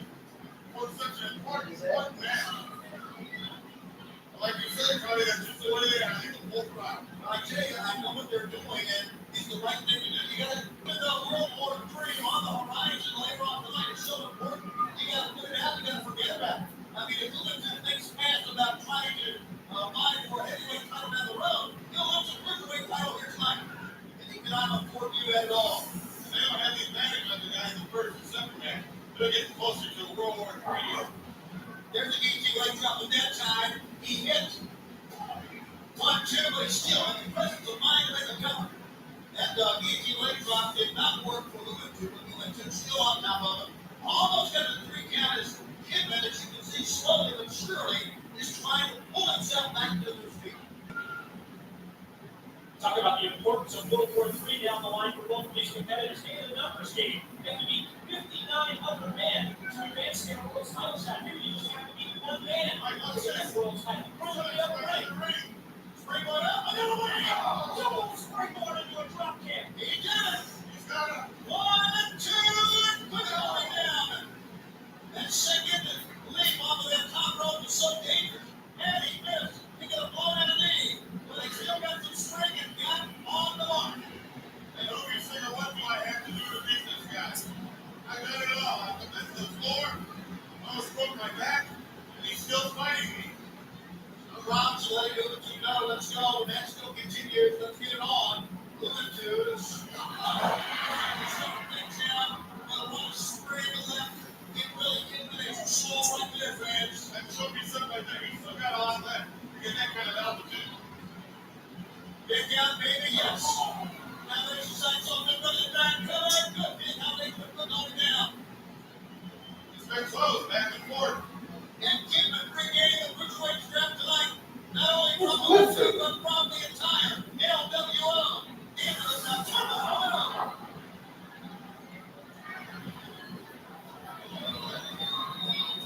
Now the question is, can Lumentu Pereira follow up on that critical error by Kidman as he went for the splash in the corner? He's getting a little win back here. It's up. Win's coming out of Kidman. He's a little bit different tonight in many regards. He's got him in position. This could be the captain 450. How about that? Changing midstream. He saw that. Was up on the other corner. He got up and kicked it down. One step ahead. They are between the rings, and then no man plays the corner. One ring to the other. Kidman's a do it. Back in the ring number 1. The front ring. And these are only 2 guys. They're having like 60 into their those 3 rings. There's going to be bodies all over the place, all over the place. This looks how far away he is. Look at where he's perched on the top turnbuckle. That's on another ring. 1 and 2 and go. Very close, very close. And again, you can hear him running over. But Charles Robinson was right on the count.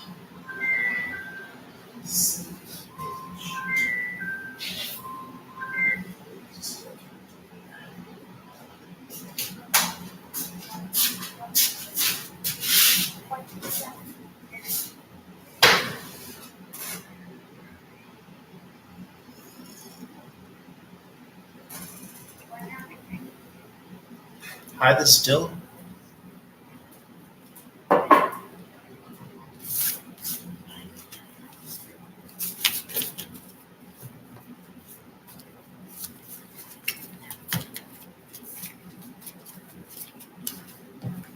Let me take a look. One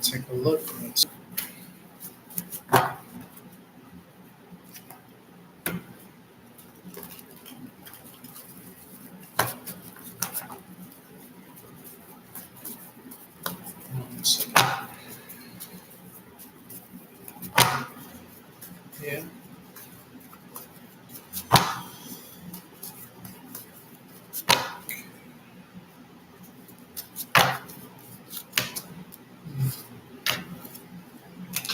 Yeah, I see the delay, but I see it coming together.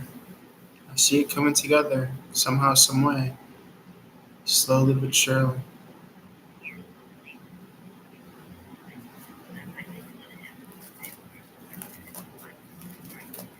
Yeah. Let's see. Let's see. And are you talking about like in particular to the rest of the money or the tax stuff?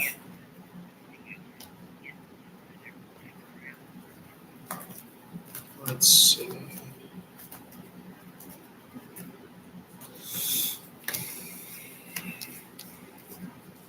Let's- Yeah, I mean, I do see some communication coming in here. But let me see if I could get a timeline for the rest of the money. Let's see. Hmm.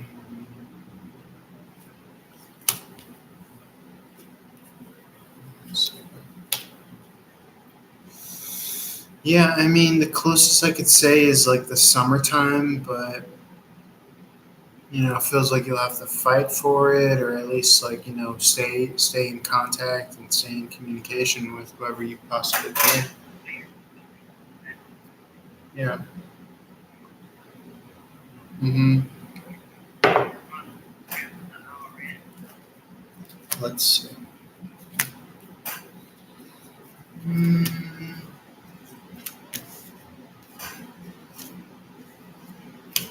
I'm not seeing crap with the IRS. Let's see. Yeah. Yeah, I do see something like, the shit hitting the fan suddenly.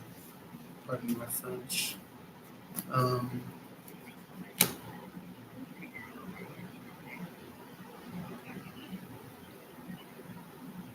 Um, I just see like I mean, she's gonna have to pay, and it's gonna really affect her and her life and her wealth and all that stuff. Is what I'm seeing here. Um,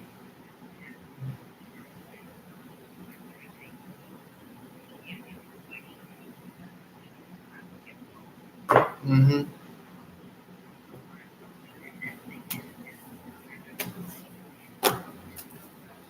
Yeah, yeah,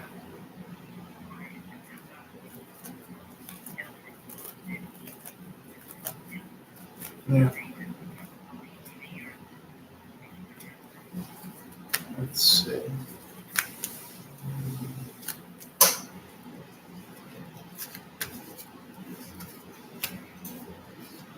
Yeah, I think eventually they're gonna part ways, from what I could see.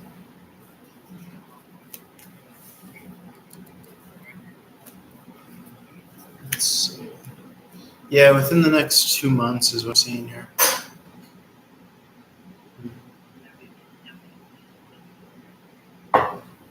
Mhm.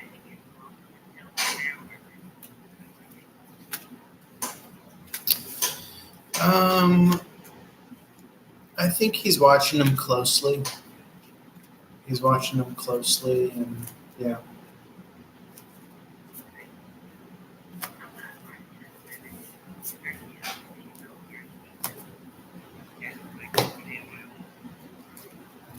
it's,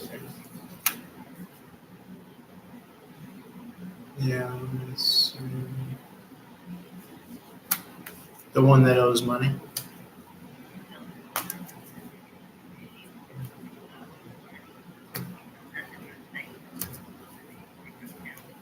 Um, yeah,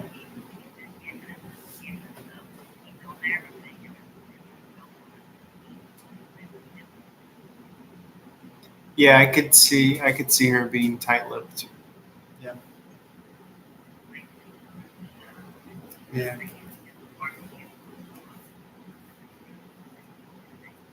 yeah,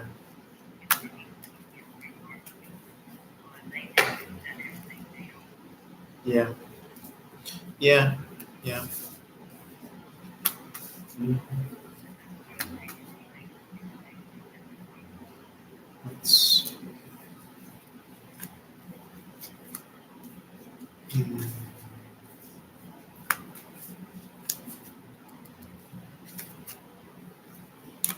I don't know if it's going to be stealing. I don't see stealing specifically. I don't see stealing. Doesn't mean that he's not doing it. I just don't see him getting caught. But there's still, yeah, there's still going to be something that affects the connection or the relationship, the partnership.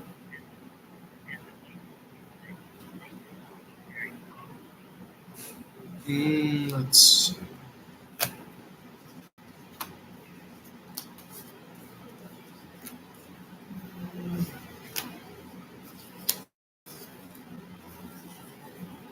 I'm not getting that necessarily. No, it feels like because like rumblings or like the idea that he might be up to something. I think is going to start to build.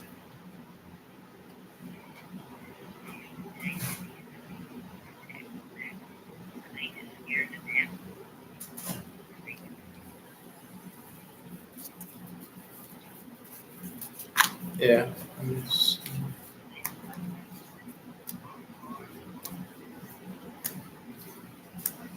Right. Yeah. Yeah. They're scared of that being a possibility.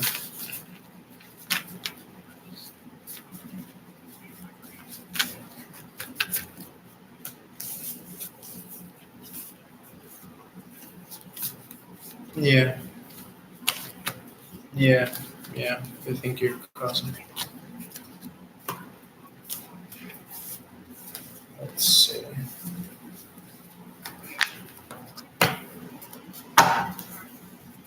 Right. Let me see.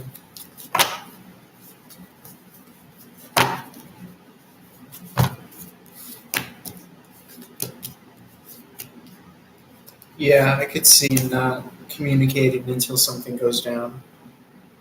Yeah.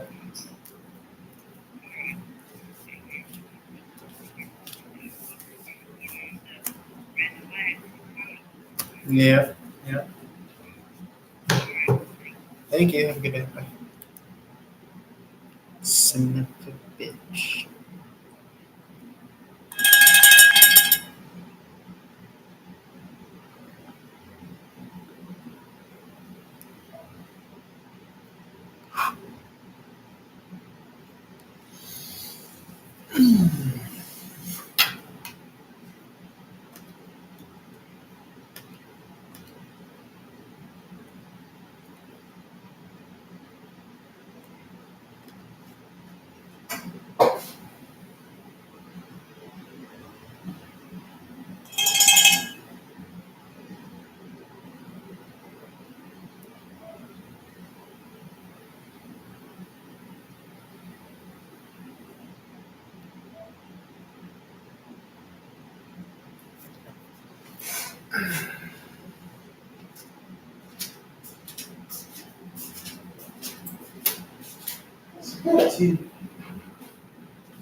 What a mess we have here, guys. What's going on to the balcony?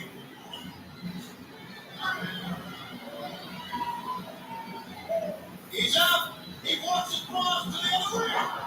Tom's trying to work with Frankenstein. He's got a combination now. One. You only got one. He only got one, and Kevin, when he got out. Boy, Kevin's like a broken drum, gentlemen. This guy's hard to beat. There's some he's right for time, baby. I'll showboating for Wilmington Guerrero. And many aspects of the match tonight. Kevin killed it. Kevin killed it once. Now it's who?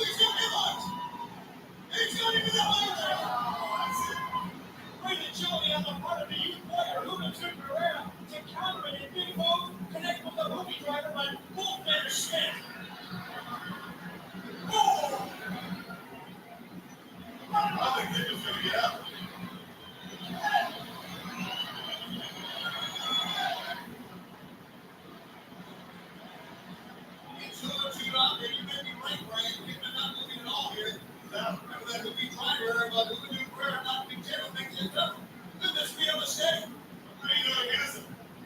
If he knows he hasn't, just probably cover the way a little more punishment. Dragging into the corner could be the 450 for Hoopy as he mounts the top rope. I'm going to tell you. So, here we move. Get ready now. Silver. 1, 2. The one will be currently by Hoopy to Guerrero. It will land on his feet off the 450 attempt, then comes up with a hook and round for another 2 count.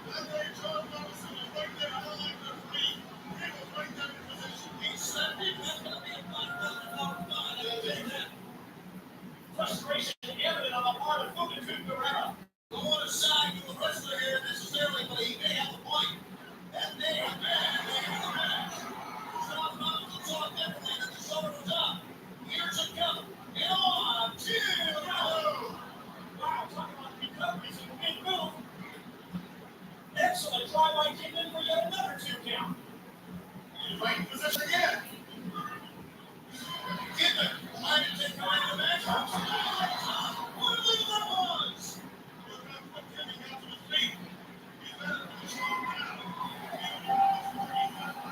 The man's got one time.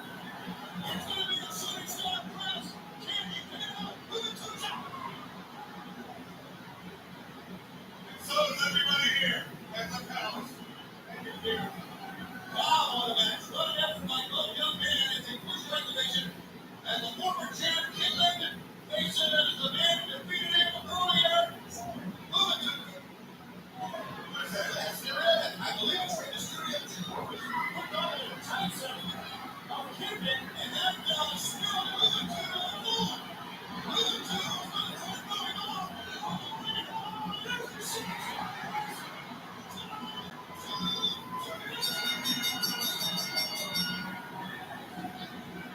Man, what a serious show when he came out earlier. I need to do something about this. And he sure did. Amazing. Incredible through the match. And now Eddie Guerrero and the remaining members of the LWO are in the face of Rey Mysterio Jr. Watch this. Does Billy Kidman will win the Cruiserweight title? You have a big leader now.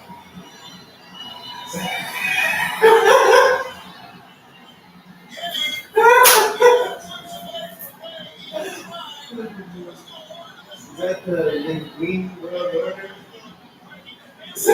Lasagna. That's it. You're either in or you're out. Give me that.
Jesus Christ.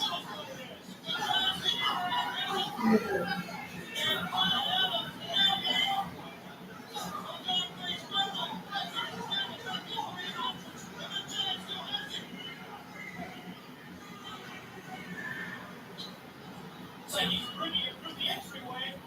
Johnny George! Tonight! Hey, bring him down! Yeah, come on! The man's not easy, huh? Once again, a bad situation for Rick Flair. The referee, look at this stuff for his county. What's it? I got it, Bill! Yeah, Chris Snyder's hurt. There's a battle in this official, whether there was a bell or not. I guess not. I guess let the referee do whatever he wants to do. We're going to expect as much. And this match will proceed away once again on plan. We see the time attack. We all think we're going to make it this year. That's not very well. And even though Hollywood, if you will, has a plan. And now they are trying to take Big Brother Rick Snyder up. It was like 6 or 7 alive. So the game went down in the background. Now it's previous one out here. Giant was just out here. Rick doesn't have a chance. Either side of the Haley Gold, still the big fella up. Sent him in the ropes. Sent him to the elbow. Again. They put him over on the top. Rick Snyder does not look to be 100% now. It looks like the injury is right on that. It sure does take away. It's hanging down to the side. Oh! So much for the referee. Oh! And maybe so much for the remainder of the match for Rick Snyder. That's the great equalizer. Unfortunately, Rick Snyder is working on only one arm. He was really attacked from back. Bell, the fourth lady. Oh, my.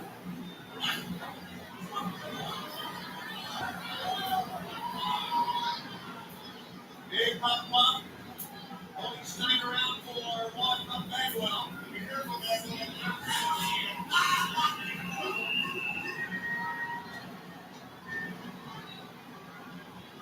I would love to see one time only, the two brothers go at it. Equal fight on a level playing field, if you will. One-on-one. I've been waiting to see. Not going to get it here tonight. But let's see what Rick Snyder can do. And I was talking about what a fine athlete and what a determined man Rick Snyder has been using here.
Bro, he fucking spared him from fucking.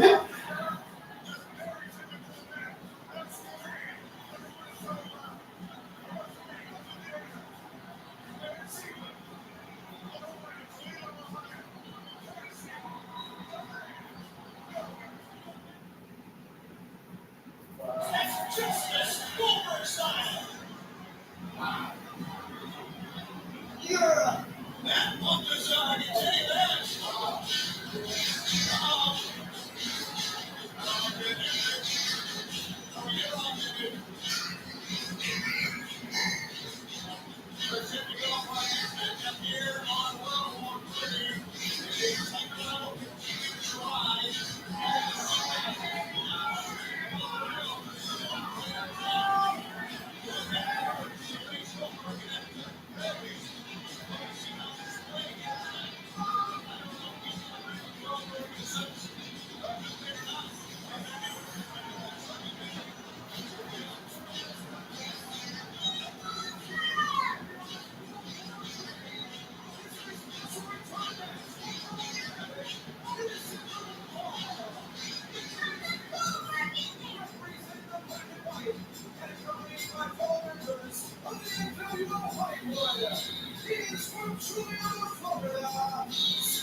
Scott,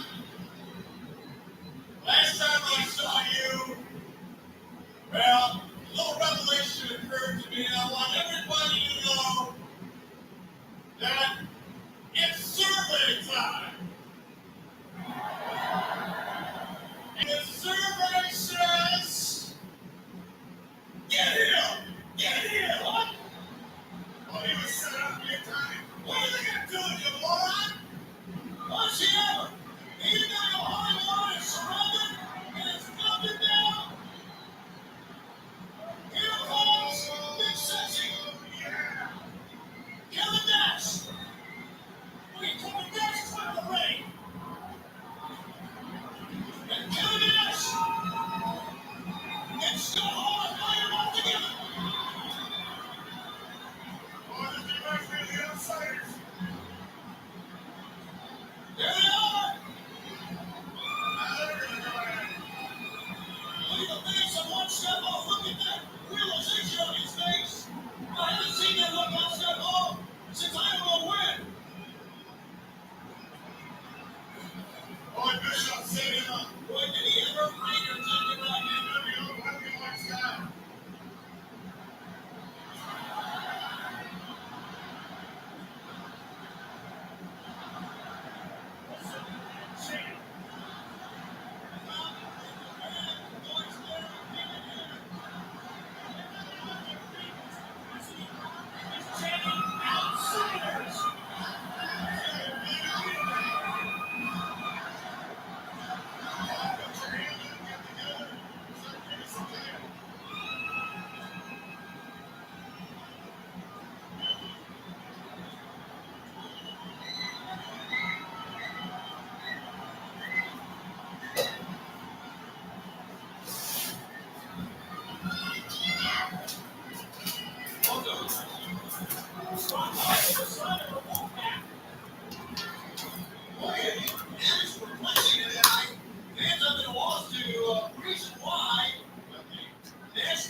talked about how he loved him like a brother, and also his own brother Tony. And I also go back and remember the vivid memories and what's going on.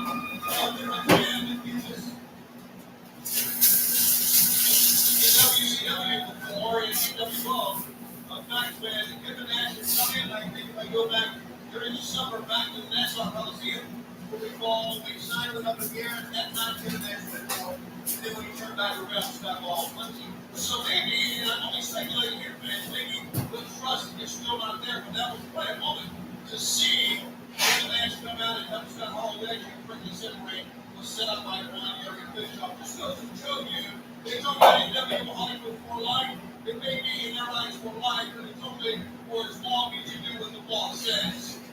No doubt about that. And the boss set him up, set him up big time. And all the students around him got Scott Hall falling in his confidence. And when he thought he was going to have to do the survey said, then he said, get him. They all went on command. The boss told him to do, he did it in front. And Hogan's involved in this. Of course, Hogan's involved in this, even though he's not here today. I keep going back to the face of Scott Hall. Unlike you've seen it in so many months, that was a serious face. That was not a face of fear. I think that was a face of realization on Scott Hall of where he has gone, and really, as the fans would agree with the chance where he should be. And what an emotional moment that was. It almost appears that reality had just set in to Scott Hall. He extended the warning sign to Kevin Nash, but Big Sexy did not answer. So a lot of things are going on, and you still have tonight on this program today 3 rings. I'm doing that with you. 60 minutes. World War III. Enter. Ladies and gentlemen, World War III continues with this special match for the WCW World Television Championship. Introducing first the challenger from San Antonio, Texas, Bobby the Boom Jr. One of the expensive debut was for Bobby Johnson shooting this past Monday on night. The second generation competitor. We talked about his father, Bobby Johnson. Who was no competitor than you, Bobby O'Reilly. You managed his dad. Oh, I certainly did. What a great competitor this man is. He got that Texas blood, just like his father. His brother's a great football player for Canada.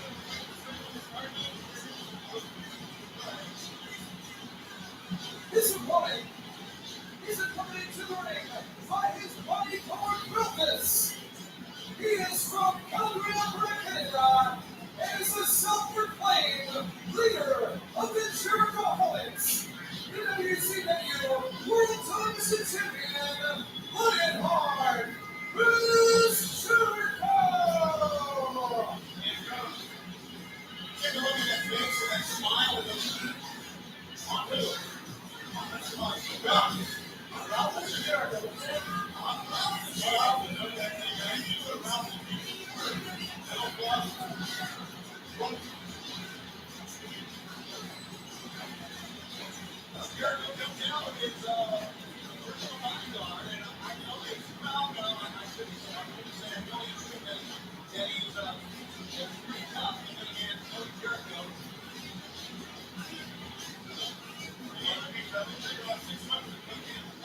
Ralph just laid down the law to the fans.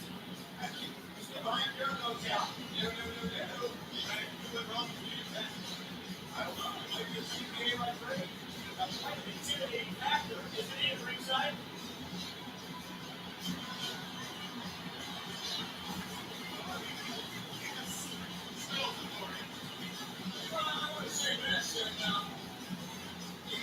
Jericho would not answer the question earlier on the internet about the Hawkeye that he was a part of on Thursday night. And I had a ringside seat to that. And came in and showed his power, showing that it was not impressed, not intimidated at all, like with Jericho, and used that rope and made it somewhat like a rodeo. And we were incorporating out. Here's the second generation before this new one. Body looks the same mannerisms, same movement around the ring. He's that quick to say with his partner football team when they went to St. Louis before moving to Arizona. What a competitor he was. I've known the man for years. Still very good friends. The man was for a number of years. He would go out there every night, sacrifice himself. He busts his tail for you. He's got a half of the old man's guy in him. Jericho's in for a long evening. The kid, Bobby Duncan Jr., is a sport athlete as well. 6'5", 270 pounds, 7 years of pro, and most of those 7 years have been spent competing in the Orient. Over in Japan, also football background. He started as a linebacker. He's in Japan at the University of Texas. Bobby Duncan Jr. here for Super Bowl this past Monday night, and almost paid for it by losing the World TV title. This is the return now. It's our second fight here tonight. We still have the U.S. title to go and still have 60-minute pre-range in World War III. But one thing will go on. They still work with the world title. The winner time will. And that, of course, will happen at dark date. And you're still bound. Still shocked that Hollywood Hogan is not here to be a part of this event tonight. Hollywood Hogan, if there was any one man that we thought was pointing to this event, if any one man determined by any means possible to get over back in the ring for the world pilots, it's Hogan. And the fact that he's not here tonight is absolutely amazing. But that's something you never comes out. Never seen. Especially this time of year. You're talking about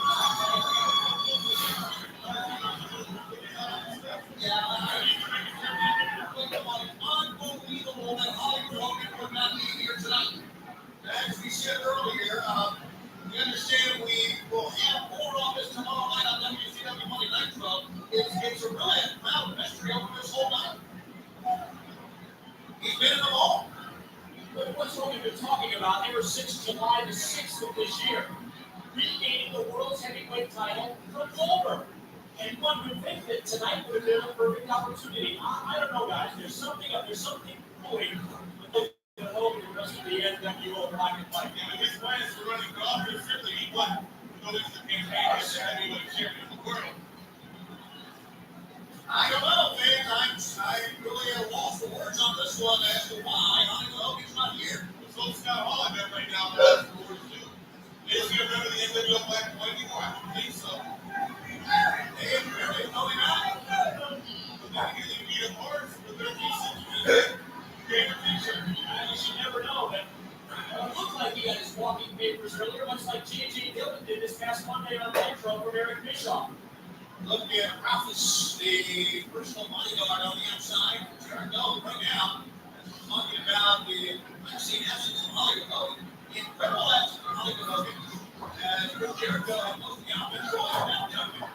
Duncan, level in on the left hand of there at that time. And it's a celebration. And explosive with the father. See how fast he got up? This guy's good. Celebration is running, and he did create thought. Instead of trying to snap him in, he is a vertical suplex. And a cover, we got one count on, Jericho's up. And a rear chin lock is down wide. Really showing the referee, checks in. Move by Bobby Duncan Jr. going back to that reverse chin lock. And in a set was into around the smaller Chris Jericho and the more high risk moves that Bobby Duncan Jr. would. Oh boy. Duncan just got off the ranch and looked big tough customer. Oh, full extension of the leg of that cowboy move. Caught Jericho face first. Jericho's not going to win the battle in kicks right there. And Duncan runs on. Right now, Duncan has been using brute force to get the advantage here on Jericho instead of really wrestling technique. He comes into this matchup with a big physical advantage. He's doing everything in his power to exploit it. Jericho out to the floor. Quickly, Duncan follows up and he's got the cowbell on the rope. The low rope. He rethought the strategy after Silverman came on the floor, working with one jab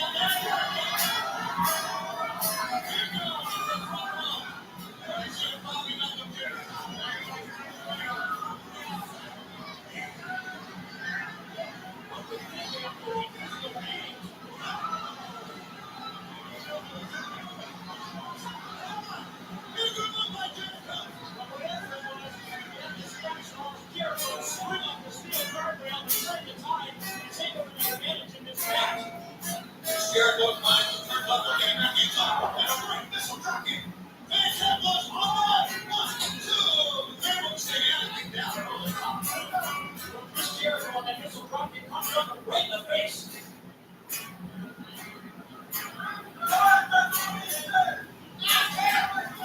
Chin lock, knee, one leg up through the shot flag. Jericho is trying to keep the big man neutralized, keep him at bay. It's not a bad move. If you try to rest, you kind of take a lead on him next. Do something time, you know, set knock him up. And Knuckle trying to walk it off, and as he does, that's a lot of good move. Jericho's forehead, and the top turnbuckle, and really still trying to get rid of the ball rope. Scoop slam down. Knuckle. The shoulder breaker, and a great move. Walking down across the knee, hurts the leg. And here like that time, it couldn't hold it down, and Knuckle with a one-leg count out on Monday night. And Jericho just walked away. It all started with Jericho trying to American slug, if you will. Foot on the chest. You know all about slug, Mike. Foot on the chest. And Knuckle pushed that foot off. And that led to quite an assault by Bobby Dublin Jr. that led to Jericho walking out the ring. Logan said that after Dum-Dum just physically handled it. Now he goes to the cross arm breaker. Jericho fight it off, trying to keep the hands closed. That's a leverage play. Really the perfect defense for that move. Right now, that's it. So Knuckle now slowly gets up and look at the Jericho. You can see what these guys are comfortable already here in this matchup. Jericho's coming up for 2 and changing over the other side once again. Just a textbook defensive maneuver to get the advantage here. Jericho's bring it up.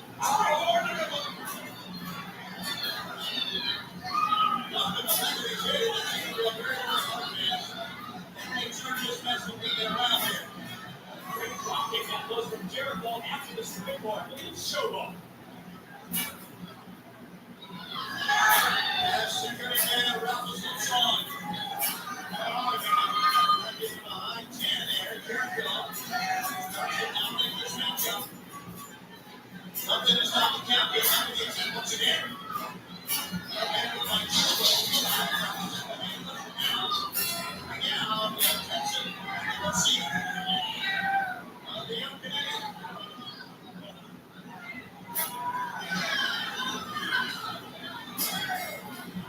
Jericho follows him in. Here it is again. That's a see. Go for it, and that almost. Jericho goes low to the medic for getting to extremely good. Knuckle will move that time by Jericho. But that arrogant cover almost fired Knuckle up again. Well, nobody likes to be embarrassed like that. You can see that did fire up Bobby Dublin Jr., but Jericho is able to use up variation of front face lock here just to neutralize Dublin once again. Knuckle trying to get to speed, but for Jericho right now, just too tough. Fully back. Circular hold. Dumble's a very strong guy. I know Jericho knows what to do with it. Let's see if Bobby Dublin can use that strength to get out of his circle. Jericho has used so many different means to retain the television bill. Loopholes, obscure laws and rules.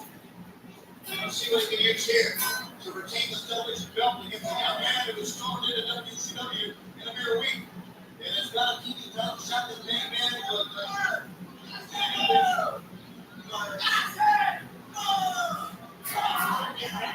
Jericho was on target.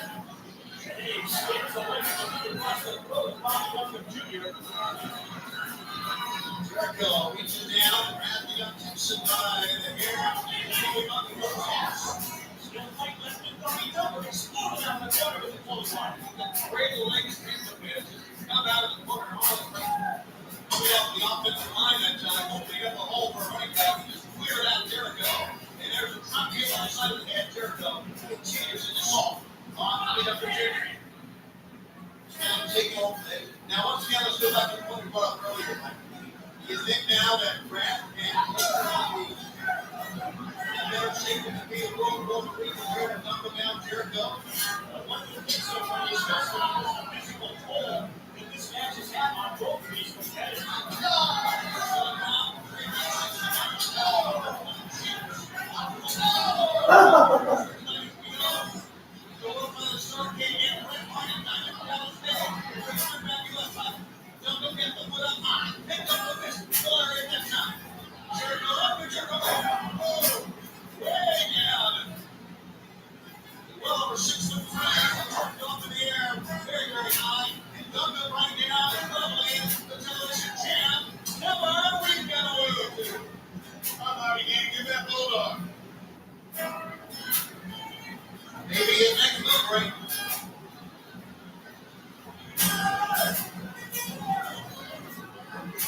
Jericho hit the turnbuckle. He goes to the midsection. Jericho out. Over the top. Can Jericho get it? Get out. Look at the strength of Bobby D. Up. Down. Oh. He's got 1, 2. Couldn't hold him down. That was those long legs of Bobby Douglas Jr. That vertical base that allowed him to block the sunset flip attempt by Jericho. Oh, for the jawbreaker stop here. Jericho gets Larry. And it's loose. Lands on. And on the middle, 1, 2. Couldn't hold him down. 2 great moves in succession for the Larry. That really stunned us because so far it's been a Larry to the post man by Duncan and then the line salt, which was perfectly executed. Let's check it out. Hold him down. Senton splash. No, that's not one of his. That was the Senton splash. Forget it. It's good. All right? I don't want to go back. Jericho now will up the turnbuckles. In too much time, blowing their kiss to the fan, and they will knock it up and get back into it. Super Prince. And they want the little turnbuckle. And he go for the pinning attempt. Now, those superplexes take the steam out of the ball. And as you know, fans, number 1, Jericho only got only 2. Now, we'll get it on that one. We do that before the end went down the back. Waist lock here. Jericho gets a standing switch to get out. Now he just rolls underneath. Comes it nicely. Lion tamer time. The fans run. They know it could be moments away from the end of that. Trying to turn the guy. With long, powerful legs of Bobby Douglas Jr. coming off. And now he picks it up. Oh my goodness. Slam in the corner and then goes off with the elbow on the middle rope. 1, 2. Jericho kicks out. 2. Bobby Douglas came away with his powerful legs like he was trying Mike. Out of that, a lion tamer pick up Wellness and grab the foot of Bobby Douglas. And Douglas has dropped Jericho into the ring, and he's grabbing Wellness. He's going to the big guy. The Kimo press, wait. Oh, Jericho's got the belt. He's grabbing the big guy. He mentioned him too. 1, 2, Jericho.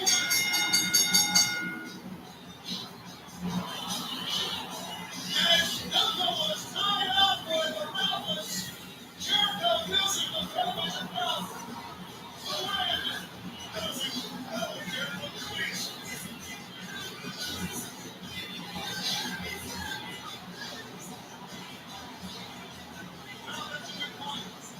Great showings by Bobby Douglas Jr.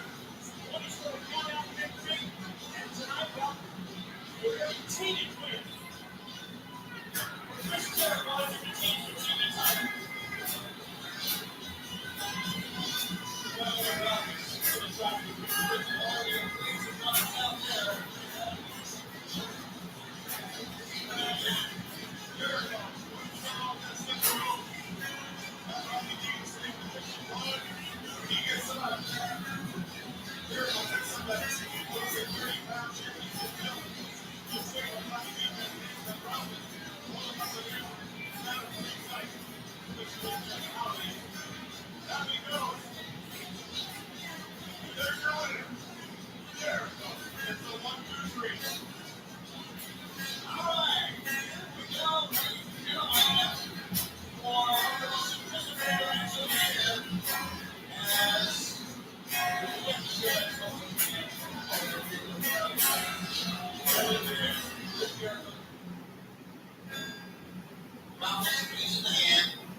Here.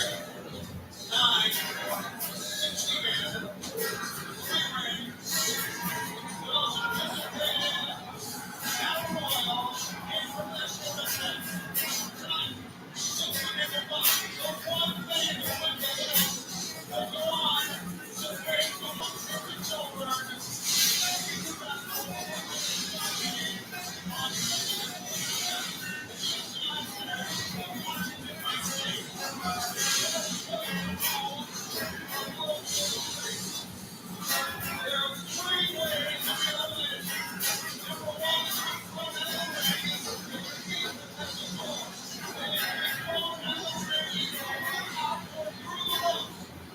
It doesn't matter.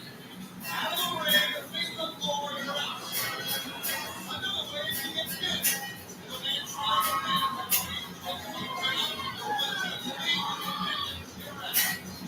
you submit.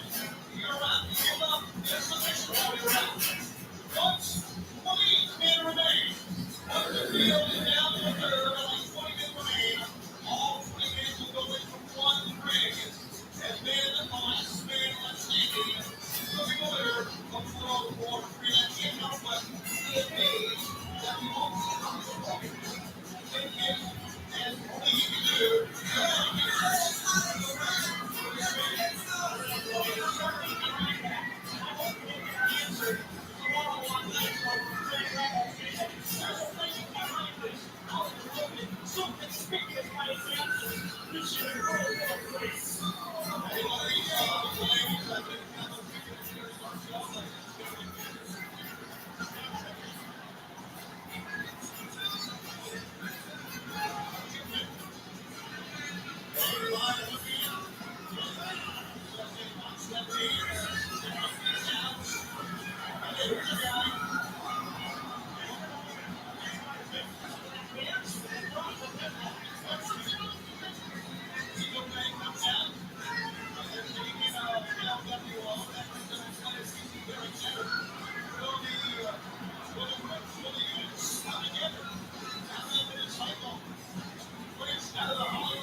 Some signals rather for big sexy Kevin Nash and Ray Ray.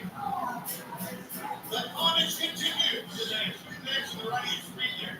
The 6 there. The auto roll. The 7-6, not a man move. Doesn't some go through line. Well, obviously, I mean, really, you said a 9 on this.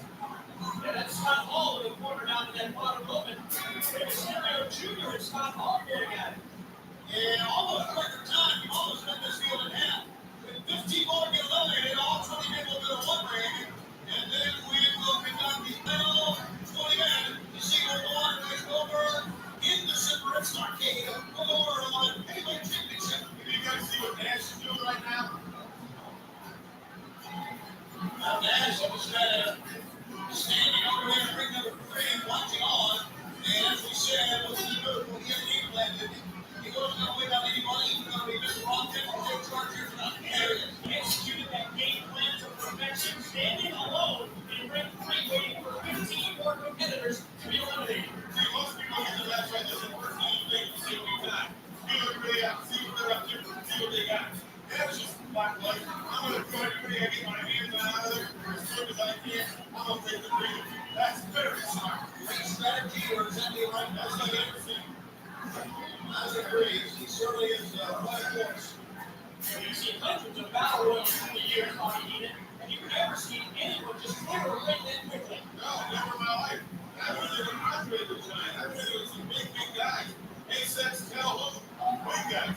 Nothing like this. He's going there and just targeting the party. But less than 20 seconds, this guy's out. They're looking at ring number 2, and don't forget, not only coming to Manhattan, they're over the top of the rope to the floor. He can hit a man, or get a man to submit, he's out as well. Over now, Canyon. Canyon goes down, and as well as you see, as Hayashi comes out, and just about the same time down to 33 out. Look at the deep sea race, look at each other, shrug it off, and walk the opposite ways. That may be the best thing to do. But there goes Chavo. Oh, no, wait a minute. Chavo on the apron. No, you're right. You got to get to the floor. You have to hit the floor and get action there. And the giant, once again, that's not getting action. The giant is holding on. In these spots, waiting. And this spot was to try to push maybe Alex right out. Still in. Still in his right. So far, I've not really noticed that these members of these different groups have come to each other at all. Horace and the motorcycle go out together. Gonna push over there right there. Not a lot of Hollywood Hogan. Yes. Not here tonight in Fairways of New Sound. Down to 30. 10 more meters gone. We're going to go to the Cavalier out. Pick him up and put him outside. You didn't have a chance, pal. And the giant doing almost the way Kevin Nash did. And he's talking about physically dominant. Well, it's like he's able to hang on. He held on. As you see down at 29. 9 more minutes, and all 20 in one ring. Derek Shattered and Quinn One, and Crispin Watson took the giant fight. Hey, Joe, everybody out. Look at it. I just don't heard up. You've got 6 or more. Look at the giant hold his ground, though. The 2 Guerrero. Whoa! My goodness, he swerved on both Guerreros. Look at the headbutts. Come on, Valadez. And everybody else in the ring wants to regroup. Well, Cisco's got his own strategy. What's he going to be the captain of this group here? It's a stalemate as they all surround the giant. Not a bad strategy to really try to really take Benoit's out. Benoit's scared about it. I'm not waiting any longer. Let's get people out. Good move by Chris Benoit. As you see, we're down to 27. Someone eliminated in ring number 2. There we go, back to ring number 2. Not too sure who it was, but you can look and see who's still in here, including Scandal. Grant Wexler is still in there. Scandal, Stevie Ray, Big Mama Punk, Kodak's in there. Looks like Mongo's in there. Rey Mysterio, Billy Kidman, Hoover, The cat moving to the ground. there's Evalenko on the apron. We're still in it to the front left of the screen. Booker T. You don't have hope now. Hoover, Big Mama Punk. And here's the moment that we only got 5 more to go before we go to the last 20. And close over at the far side of your screen. Stevie Ray almost helping someone out. Then we go back to ring number 1 now.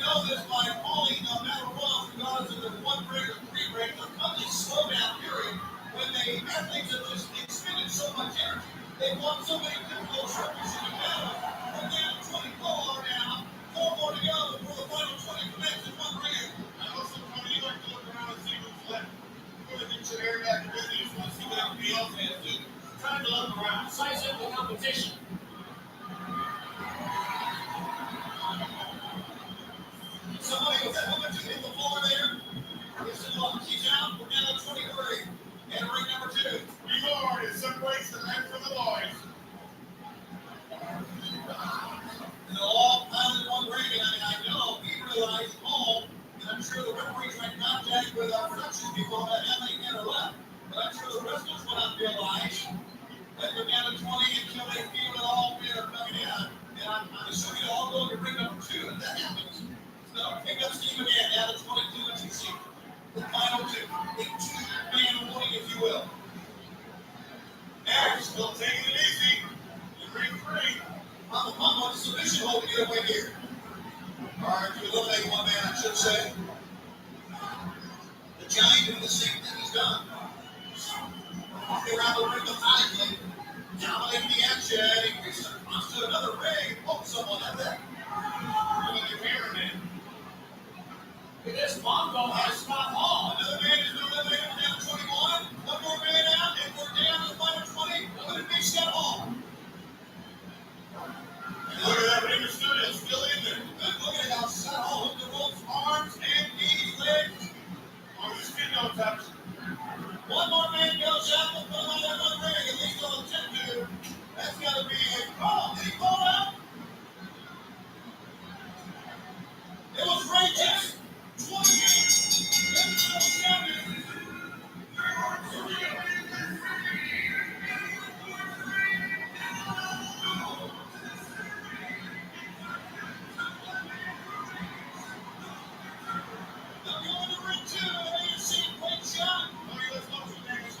He's the same strategy he did in ring 3. He comes from your right to the empty ring 3 to ring 2. He's in the center of the ring, and he just stands up against it, leads him in by the floor. Now, I don't think they would eliminate it. I think they're on their way to the center ring. That's very centered, and that's the count. Pretty better. Well, obviously, bad blood can spill over from that tag team matchup earlier this evening. And both men are battling out on the floor. I guess they're eliminated. You're starting to go out of the way. They didn't need to pick it over there. Referee charge. And here we go. Well, there's some big boys in there. 18 minutes remaining. Who will be the last man up? Challenge to your right. And that's right. Move around. We're down to 16 now. And he almost went out. Now he is out. 17, 15. Down, and 14. 14. Just going for a while. It's the Giant taking charge. It's that champion. They're cruiserweight champ in the air. This is 13. How about that? Oh, you want us to go slow right now? Look at the big guy. He looks to the big rock. That's in the Giant. Let her go. He's still got to fight battles. He's still got to get people out of there. 13 men remain. They come up towards the fight out to the next. The Giant pulls away. Come up the next to the left corner there. Next comes firing out of the corner. He's got all that's still in there, but barely. As Stevie Ray steps on his throat, so far the groups, as far as staying together, they've not come into play at all. It's been virtually every man for himself. Well, the both NWO factions are surely represented in this final ring. And they're dominant, aren't they? And we do have all 2 of the horsemen left. As you can see, 3 of the horsemen left. How about that, Big Bob? Malenko and Mongo, all 3 of the 4 horsemen who are in tonight's event. We're still in there. Let me something. The last 2 women were Malenko. As a matter of fact, you look around the ring, I really think the only odd men in there are Ram and Booker T, who are not affiliated with either member, either side of the NWO nor the horsemen. That is the case here. Now, this is very dangerous to put a solution all in a man out of there. All those bodies are right. You got 13 guys, that's 26 years, 7 Obi. A lot of things could happen. But Papa Buck off the wall as he is. He better hurt Michael and throw him out. It's going to come some very silly battles and so long this thing will last that it inevitably slows down as far as the action is concerned. But wrestlers trying to do that. They need to bring in their composure. They need to get a second win if you will. Because a slip up a mistake can go to the ropes. If you're wicked in your day, you can get that bad easily.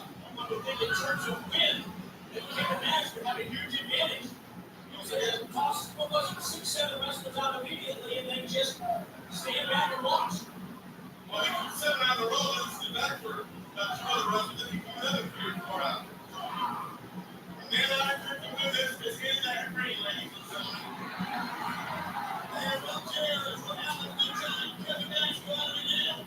And the big man collide. That's what the fans expect.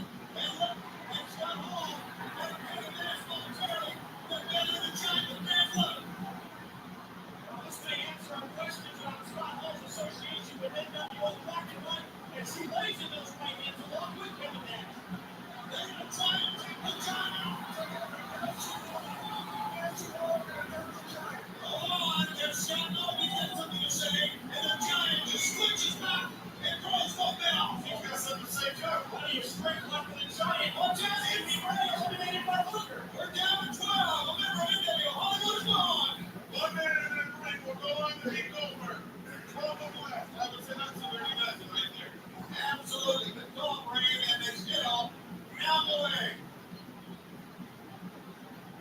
force. It has come down to brute force. You know, it's hard to defend yourself in this time, too. Because you're really tired. You're really beat up. You're really hurting. You're watching everybody. You know, you're literally. And Mongo gets shelved as well. By the big man, Kevin Nash. The final 10. The final 10, and there are two technical wrestlers still in there. If you will, and Benoit and Malenko. Actually, Booker T as well. Most of the other guys are brawlers. That is the only man in the ring that affiliated with the organization. Now there's Booker T, the FBC, breaking it down as a corner to run the club. Oh, I see it now. It's being handled by Dean Malenko. Down to the final 10 men.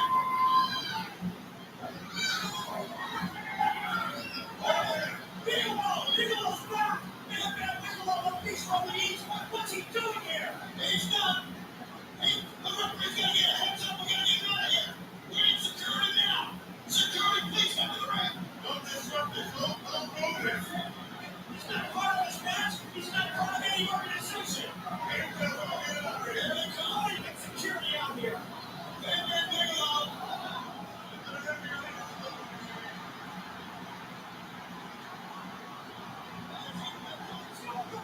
It's come down. He's searching for Big man Bigelow.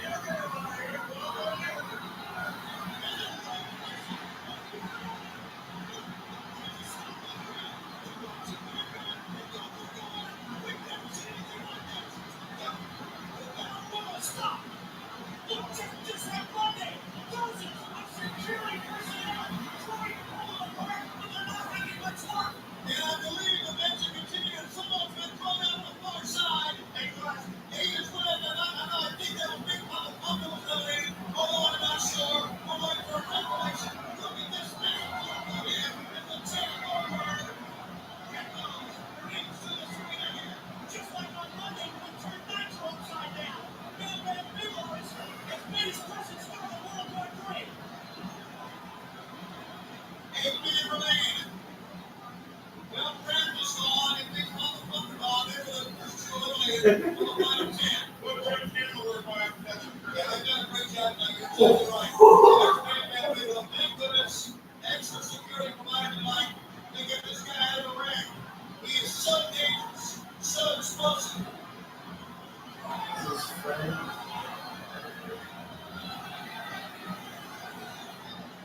They're pushing him out.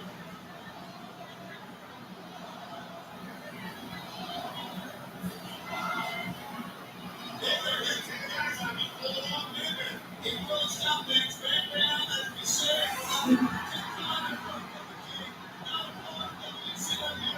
We'll try to insert himself in this battle well as well. Lucky 7 in there now. Well, there's Wolfpack members, the only two remaining. All's good on his own, isn't he? Yeah, he's got a nail about a country. And therefore, the giant is as well. Look at the eye, the giant, the horsemen are still there. Malenko, Benoit. All's got a nail about a Christmas.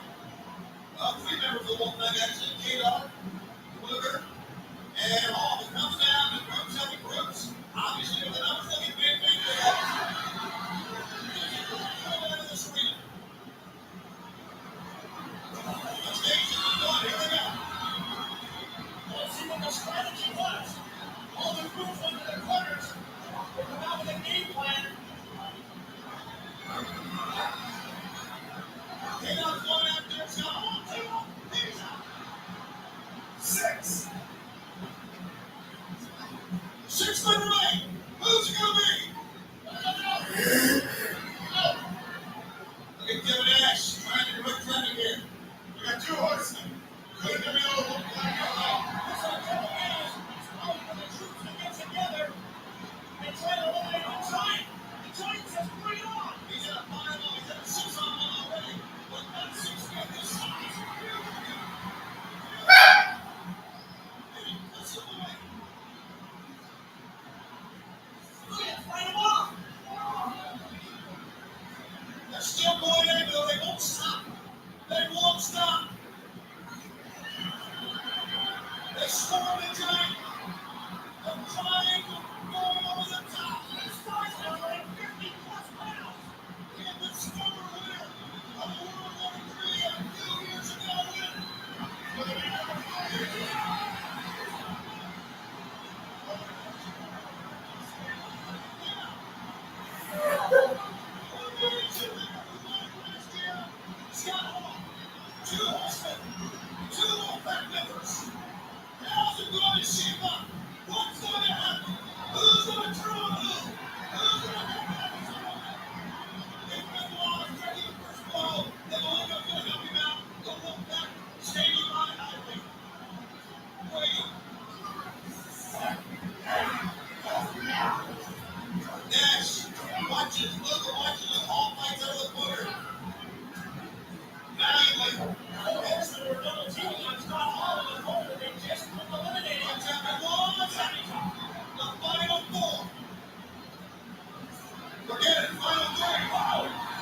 Well,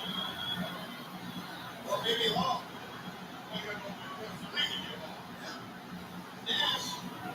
Very intelligently letting them rip the fight to him to stand in the corner there. Final 3-man of what was 16. 3 rings. 1 man will face Goldberg. Oh, how about that? Nash kicked Luger. Luger hit all. Paul hit Nash. Look at Nash hit Luger. I tell you, it just won't have faith. It gets down to every man by himself. It's gotta be like this. Well, there's so much at stake. Absolutely.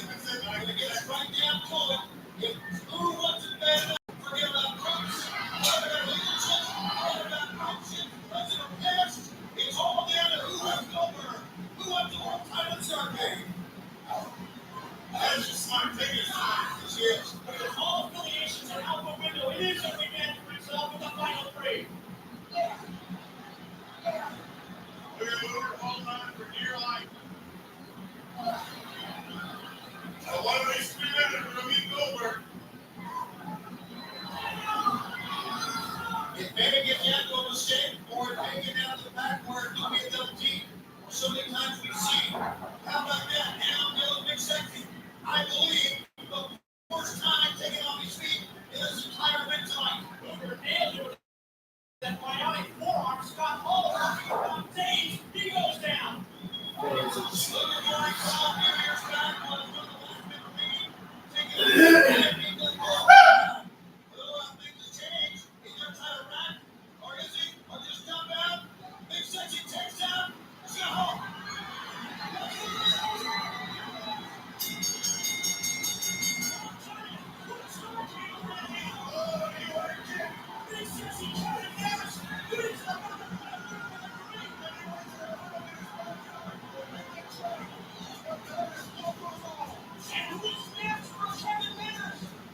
It's Goldberg! Holy smokes! Well, he gets, you know, he gets the beginning of the battle was when he started to hit those 7, 8 guys out of there. That's the center dribble of this. That's the reason the plan he had. He deserves it.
Strategy to win this event.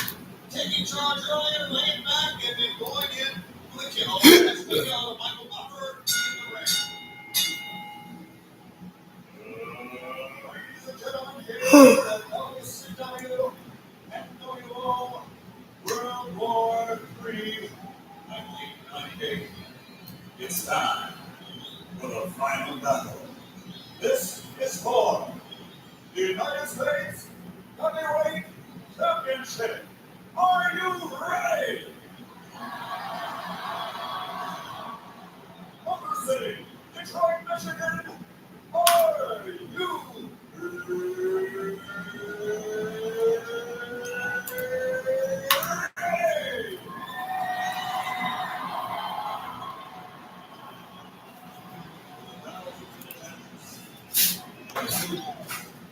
watching around the world.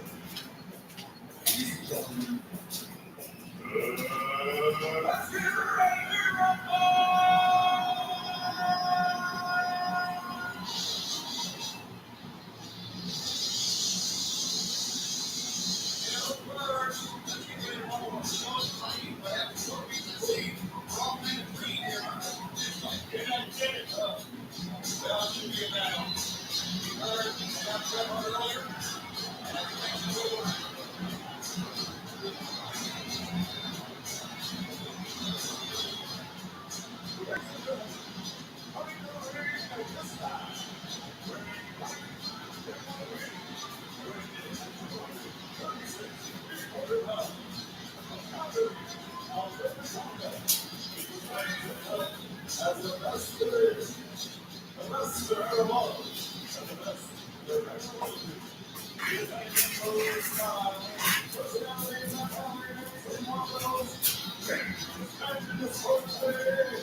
He talks to us tonight on the Jersey Club, and is known the world as the man who fears no one, because the pain of injury in himself and his family. He is recognized by his fans as the true people's champion. Ladies and gentlemen, he is the master of the Dynamite, the reigning and defending the United States heavyweight champion, Dynamite, Valadez.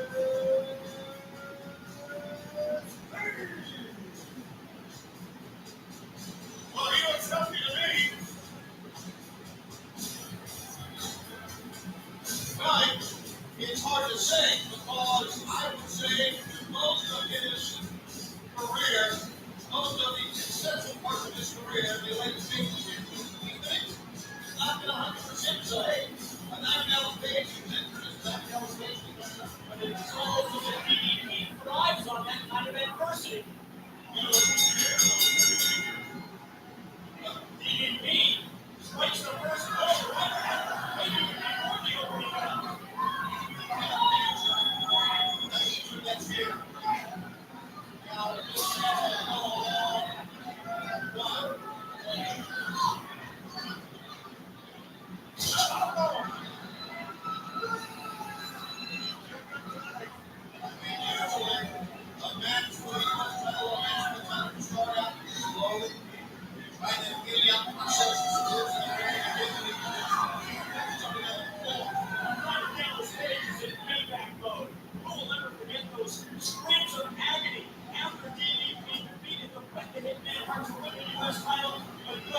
that steel chair repeatedly across the knee of Dallas Page.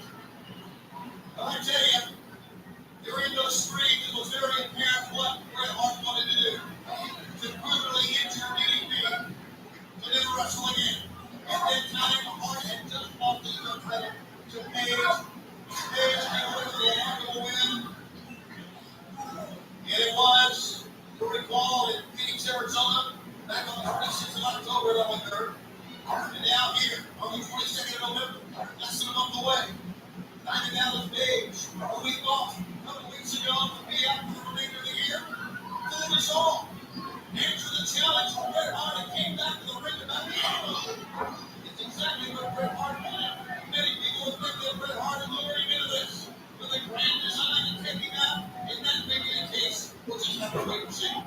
About that ominous warning that we heard from Brett the Hitman Hart earlier this evening, that tonight at World War III, he was going to make an example out of Diamondback's Page.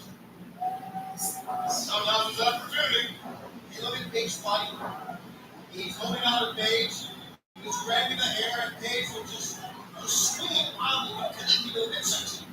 In the corner, and Bret Hart, the master of stretching that thigh, count. Oh, you guys remember that match? You never forget that match between DDP and Goldberg? And then DDP come out with that great match, and the Dream Bret the Hitman Hart and Edwin. What's the time there? Well, he had that physical encounter with Goldberg and Halloween after that. It was just one night later when he won the U.S. title and Hart connects DDT on DDP. Well, there's no question that he pushed Goldberg onto that night fight. As a matter of fact, I think we can safely say it was the best effort anyone has given against Goldberg in a match that is not the attacks by one man back Bigelow notwithstanding.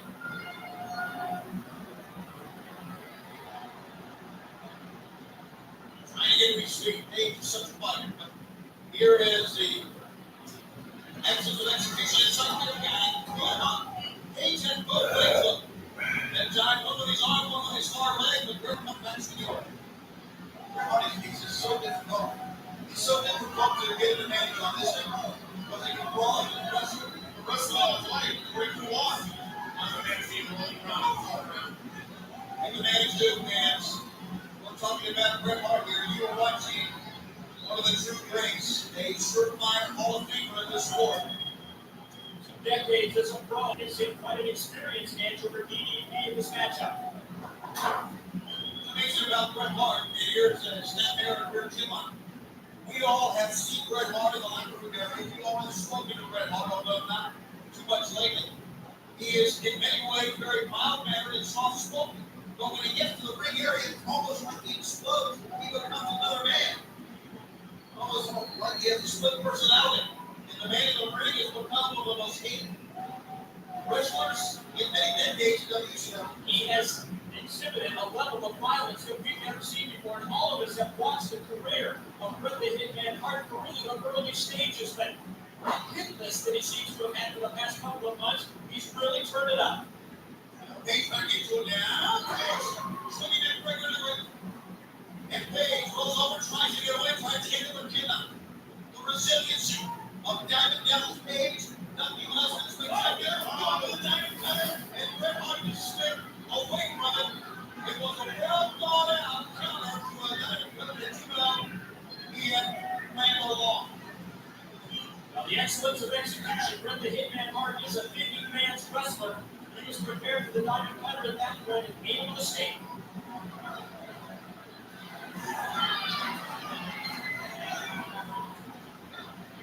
Take his head down.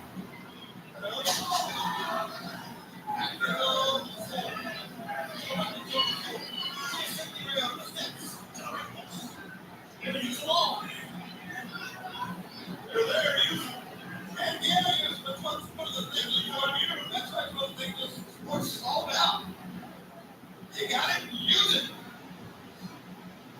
I've always said, a jump. Followed up by Larry Ringles and Steve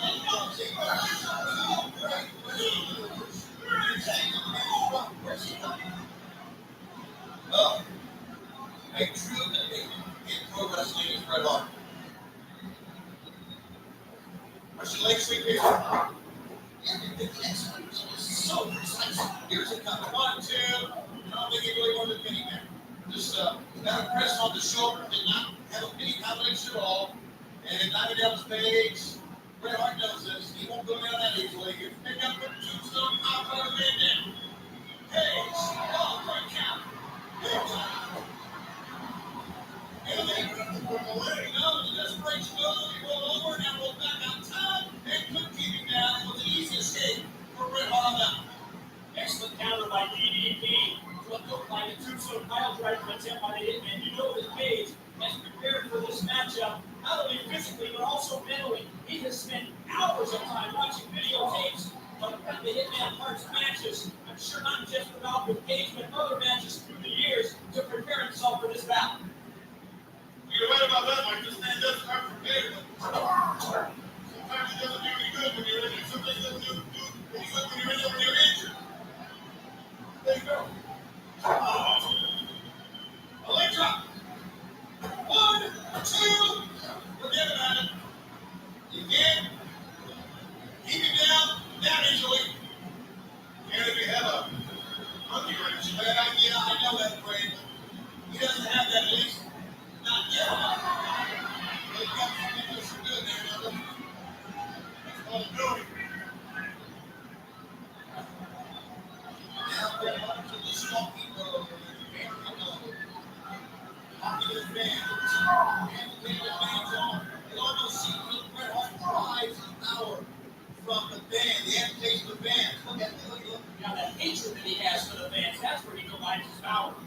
Japanese fans, smirking all the way. A smug look. Page comes firing back. Back elbow, wild swing, wrist, big look at it. Put it down. 1, 2, and no. Not yet. For big time. Brothers, we go down.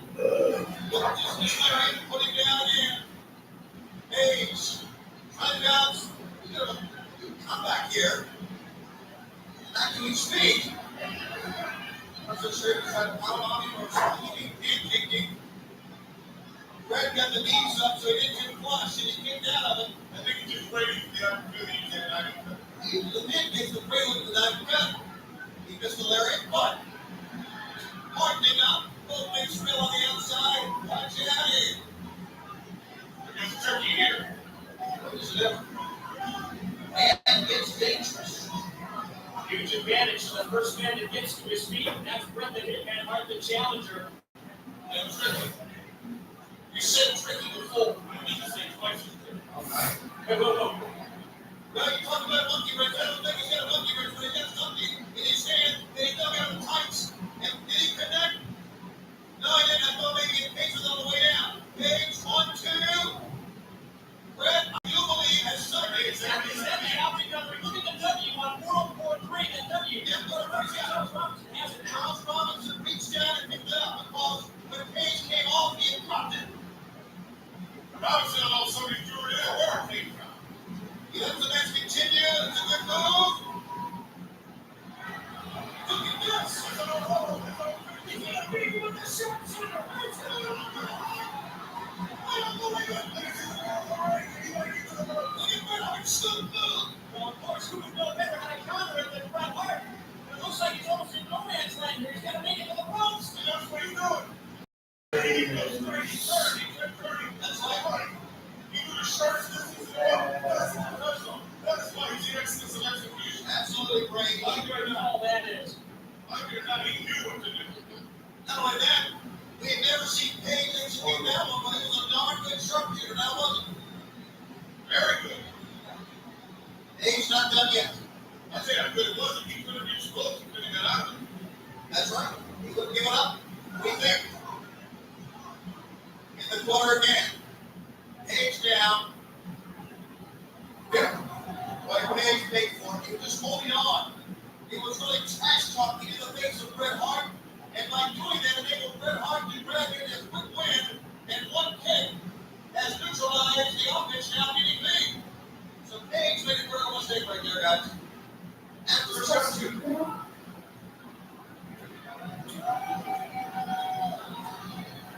Bret Hart very deliberate. He's attacking, sizing up DDP at this point. I think he has one thing in mind. That is begin the process to put the sharpshooter on. He won't let go of it either. We do have many fans, as you might realize, in Canada, just right across the border here, into Ontario, and this Canadian from Calgary is certainly angered many fans in both countries. Right now, methodically, he is back to what he worked on and what he injured back on his 26th October. It's none of this. It's none of that same way. Totally focusing his offensive attack now on the knee. That previously injured knee, as you mentioned, of Ryder Dallas Page. So good now. Trying to break it.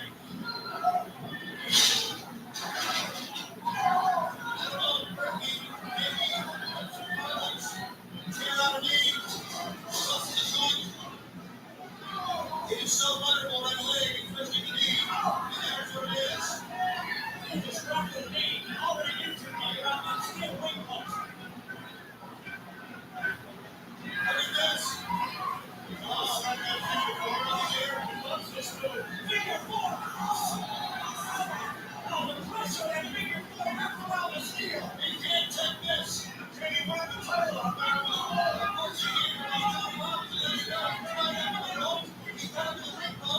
There's no way that He's trying to do as much damage in the shortest amount of time he can.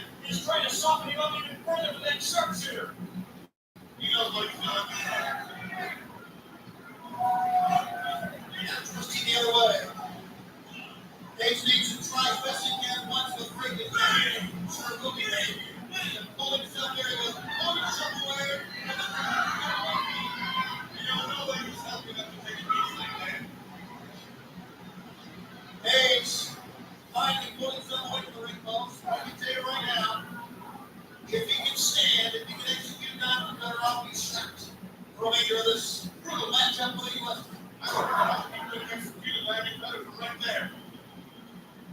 We've seen it from just about anywhere, but I can't see much. I know good. Can't see how. Let's see what transpires in the remainder of this battle for the U.S. title. Just war for the U.S. title. It wasn't been like 4 months already. What was in the attempt again? You heard Page scream out there.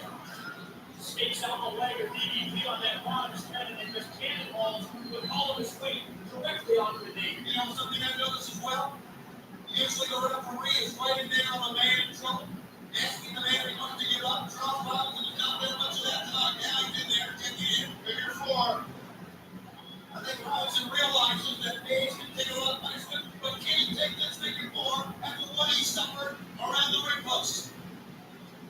Well, he's a human being, a man can only take so much. He is a violent man. Well, the ropes off the break, figure 4 still on. Now the break is made. I wonder if Bret Hart really wants to win the U.S. title here. And I would have to say, yeah, maybe he does.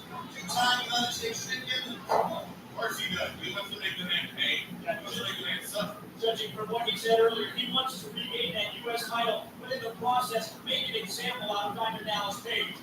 Taking many steps toward that end right now. And you know, he's governing Canada. He loves to rub it in your face. And he's the United States champion. Certainly. That was a man who deserves his show. A man who was on his way up from absolutely nothing. And a man who I know firsthand has become a hero for many college students and high school students. And fans who talk about the people's champion of DDP because they can relate to him, because he's hard work. That knee could be shattered. That could be over. He's not giving up. John Robinson will check in one more time. And I think he screamed out maybe right there, I'm all right.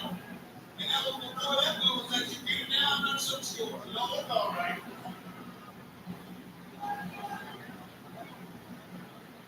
Hard determination. I'm talking about. I'm not talking about Bret Hart. I'm talking about what's in the chest of the U.S. champion. Oh, yeah. And that was just a phenomenal counter. He used the foot leg that time to lift Hart up and over the top rope and down to the floor. On one leg, sit Hart in to the steel steps. Instead of trying to shake it off, block it off. That's a movement that leg. No, he's going right after him.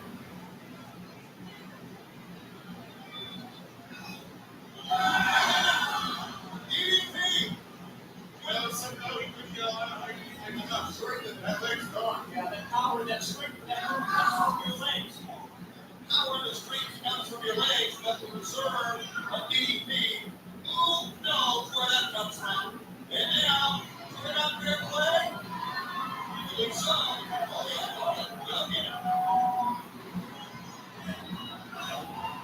It's like DDP is going to try to run a figure 4 back around the post. And then you weren't there to this thing go.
The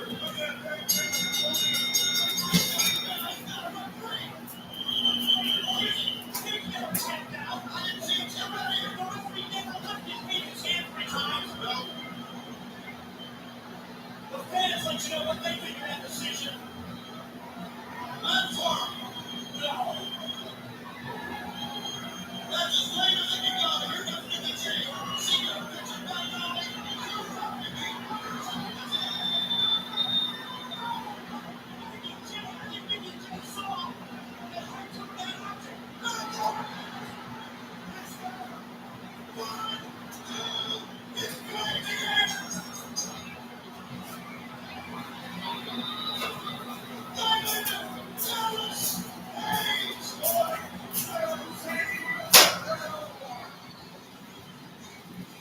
Holy smokes, look out! What is white prevails? In one spectacular night, DDT holds on to the U.S. title. Kidman regains the cruiserweight belt. Jericho holds on to the TV belt. And the big sexy Kevin Nash will go on to Starcade Space Goldberg on December 27th. And then Bale's attempt to ruin our event was thwarted at the hands of everybody involved, including security. And now, over at Mark Madden at our event location, Diamond Dallas Page celebrates the win. Oh, what a great match this was. What a great pay-per-view. Really see Bret Hart. They're pocket like Trey going into the pocket as a referee there. Put that object down where he had originally. Getting that secure on his hand. Diamond pushes the chair to the referee, turns around. Right between the running legs. He goes down. You know what happened? Like it or not. There's your winner. Bret the Hitman Hart. So he thinks. Referee is in the position. I don't know which referee we're talking about. DJ Fighters getting out of here. I'm not even sure that Diamond Dallas looks pretty bad right now. Starcade is on the horizon. Fight today for the Oakland Bobby Ray Eden. I'm Tony Giovanni. Have a good night, everybody. See you December 27th. They call him a monster. They call him a killer. They call him champion. Master of the ring. A phenomenon unmatched.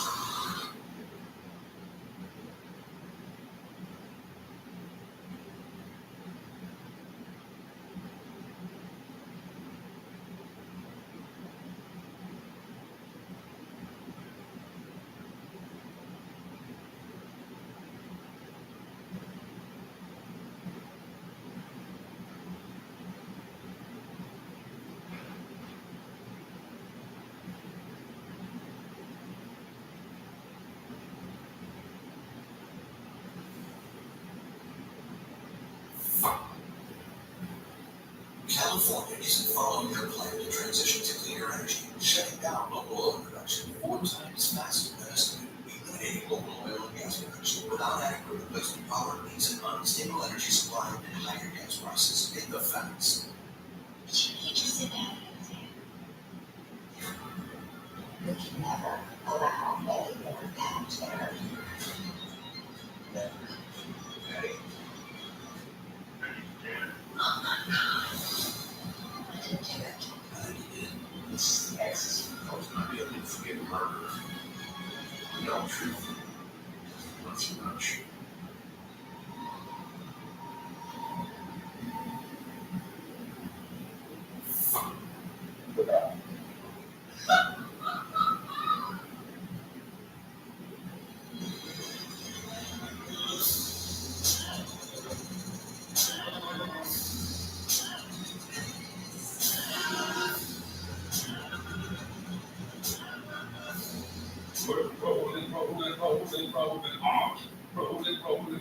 Rolling on. That's going to be the whole show this week. Hello, everybody, fans and foes alike. This is Lifeline, your favorite show, most popular show in America.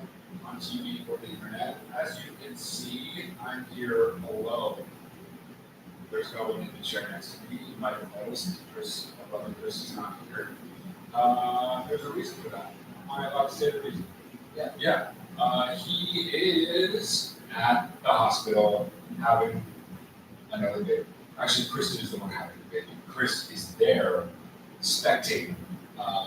But yeah, at the hospital, couldn't be here this week. There are more important things, believe it or not, than Lifeline. But this is episode 53. Where did the time go? Oh, it was just over a year. Damn. Chris, despite everything that's going on with him, his life is currently explored on christophe.com to get tickets. He may be coming to your city. I'm not going to list the cities though because I hate when he does that. If you have a question for us on the show, click the link in the description below or go to watchlifeline.com. And if you want a one-on-one session, advice session with yours truly, that's me, Matt Delia at mattdelia.com. Book your sessions now. And also, this is not the new, but we got the new merchandising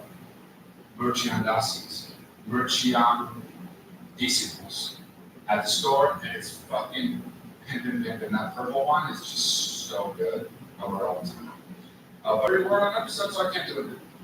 So Chris is having a second kid, and that I was telling him this is I love Cal so much, obviously, but I already have a soft spot for his unborn, or who knows, maybe now born,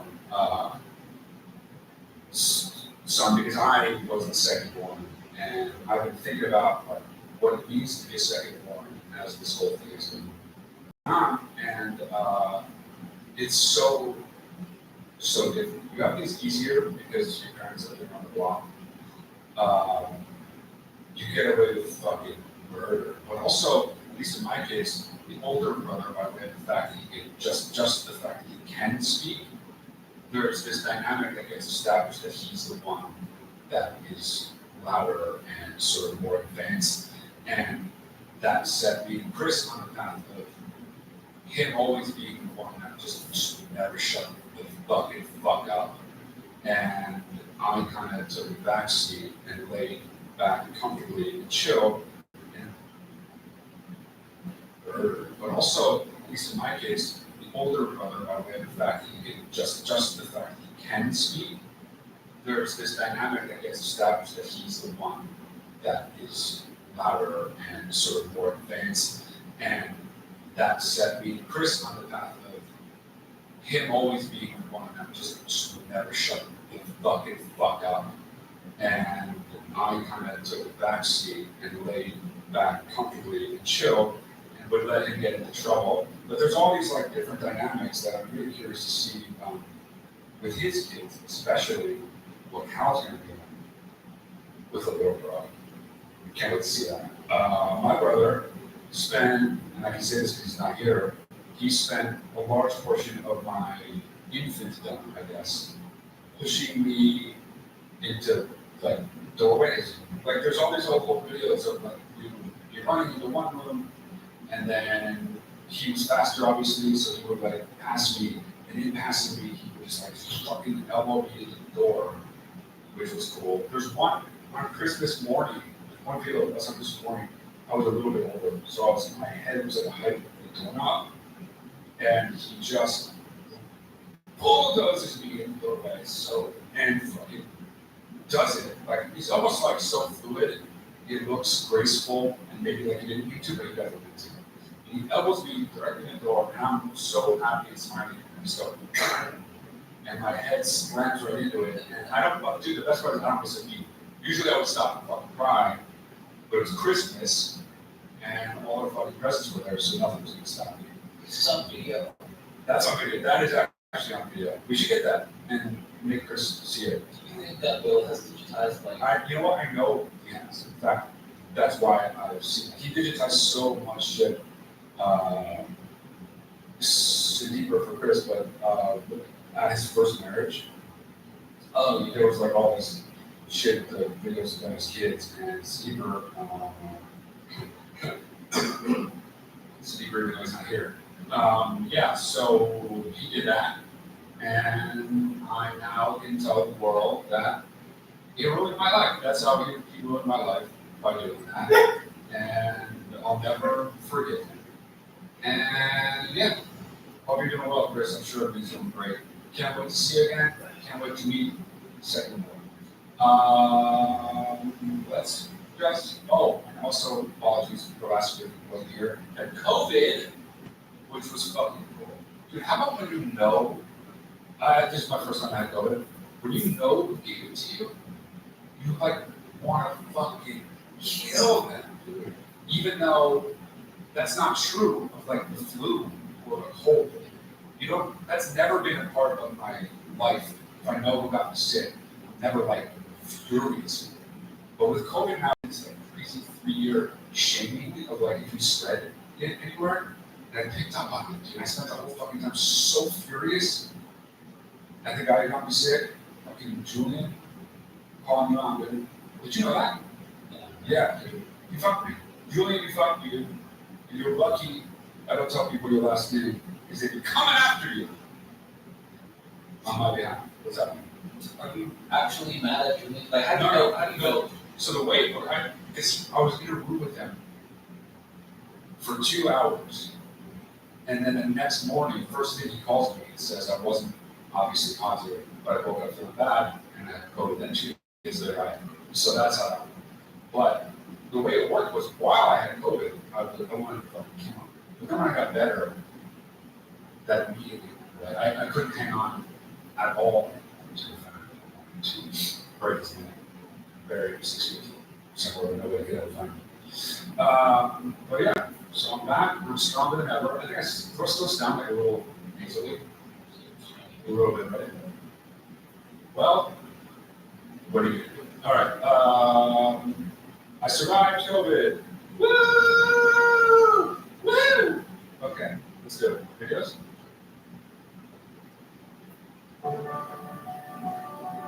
We mark every inch they grow. And what's an outgrow?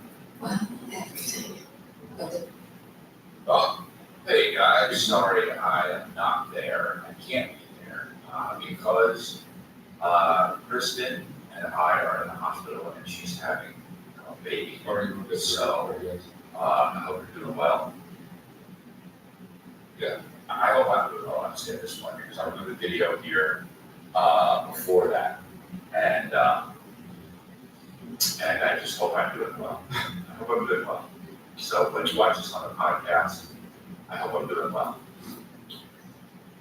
It's hard for men, honestly, the pregnant labor, because men, I have to sleep in a lazy boy, and she gets like a really great bed, and they cater to her every week.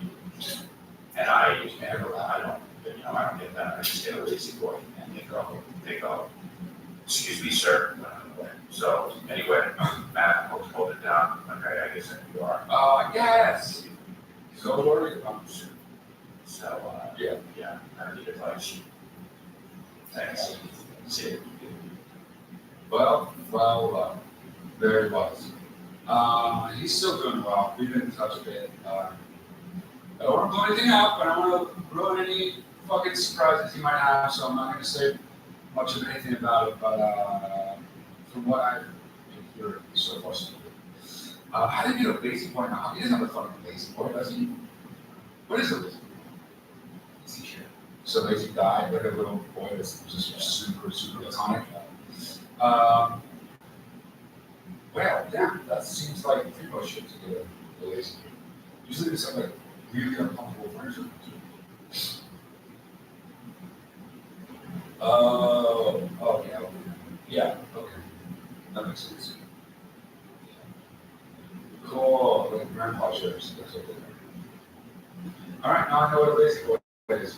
All right, let's get into some real advice. I want to do it. Oh, wow. So I have a quick question. I have a friend who is really funny and really awesome. I love her so much, but she hates my husband, and my husband doesn't really like her either. So every time I call her, and stuff. She's like, "Oh, have you left him yet?" And I'm like, Wow, okay. I didn't like that. I don't know that. But he doesn't like her either. You know, they just kind of hate each other. And I really love having this friend, but also like sometimes it feels like I have to choose between like her friendship and my spouse. And I don't like that. So I guess my question is like, do you remain friends with a person like that? Or do you just put your spouse first because that's what you're supposed to do? But I want her in my life. Okay, that's all. Oh wow, the dip out. Damn, she did that good. You're a lemon, first of all. I don't know if you're aware that, but you're a lemon. And I think, well, first of all, look, if you were gonna choose between the two, that's not even a thing. You're obviously gonna choose your spouse, and I'm assuming your friend knows that. So unless there's some why, I don't think anybody needs to make a decision. Like, it's a given, you're gonna go with your spouse. That being said, it's not that nothing should change, because if your friend is gonna every single time talk to her, that is a shitty friend. Like, unless she's just joking and then she's just annoying, you can ask her to stop or whatever. That's my point. Ask her, just be like, hey, I don't know if you're kidding, even if you do know she's not kidding, but if she's, even if you know the answer, you can start with like, I don't know if you're kidding or serious, but I know you don't really like it that much, but I'm also not ever gonna leave it because you don't like it. So like, maybe we can skip that part of the conversation every time we talk. Maybe you can not talk ever loving shit about my fucking husband. You know what I'm saying? But yeah, that's like it's I feel like if she does it that often, maybe something's up. Like she has like unexamined feelings about him that are more than just like I don't like him. Because that's so. I'm trying to imagine like say if a guy friend of mine was married to a woman I really, really, really didn't like. I mean that's happened. It doesn't mean I'm gonna say, hey, every time I hang out with them, or even once probably I would even do this. Hey, your wife sucks. When are you gonna leave? Like that is the rudest. Even beyond being rude, just even like it's not gonna work because the spouse is their most important person in their life. So what your friend's doing is just through and through, top to bottom, turtles all the way down, being a huge female dickhead. I can't imagine that. I can't think of a scenario, like unless he's like a crazy cheater or something, she's like, you're better off, but that's not, that wasn't even remotely implied, right? So I don't think it's that. But yeah, dude, just tell your friend, let your friend know that you obviously clock it every time she says it, and that you think it's just weird. If you make her feel like you think it's weird, she's more likely to stop than if you make her think it hurts her feelings. For some reason, people don't stop doing things when, even for their friends and family, when they're asked not to nicely because it hurts their feelings. You're more likely to get her to stop by making her think you think what she's doing is like fucking weird, like and even like annoying, but not like don't. It sucks that she's like this because you'd rather just be straightforward and say, hey, stop. But it seems like she might be the kind of person that don't do that. Needs a little extra push to show the fuck up about this stuff. Well, I think you're not even supposed to do that to people. You know, when people break up. Yeah. And then you have this tendency while you're consoling them to say things like that person something. Totally, yeah. That doesn't help. Well, yeah, you're not supposed to, because what if they get back together and then you're like, there's not. Then everything's fucked up, yeah. But also, like, it doesn't help the person.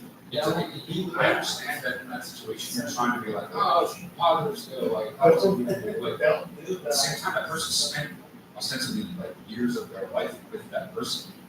And then she's like, what, you just fucking didn't tell me this whole time? It's just there's no agreement. that scenario. So the friend should know this, and the friend should stop asking for a number of reasons. If that makes the friend a good person to do that once, you know what I'm saying? But not every time. One and done. If you have to say something, like if it's dire, and you really, really need your friend to know that you think they should look at it, split it, quit it, is you should just say, you should preface it like a long build up and be like, look, you know, this is not really, I want to have that for a while, I'm never going to say it again, but I want you to know that because I love you and respect you so much as it pains me to say, this is when I think are important. That's not what this friend is doing at all. This friend is, according to the lemon woman, every time they speak. Imagine that, dude, you can't be friends with that person. You can't be friends with that person, you're gonna let them know. And not out of some like rule or respect for your husband, but because like that person's being shitty as hell. And friends shouldn't be shitty as hell. And that's just the bottom line. They say you never know the true value of a moment until it becomes a memory. Happy moments, funny moments, shared moments, memories that shape who we are, because all different. Friendship. If the friend is shitty as hell every time you talk to that friend, they should be your friend. And maybe kind of already are not. And that's the story. Yeah, the husband must be in a situation. If the husband knows that's the case, which, well, now he does. I'm assuming he does now. That's fucking so wrong. Also, like, help smooth over the thing. Don't like make it worse every time you bring it out. Like, that's your job as a friend, to make your friend's life go a little easier, a little smoother. Fuck your friend. All right, next. So happy, so happy. Hey, What the fuck? what do you think about for guys prostate orgasms?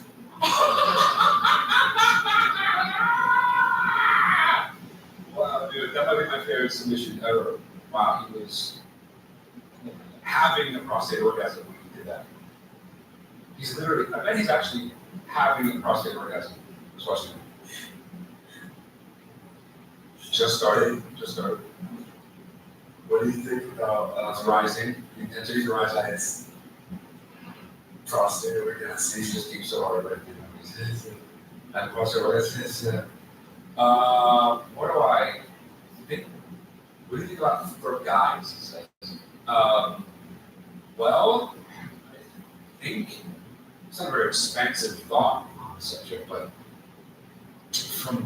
and I have to say this, I have to preface it, from what I understand, they're like, just pop the top off the top of your skull and steam comes out because it feels so fucking good. But I can't actually speak from experience. Butts, like, don't gross me out, but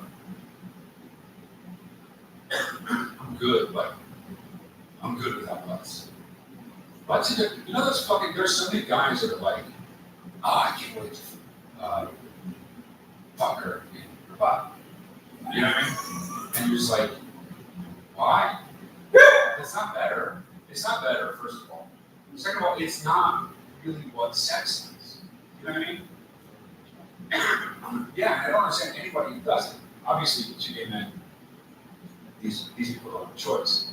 But in male-female relationships, and I guess I should say unless like the woman is really into that specifically, chances are I'm not going to be Mr. Butt Guy. And again, nothing against butts. I myself am not Mr. Butt Guy. That being said, if there's a way, if you are Mr. Butt Guy, and if there's a way for you to sort of capitalize on that or maximize your Mr. Butt Guy nature by having the prostate ticky wicky while you're going GC, then definitely do that. or at least try. It doesn't seem like an exact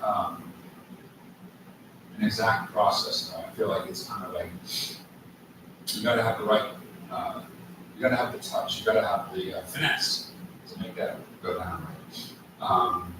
But yeah, I don't know.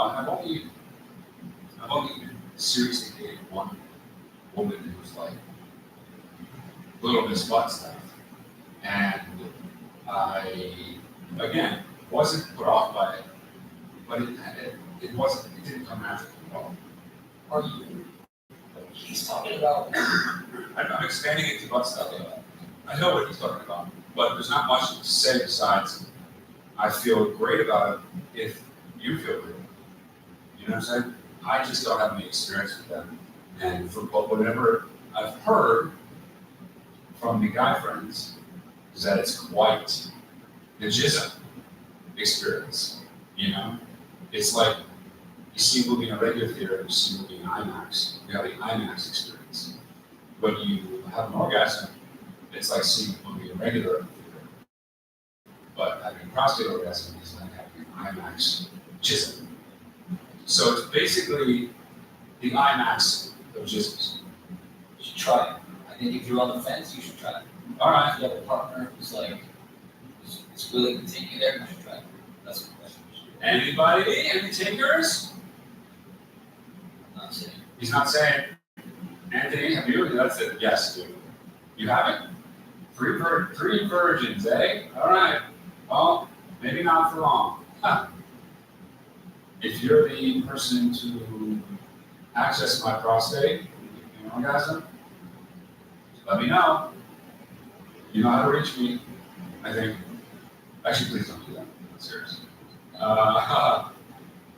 But yeah, actually, the one just anecdotally, that one woman who I dated was proper into butt situations.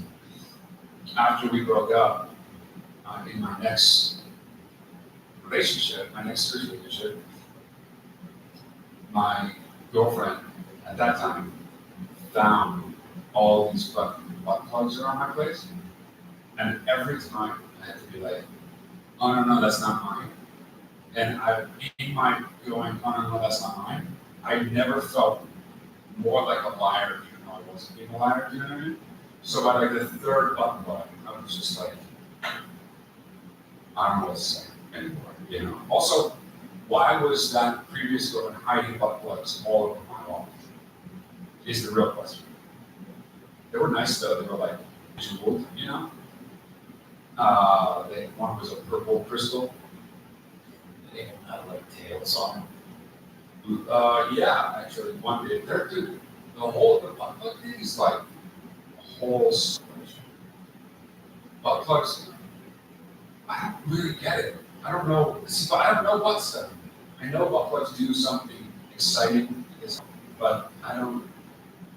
I'm limited. I'm a rookie. I'm a limited butt guy, and I'm okay with it. I'm a limited butt guy, and I'm okay with it. If you have a problem with it, you can take it out. All right, next. First off, thank you guys for your content. We all love what you're doing. I need moral guidance on meeting a significant other's parents. They're coming up this weekend to visit us at school or visit her. The thing is, I know I'm not in love with this person. I've been in love before, and I know this is just not there. Am I an asshole for being willing to meet your parents knowing I'm not in love with this girl? I care about her and I like spending time with her. She's pretty cool, but I don't know. Am I a dick? No, I don't think you're a dick. I mean, let's see what I can say this. First, no, you're not being a dick. But you could, if it was distracting you, like if you felt morally, as you put it, AutoNation will buy your car, your truck, even your SUV. It's built by your car week at AutoNation. It's on offer right now. Visit AutoNation.com or see us for an easy appraisal. Get paid on the spot. So don't wait. Sell AutoNation your car now. Exploring Antarctica on Aurora expeditions for Red Horseberry. Calling it a trip of a lifetime or the ultimate check off your bucket list doesn't begin to do it justice. Antarctica is a place of extremes. It's not only the coldest and most southernmost continent, it's also the windiest, the driest. All on a chunk of land is nearly 98% ice. Yet, it is teeming with life on land, in the air, and in the water. And the best way to experience it is on Aurora Expeditions, Red Port. From the details the cruise line provided, you need not to expect an ordinary trip. This was destined to be a voyage of discovery, an expedition from the start. It would sear memories into our imagination and never forget. The trip would test us physically and mentally, and reward us with experience. Nothing else.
It's a more compromising thing to do.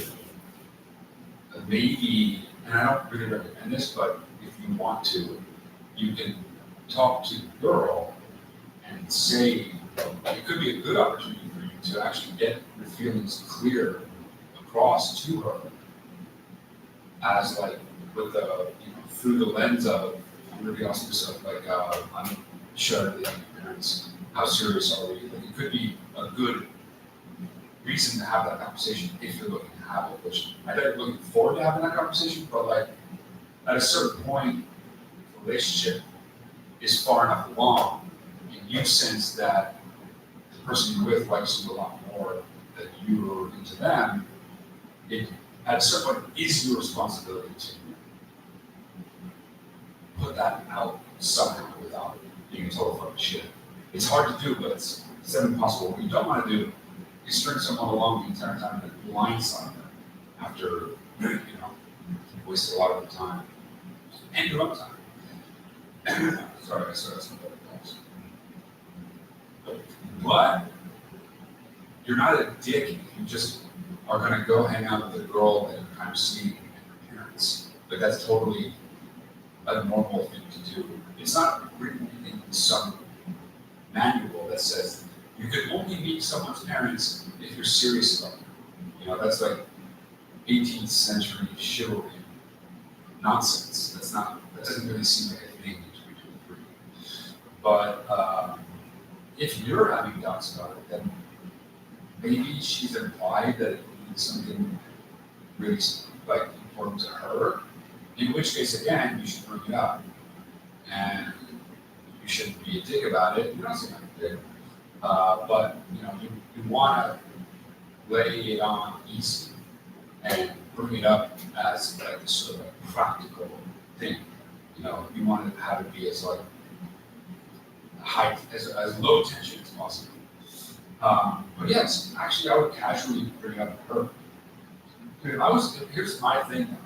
I can't date someone unless I know I can be with them for as long as the foreseeable future is accessible in my mind. Like I'm really not, and never have been interested in like dating. Like dating isn't dating in the sense of like, yeah, what if you date that person, what if you date that person? Like that is a non-thing for me. That always has been. I end up in long relationships or I'm single. There's never like dating and playing the field shit. Like that's confusing to me because why would you be in a relationship if it didn't have the potential to last ostensibly forever? So it looked like this guy was in college though, and that is the agreed upon time to fuck around in life. He had like a frat behind his head. So he's a detective, so it's all good. So but yeah, no, if you're gonna, why are you dating her if you're not that into it? Like, forget meeting your parents, why are you dating her? If everything's all good, you both agree that this is how much you're both invested in a relationship, and you communicate that, then whatever. But like, if you're not into her, and you think she likes you more than you like her, and your parents are, why are you doing it at all? Is my question. So maybe you like her a little bit more than you realize and just don't want to. But now it's psychoanalyzing scarecrows. What the fuck do you want to know? I don't have no condition. I'm just saying, morally you're not in the wrong if you go meet your parents. That being said, why would you want to meet your parents? And if you don't like her as much as she likes you, that might be a good time or a good reason to bring that up, because that is a good thing to have out in the open. So I just gave you really good advice. Here's the thing. If you don't take it, sometimes I don't think the advice I give is like amazing. Sometimes I think it's amazing. The advice I just gave, if you don't take it, I'm gonna hunch down. And it won't be pretty for you. Okay. That's my advice right there. Take it. Next. I am just seeking advice for being a 23-year-old trying to figure out life. I just got accepted into a flight attendant training program that I am going to go do, but I've kind of done a jungle of things ever since I graduated college, and I've had a hard time really finding what it is that I want to do. Like, I've literally been a teacher, I've been a recruiter, I've been a bartender, now I'm going to go be a flight attendant, so kind of the jack of all trades here. But I guess just what's your advice when you guys were in your 20s and how you kind of figured out life and everything up? Thanks, guys. Okay, this is good. I think it's an unhelpful myth, basically, that we should all find what we're passionate about and do that. Because that assumes everyone has a passion, but that is not fair or justified, or that doesn't mirror reality at all. How many people do we all know whose job is what their passion is? That's rare. It happens, but that's not common. So this idea that we're all supposed to find what we're passionate about in life and do that, yeah, if you're passionate about something, then try to do that. That makes sense. But if you're like this nice young woman and feeling this sort of like pressure from the outside in, this external pressure, like find what you're passionate about and do that. She's like desperately looking for the thing that she's passionate about. And can't find it, so she keeps trying this, trying that, trying that, trying that. That's fine. I mean, you're 23, you're young, you do that for a long time now. You've got many years to figure it out.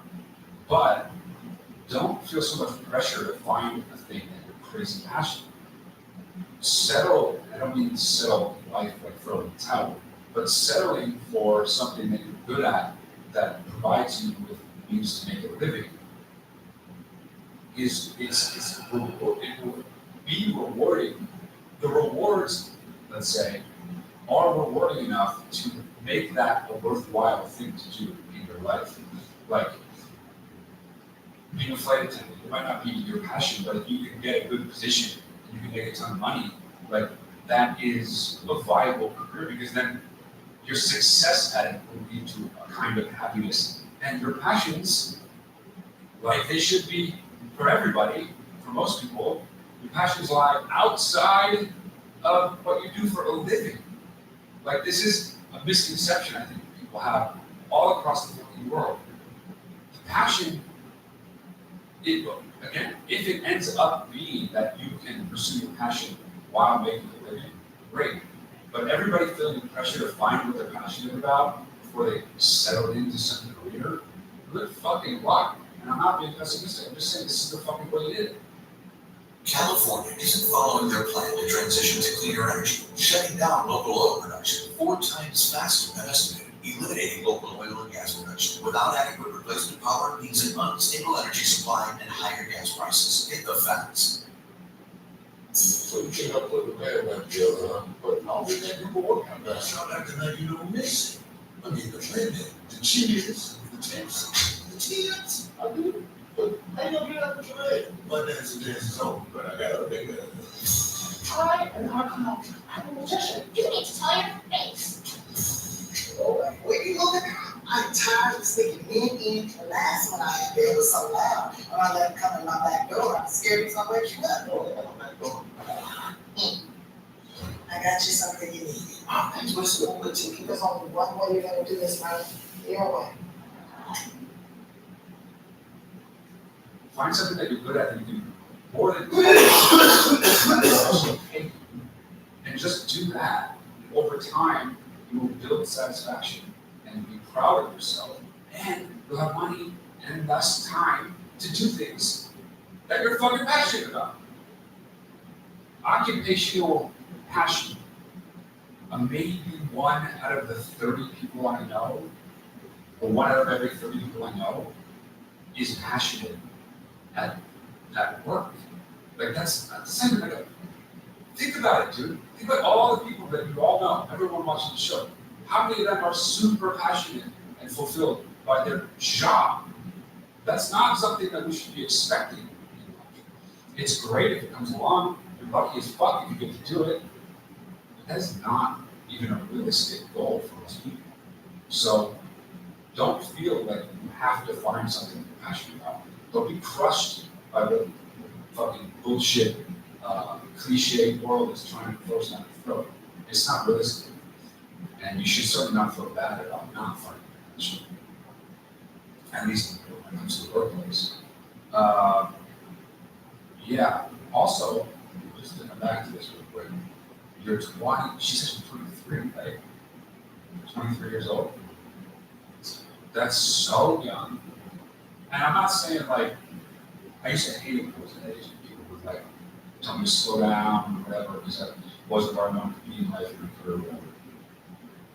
But the reason everyone used to say that to me is a good one. Because like, you don't get those years back. Once you turn like mid-30s, from that point on, life is just like basically fucking the same for everybody. Where you are now, it's full of transition and mystery and potential and doubt and excitement, maybe passion. But like that, where you are now to like maybe till you're 30, that's like the meat of life. Just make sure you live it. Don't be too distracted by this like carrot that is constantly hanging in front of your face about finding your passion and making a living. It's just not, it's a fucking lie, like a lot of other things we're doing. But that is a fucking harmful lie. There's just a bunch of people out there thinking, oh, I hate my life, I hate my job, I wish I had something I was passionate about. Because it's like so fucking thick either you're supposed to find your passion and make money at it. That's not a thing. So don't feel bad if that's not your thing. Hopefully, that's my speech. Awesome. Yeah, but 23, you're doing good. All those things she listed that she's done in life, that's already more than I. And I'm fucking 15 years old. So, congrats on that. Point is, go easy on yourself. Be easy to you. Be nice to you. Don't feel fucking like you're failing because you haven't found your way yet. You're 23. Oh my God, me at 23. You're good. You're already thinking about all shit. All right, who we got? Matt, so wow. I need some advice for my brother because he's 4 years older than me. I'm 23. So I'm 26. He's been in college, fraternity, and he always claims that he's never been hungover. I've been hungover plenty of times. That shit sucks. Yeah. And it just pisses me off every time he says and brings up that he's never been hungover because I just straight up don't believe it. Yeah. So how do I call him out? Bullshit. Something funny to say. Any advice would be greatly appreciated. Keep up what you're doing, guys. Thank you. So weird to actually debate and not know the person. You're saying it's weird that he gets mad? So this is off things. You know what? I can relate to that though, because he's been hungover. You know. I mean, it's possible that your brother's misunderstands what a hangover is. Like a hangover isn't just one thing. Like I've had all different kinds of hangovers. I've had splitting headaches. I've been just dragging my feet lethargic all day after drinking for a night prior. Like you get like sometimes get the shakes and shit, you know. So I don't know if he's lying, but he's 6.7. If he drinks ever, then he's been hungover. I don't give a fuck what it is. So I kind of get why it bothers him. But dude, what you should do, here's what you should do, actually. Because you're never going to get him to like, take him out, make up something to celebrate. Or maybe his birthday's coming up, maybe something significant for him is coming up. You're like, dude, I love you, you're my brother. Let's go out a night on the town, just me and you, and everything's on me. I got it, I'm celebrating our relationship. We don't spend enough time together. It's just us. Let's do it. Go out and fucking get him so wasted. And you do the thing where it's like, yeah, oh my God, why did that? Oh my God, look over there. And you dump your drink out. Drink for drink, you're matching him. He doesn't know you're dumping yours. And then you seem like you're not drunk. So he wants to keep up. He's like, but he's feeling super drunk. And he's like, well, what? Why isn't he? He's not drunk. I must not be drunk. Because when we're drunk, but I'm obviously thinking very clearly. Then you get so drunk, he's like, going out, here's all over the place. You put him to bed. Then you sit by his bed in the morning. You wait for him to wake up. And the second he opens his eyes, you get on his bed and stand over him, point in his face, and yell, I knew you got hungover, fuck. You fuck, I knew you got hungover. See? And then you're the winner.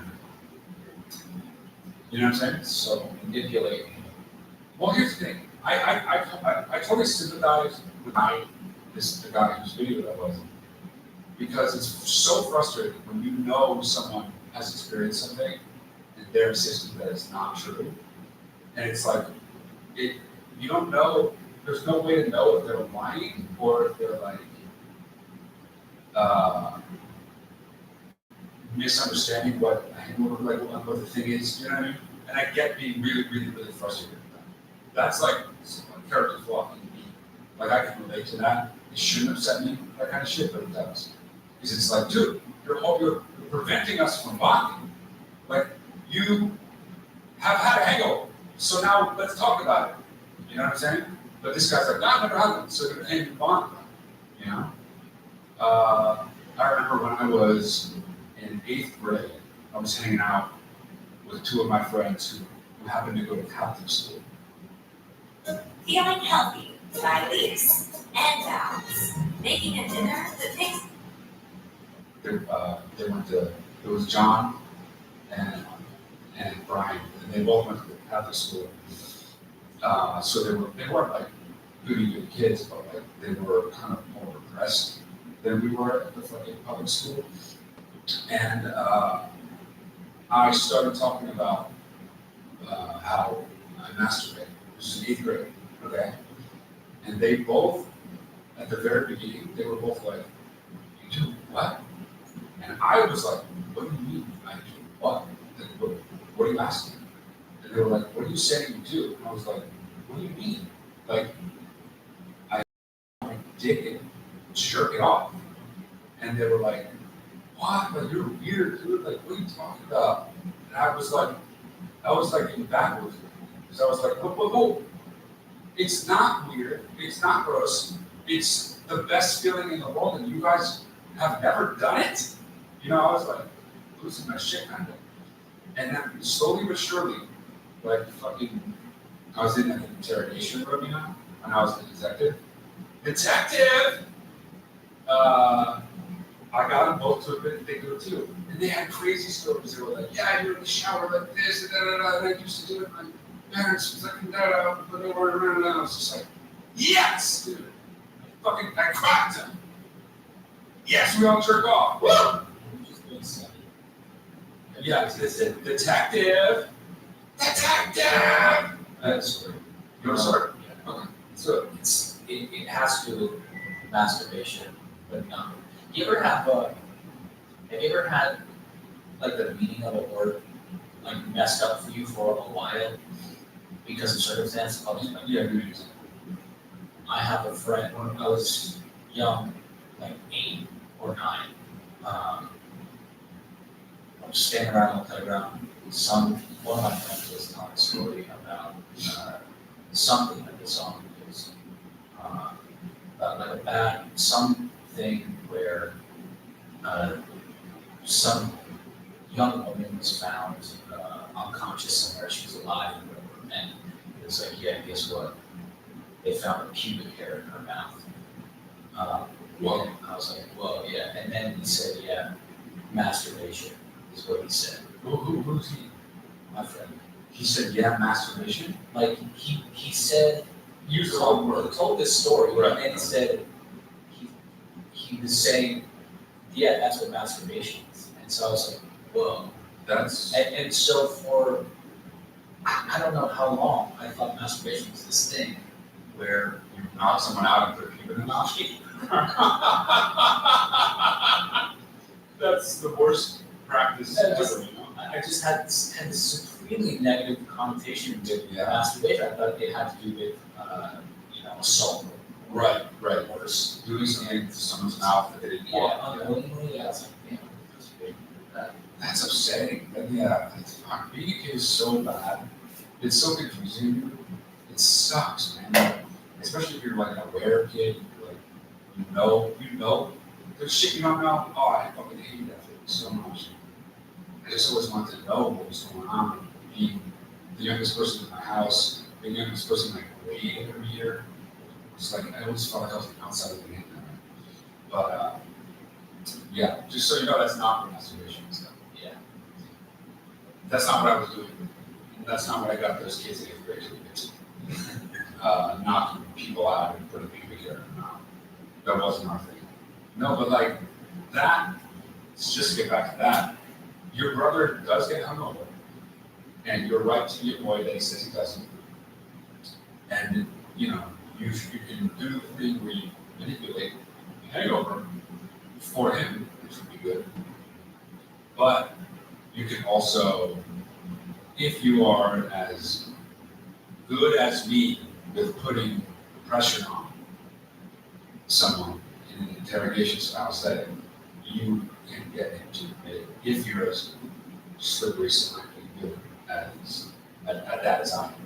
But not everybody can be. So yeah, I recommend forcing the issue. Okay, who's next? What Walter University. I have a question for you guys. Do you, like, let's say you're walking down a sidewalk and then another dude is coming the opposite direction toward you. Do you guys ever find that kind of stressful? Because I feel like it's sort of a thing where it's like, you can't be a little bitch and like get run off the sidewalk, or like, you know, have someone encroach on your space, like as a guy. I just feel like with dudes, it's like this energy of like trying to get the fuck out of my way, or like you kind of have to hold your own. It's like, I'm not gonna scoot over for your bitch ass. Do you guys ever feel that? Bro, you sincerely need help. Like, what the fuck, dude? Like, how in your own shit? Like, what was this guy's childhood like? You know what I mean? He's like the most bullied kid of all time. No one's out there trying to fucking size you up. No one's out there trying to gauge whether they can kick your ass or not. I wouldn't even go so far as to say that no one's out there paying attention to your path on the sidewalk. What you're doing is paying way too much attention to this. I don't know how you got into your head that it's some kind of like naturally occurring showdown when you're going one way and another man is coming at you and passing you by. Like, that's normal life on streets and sidewalks and other places. I don't think you need to stress out. I mean, every once in a while there will be a guy who has that energy. It's like, you don't want to be in an alley with alone. You know what I mean? It's like that I get from sizing up, like trying to make sure you're safe, take the wide route, yeah, fucking crazy. But like, just a guy walking by me, that you gotta ease up. You gotta go easy on yourself because no one's thinking about fighting in that situation.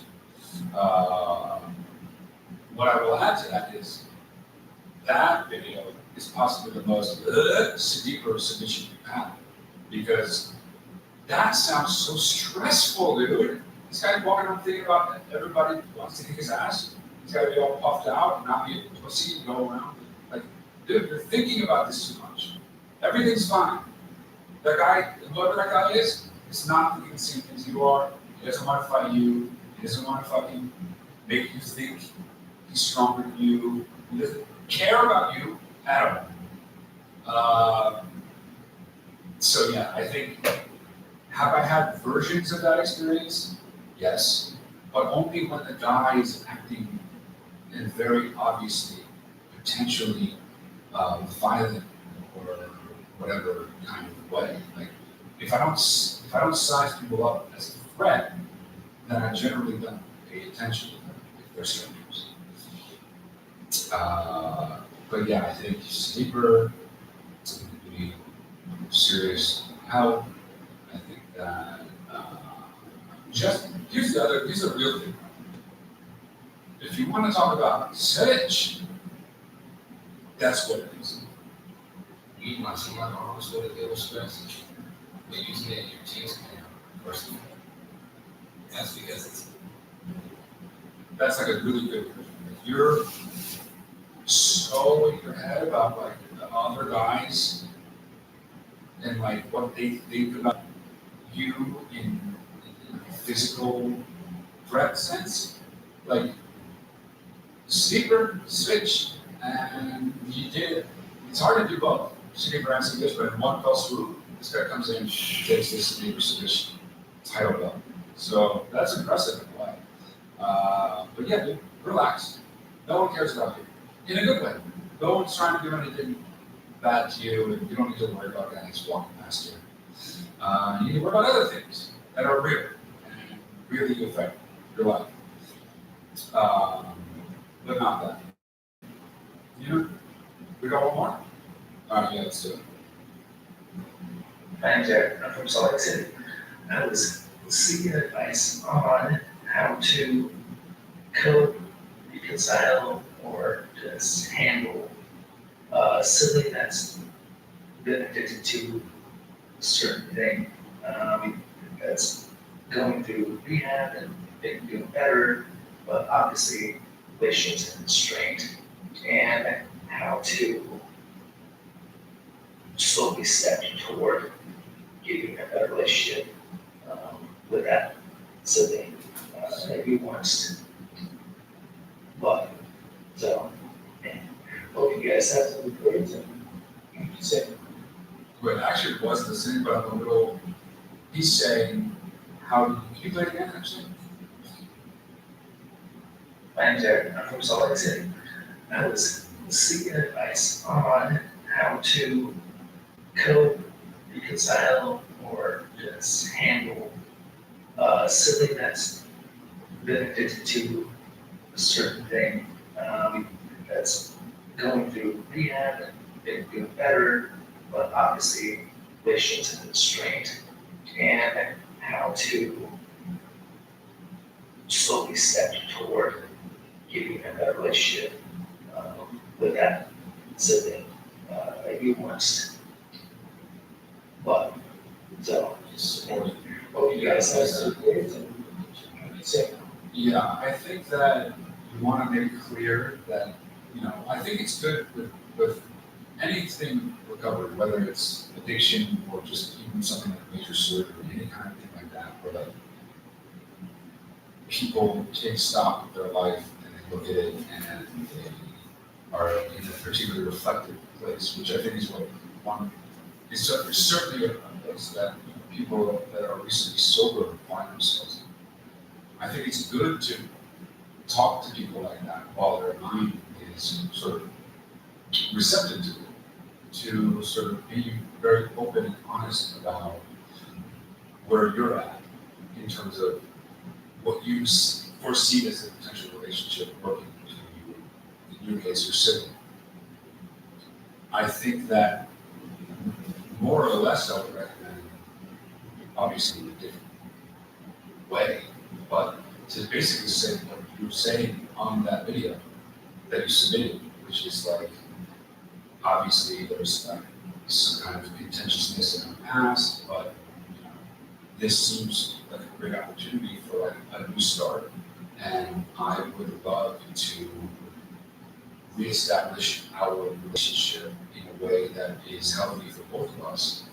And I'm, really proud of you for finding sobriety. I know that can be easy. In fact, I know it's extremely hard. But I want you to know, like, I'm not only here for you if you need me, but like, you're my brother or sister, and as my brother or sister,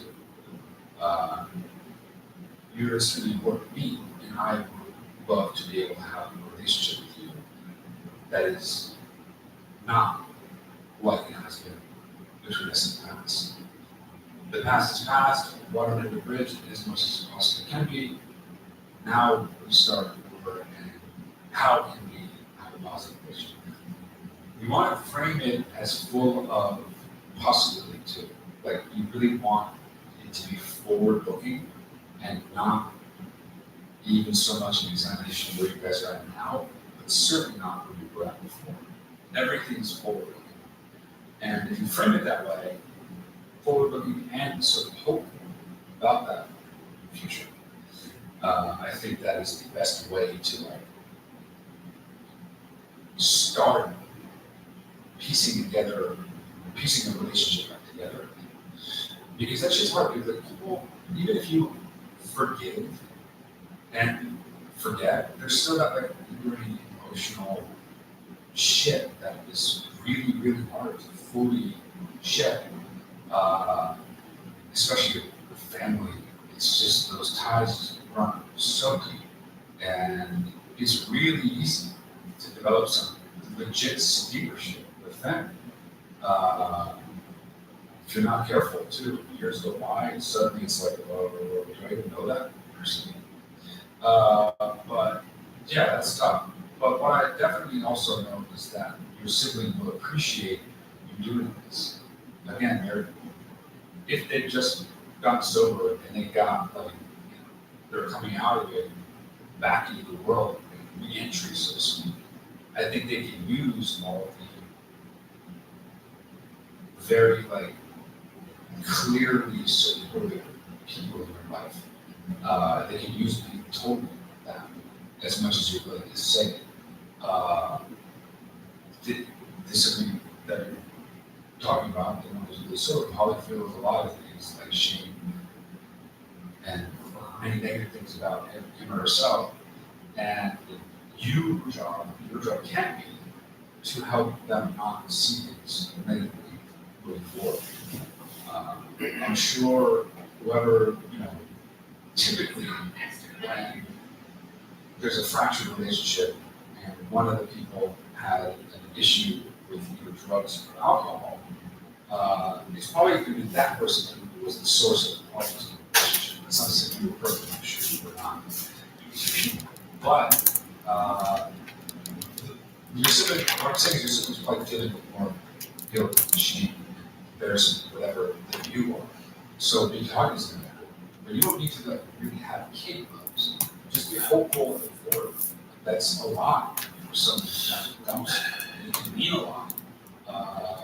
To how much you mean, how much they mean to you when they're in such a raw, sensitive place. I mean, I don't know if I'm sure many of you have.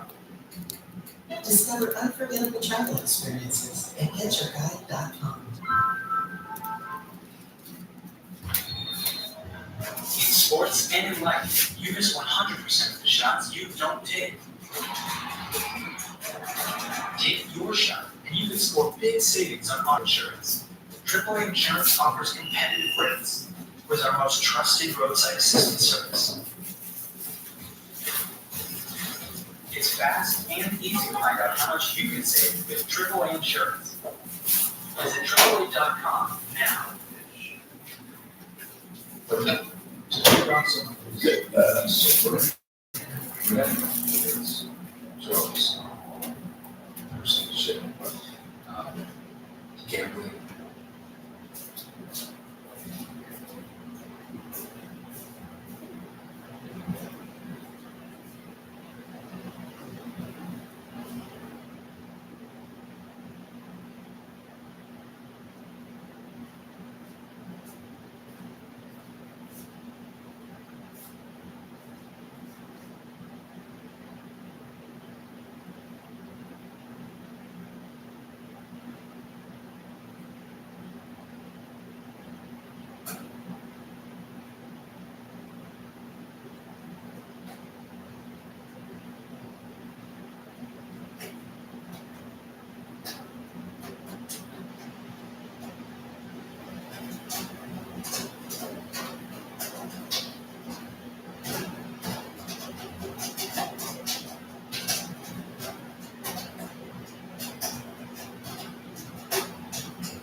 Like, the people are really, really raw afterwards, and I think they can use the most, direct, honest care that you have to give.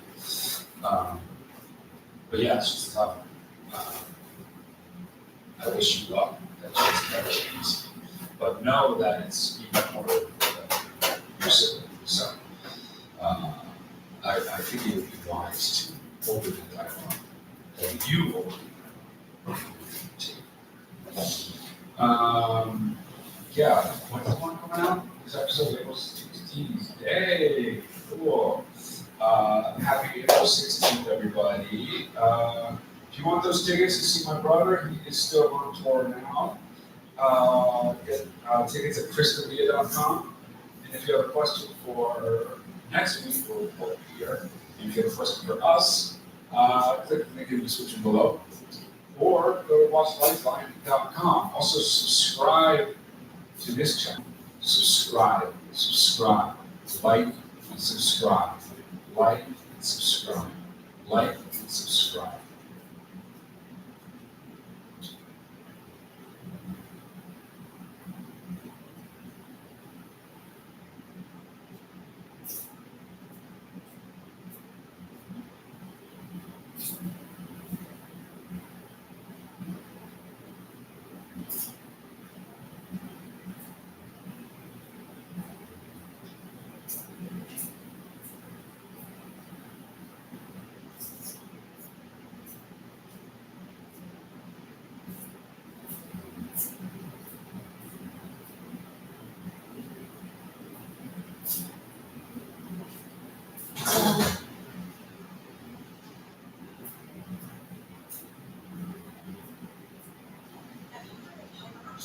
It's the only orthopedic sneakers that women actually want to wear. Because sure. Hi Pisces, welcome to Fire Source Tarot for a tarot reading for all Pisces, Sun, Moon, Rising, and Venus. Thank you so much to all of you for all the support. And want to share that today is my 50th birthday. I have now been reading tarot for 33 years. That is a long time to do anything. But I do want to thank you for joining me in this venture because reading in this platform brings so much joy to my heart and my life. I would have never guessed 33 years ago that this is what this would have evolved into. It's been just such a blessing. So thank you. And if you are new here, well, I post new readings on Friday, then again on Monday. So if reading doesn't fit, just come back in a couple of days and watch me read. Fridays are always a general reading, so today's reading will cover aspects of money, love, career, movement, whatever it is you're asking. Mondays are a different style every week. Coming up sooner than later, I am going to do a 4-month predictive. I don't do those often, so you may want to subscribe or even hit the bell so that you'll be notified and you don't miss out on them. What advice do you have for Pisces? Sun, Moon, Rising, and Venus. What is Pisces? Need to know is for the best and highest good from all involved with Pisces. Messages for Pisces Venus. All right, we will start here with the tarot, and we're going to have a couple of oracle cards on today. You have the King of Pentacles, the 10 of Pentacles, the 2 of Pentacles. Very early start with the 4 of Cups, the Ace of Swords, the 7 of Pentacles, the 8 of Swords, the Magician. And I'm telling you what, I don't do this a lot, but I think the Shadow card, I can't pass up on the world. I don't make her not just staring in our face, but I feel like there's something very special with this. You have the infinity symbol here 3 different times. You have, it, of course, the 2 of Pentacles, but you also have in the world these little red things on the wreath of victory. Those are infinity symbols. And then, of course, the Magician. So you're going to be entering a transformative time. I feel like something there is a big change with money, and especially anybody thinking of a move. This is moving travel, but it brings you the light. This is Nirvana. This is saying, holy S, I'm in the neighborhood I drove past for 15 years, and now I'm driving into it, parking my car in the garage. For those of you that say, I've watched these travelers on YouTube or wherever for years, wondering about this place, I'm finally going on my own trip there. Or you're saying, I'm finally making my own blog. I travel and I finally realized how to do this. There's something about that. It feels important. It's something I get that has been a dream and a desire for a long, long time.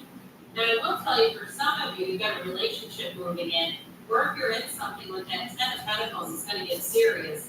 But I do feel like those, especially if you have been single for a while with the 4 of Cups, kind of like, not the right one, because I get this, like, holding out for the best, and you should. You're worth it, and you deserve it, and it's a match.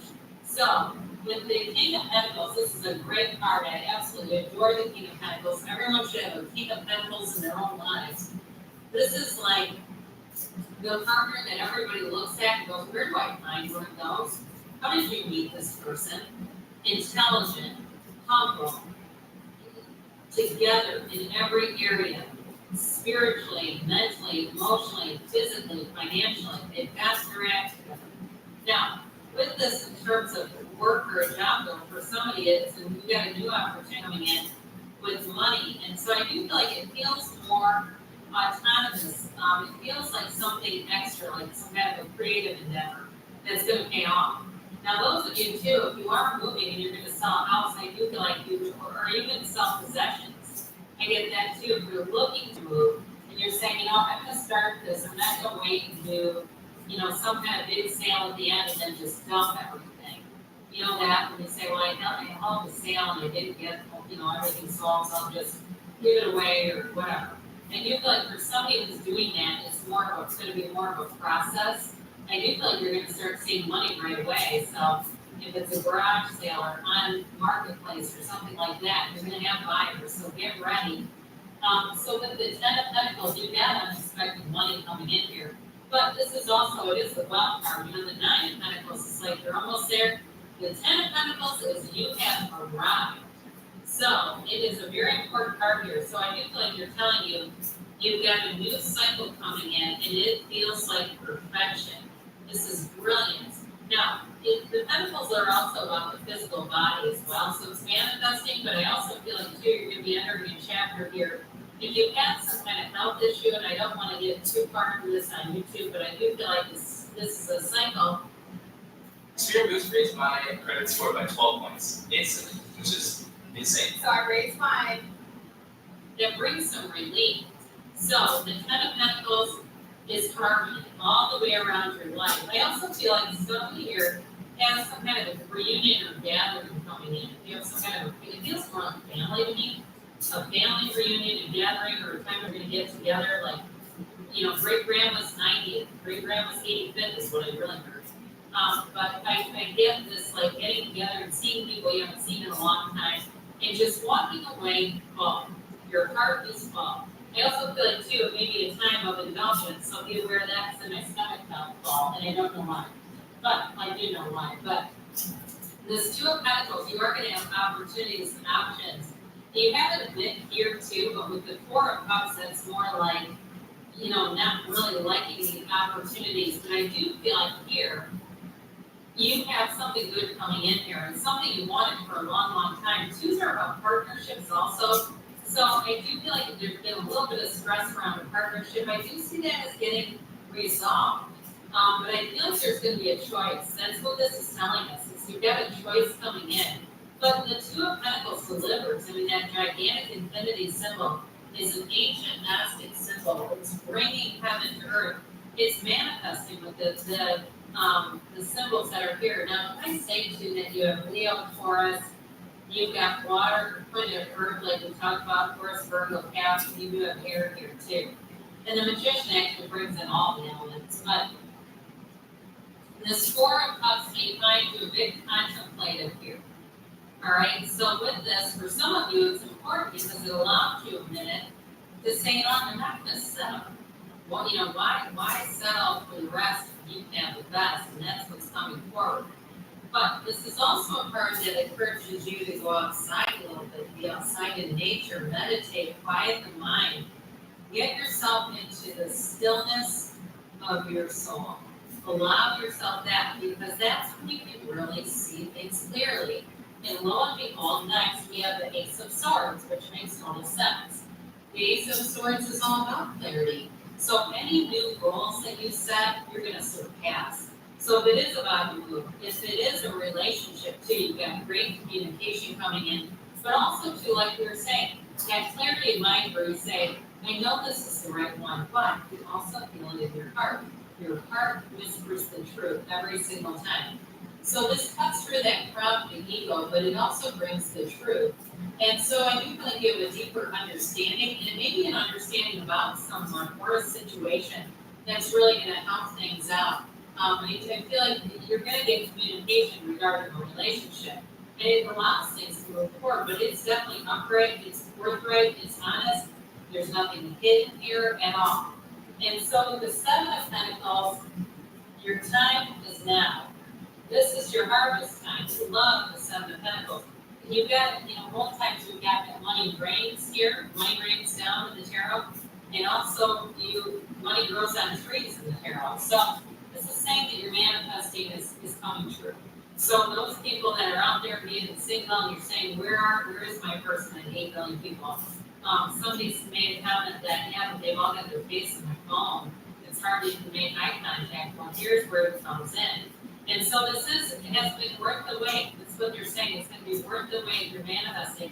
And it feels like exactly what you asked for. So the Eight of Swords, the eights, of course, we know are rhythm and vibration. This one is a bit stuck. And I do feel like this relates, I get it 2 different ways. For somebody with a job or a move where there may be a lot of people involved, it's guilty energy. It is it's a bit of analysis paralysis, but it's self-imposed. It's like that self-imposed prison.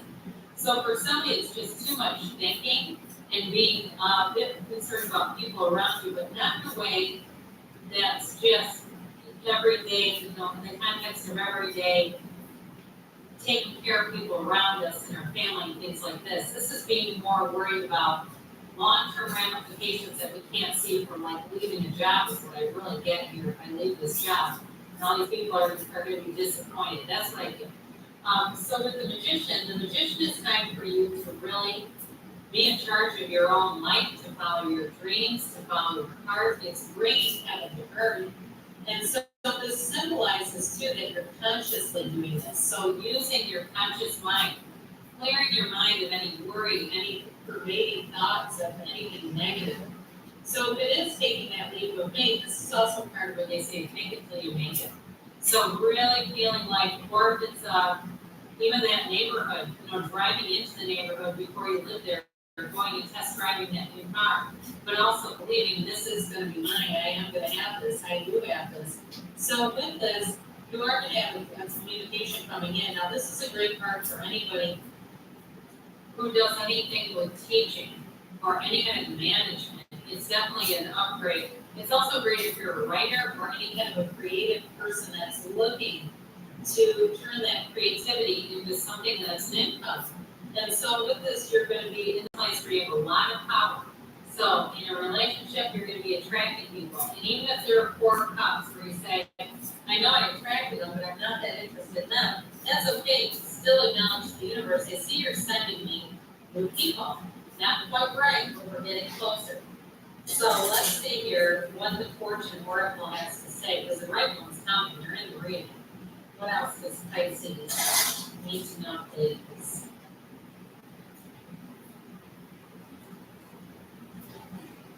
Oh, I love this one. You have to open your heart to the enormous growth ahead. So it's your time to shine, Pisces.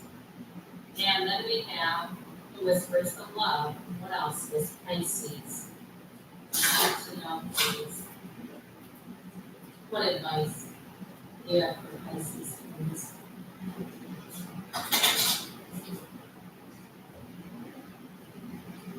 All right, we have here. Like attracts like. If you long for more love, be more loving because you are love. That's what we are. So good things are on the way for you, Pisces. I love you, and I'll be back again soon.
Save yourselves.